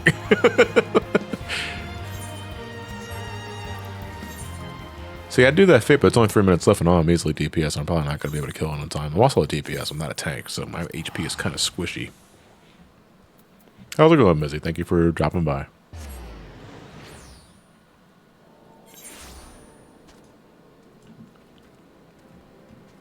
And let's see here. Are you allowed to be out here?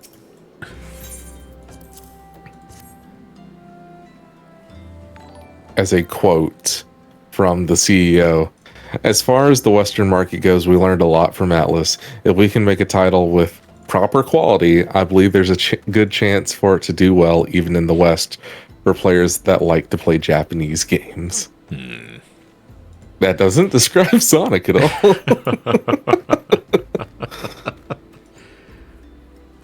My dude's still the CEO. Hello, Zuzumeta. I am Romani Momani. It rhymes with have learned literally nothing. And it's weird that they didn't learn anything when Atlas has barely posted any games since 2015. You mean like the main social media account? Yeah, like releases. Oh, just releases in general, outside of like Persona and all that? Yeah. Yeah.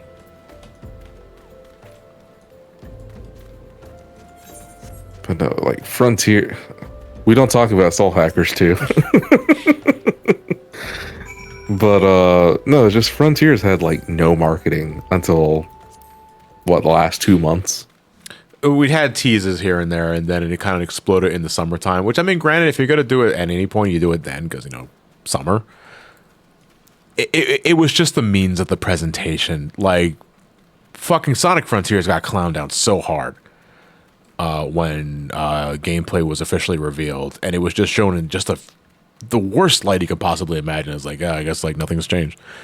And then they give us an absolute fucking banger of a trailer and proper gameplay demonstration later, and it's like, you guys shouldn't have fucking started with this. And you say, Dylan, you say thanks IGN, and yeah, IGN holds some of the blame, but at the end of the day, it's Sega and Sonic Team that has to greenlight that shit. So what they showed, Sega and Sonic Team were absolutely fine with giving them the pass.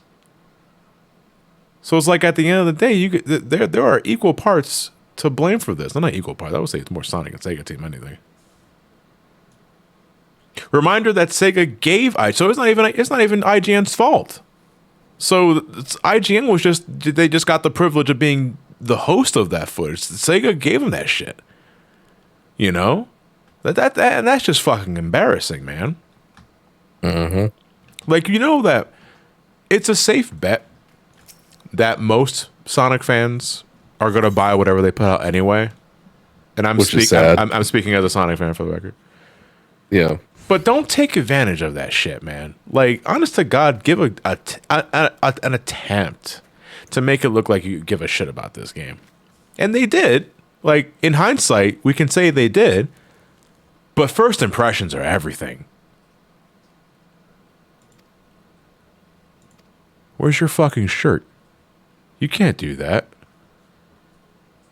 It's my clone. Like, with both Sonic Omens and Sonic Frontiers, we've had to get so much information, not from the Sonic Twitter account, not from the Sega Twitter account, but from the social media manager's personal Twitter account. I shouldn't have to go to someone's personal Twitter account to find out shit about their employer.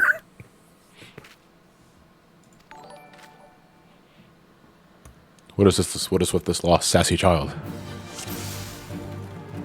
All right, you take the 2 on the left. I'll take the 3 on the left. Sega's a fetish for shooting themselves in the foot, pretty much. It feels so good. That just fucking... Oh, they have Featherfoot on, that's why. Remember Featherfoot? That was an ability that we used to have. Not anymore. It just increased your evasion for a few seconds and actually wasn't that useful. No, at the same time, accuracy was a thing in early Final Fantasy XIV, so... Sorry, I didn't mean Omens, I meant Origins, Slip of the Tongue, both released within months of each other. Consider this a bad Origins. He was a bad Origins. Fucking, I didn't miss with that snap. Oh, you're level 20.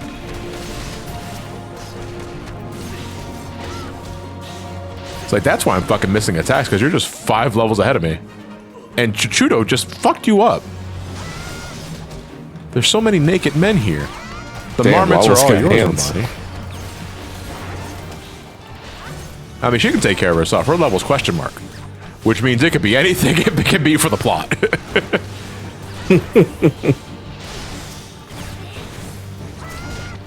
Origins is a fine collection. No. Origins is okay. It should have been. That's all it is. Yeah, I think it could have been better than what they gave us. Yeah. Like GTA Trilogy is bad. Yeah. Origins is okay. Yes. And what we need from Sonic is more than just okay. Yeah. You can't keep living off mediocrity, Sonic.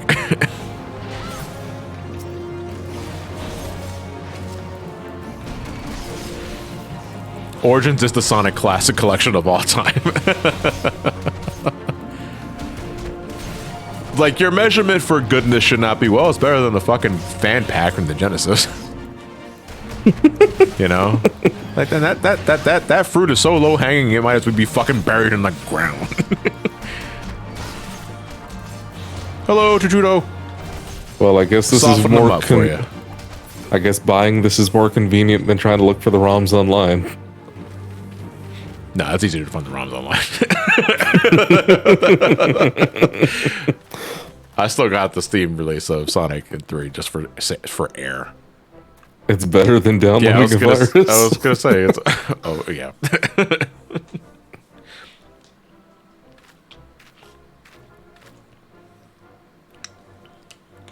Holy fist!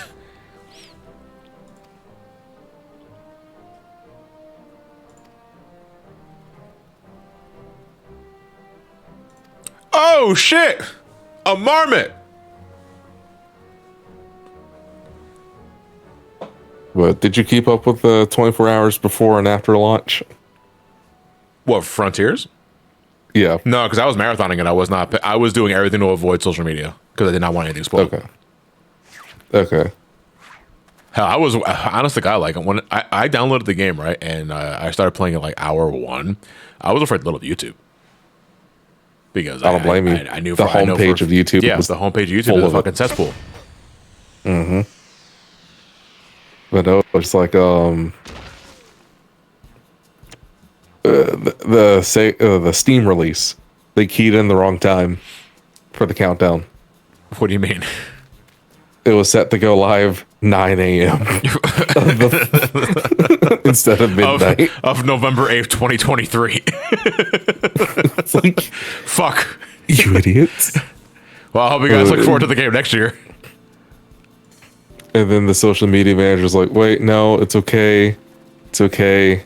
We're going to have someone manually push it to go live as soon as midnight hits. Midnight hits. It doesn't go live. A couple minutes later, it finally goes live. And then people were like, okay, well, what about the DLC? And then the pre-order DLC, it's like, oh yeah, by the way, you need to make sure you patch the game first before you install the DLC, otherwise it won't work. And it has to be installed before you get through the tutorial area, otherwise it won't be recognized. And just like as you're saying more of this, my hand is just reaching out of my back pocket, no longer interested in grabbing the wallet. How long have you been backflip gaming in the middle of fucking Ul'dah?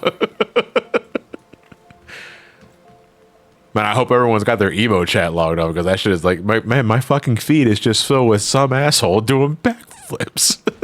Oh, and with the shoe, you'll get your email for them in the next 24 to 48 hours. About 12 hours later, the shoe's email finally hits, except it's not coded properly. So it doesn't activate for anyone's regions.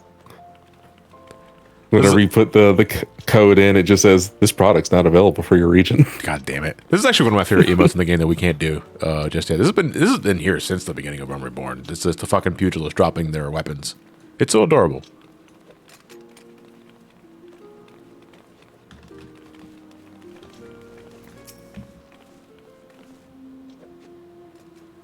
Don't worry about the soap shoes. Only cost your information of marketing instead of real, buddy. Right. You can pay with your IP address. I'm gonna unsubscribe from that shit pretty soon. Oh yeah, the newsletter. Yeah, I'm technically still subscribe to the newsletter. Now that I got my soap shoes, I can unsubscribe. Yeah, unless they do something else. Yeah. Which I doubt it at this point. In 1.0, Potpourri was the one dropping weapons. Potpourri? Is Potpourri here? I have my thing. What's true? I mean, these are all good pieces of gear. I should probably get it. Yeah, let me get the new body piece, actually. Because body and leg pieces are like the most important parts of the gear. Because they have the most stats. And we learned meditation. Which means we have access to our chakras.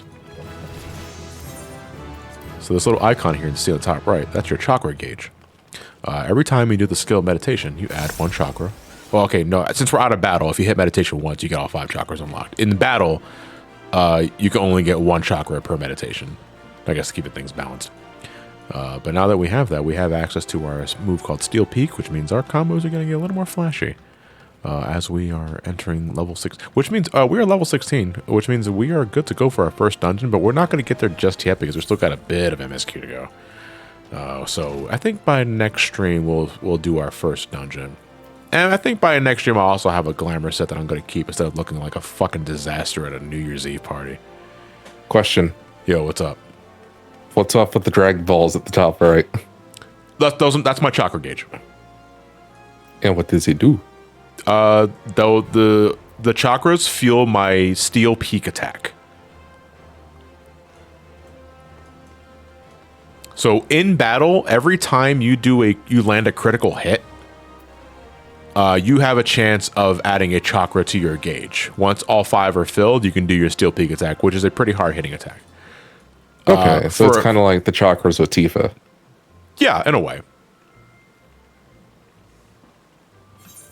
Steel peeps. Don't put those in the microwave. wait, what? Steel peeps?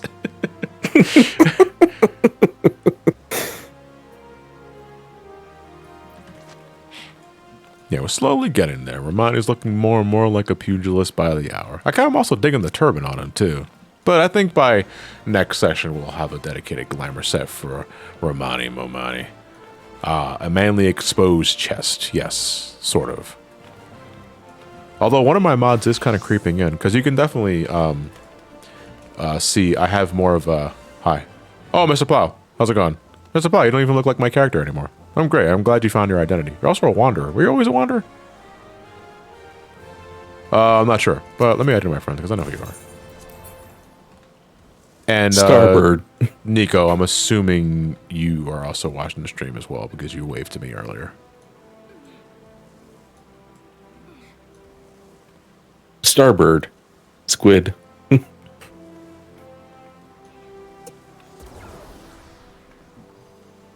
Neko is in the chat. Okay. I will add you as a friend. And Mizzy, I'm assuming you're also watching the stream as well. Give me a sign. Mizzy, if you're watching the stream, tell me to shush. Oh, you motherfuckers stream sniping. Okay, they're watching the stream. All right. I trust you. I'm giving you a character, friend invite. Wanting to be part of the goddamn show. Got to see 10 years later, people are still riding the coattails.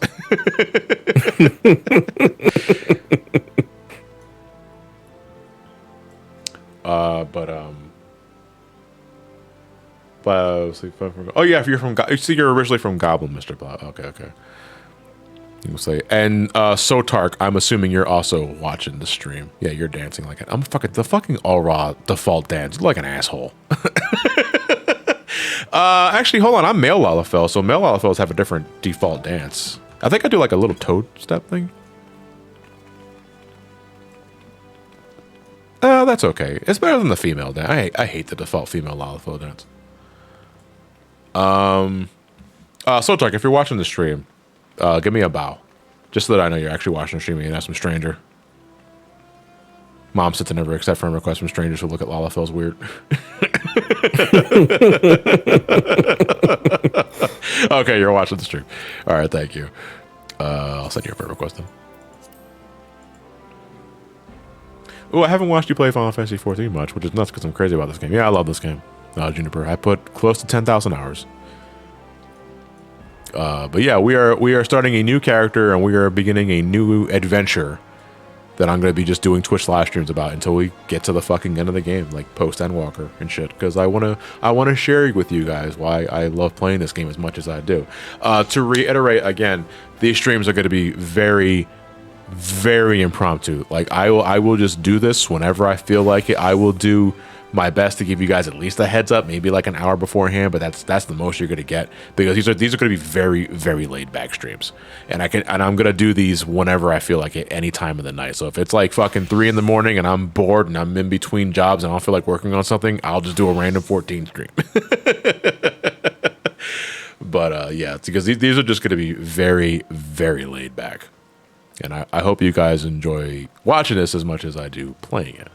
That said, when we reconvene, we're going to continue exclusively on MSQ for now. No more side quests and no more job quests until we reach level 20.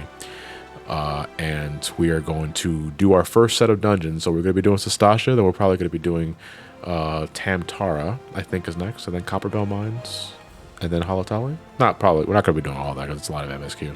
But we got a lot of work ahead of us because we're just getting started. So, with all that said, I want to thank Jason for joining me for tonight, and thanks for the laughs, especially. I love, not that I always enjoy everyone's company when I'm doing like the larger streams, like with the Sonic stuff and the Kingdom Hearts stuff. But there's also something to enjoy when the group is small as well, because the conversations are better focused, and it's not as noisy. I think there's something to appreciate there too. But again, I don't want to put down like my company from the other streams, because I love hanging out with them too. If I didn't like them, I wouldn't invite them in the Discord in the first place. Know what I mean? Yeah. So that said, we are going to call it a wrap there. How's it going, Colgan Tarka? I'm assuming you're from a different company too. I'm going to send you a friend request. And we are good, ladies and gentlemen. Let me see. Is any of my mutuals rating? Oh, not rating, streaming, I should say. Anybody playing? Nobody. Okay, let's find some random that's also playing Final Fantasy XIV.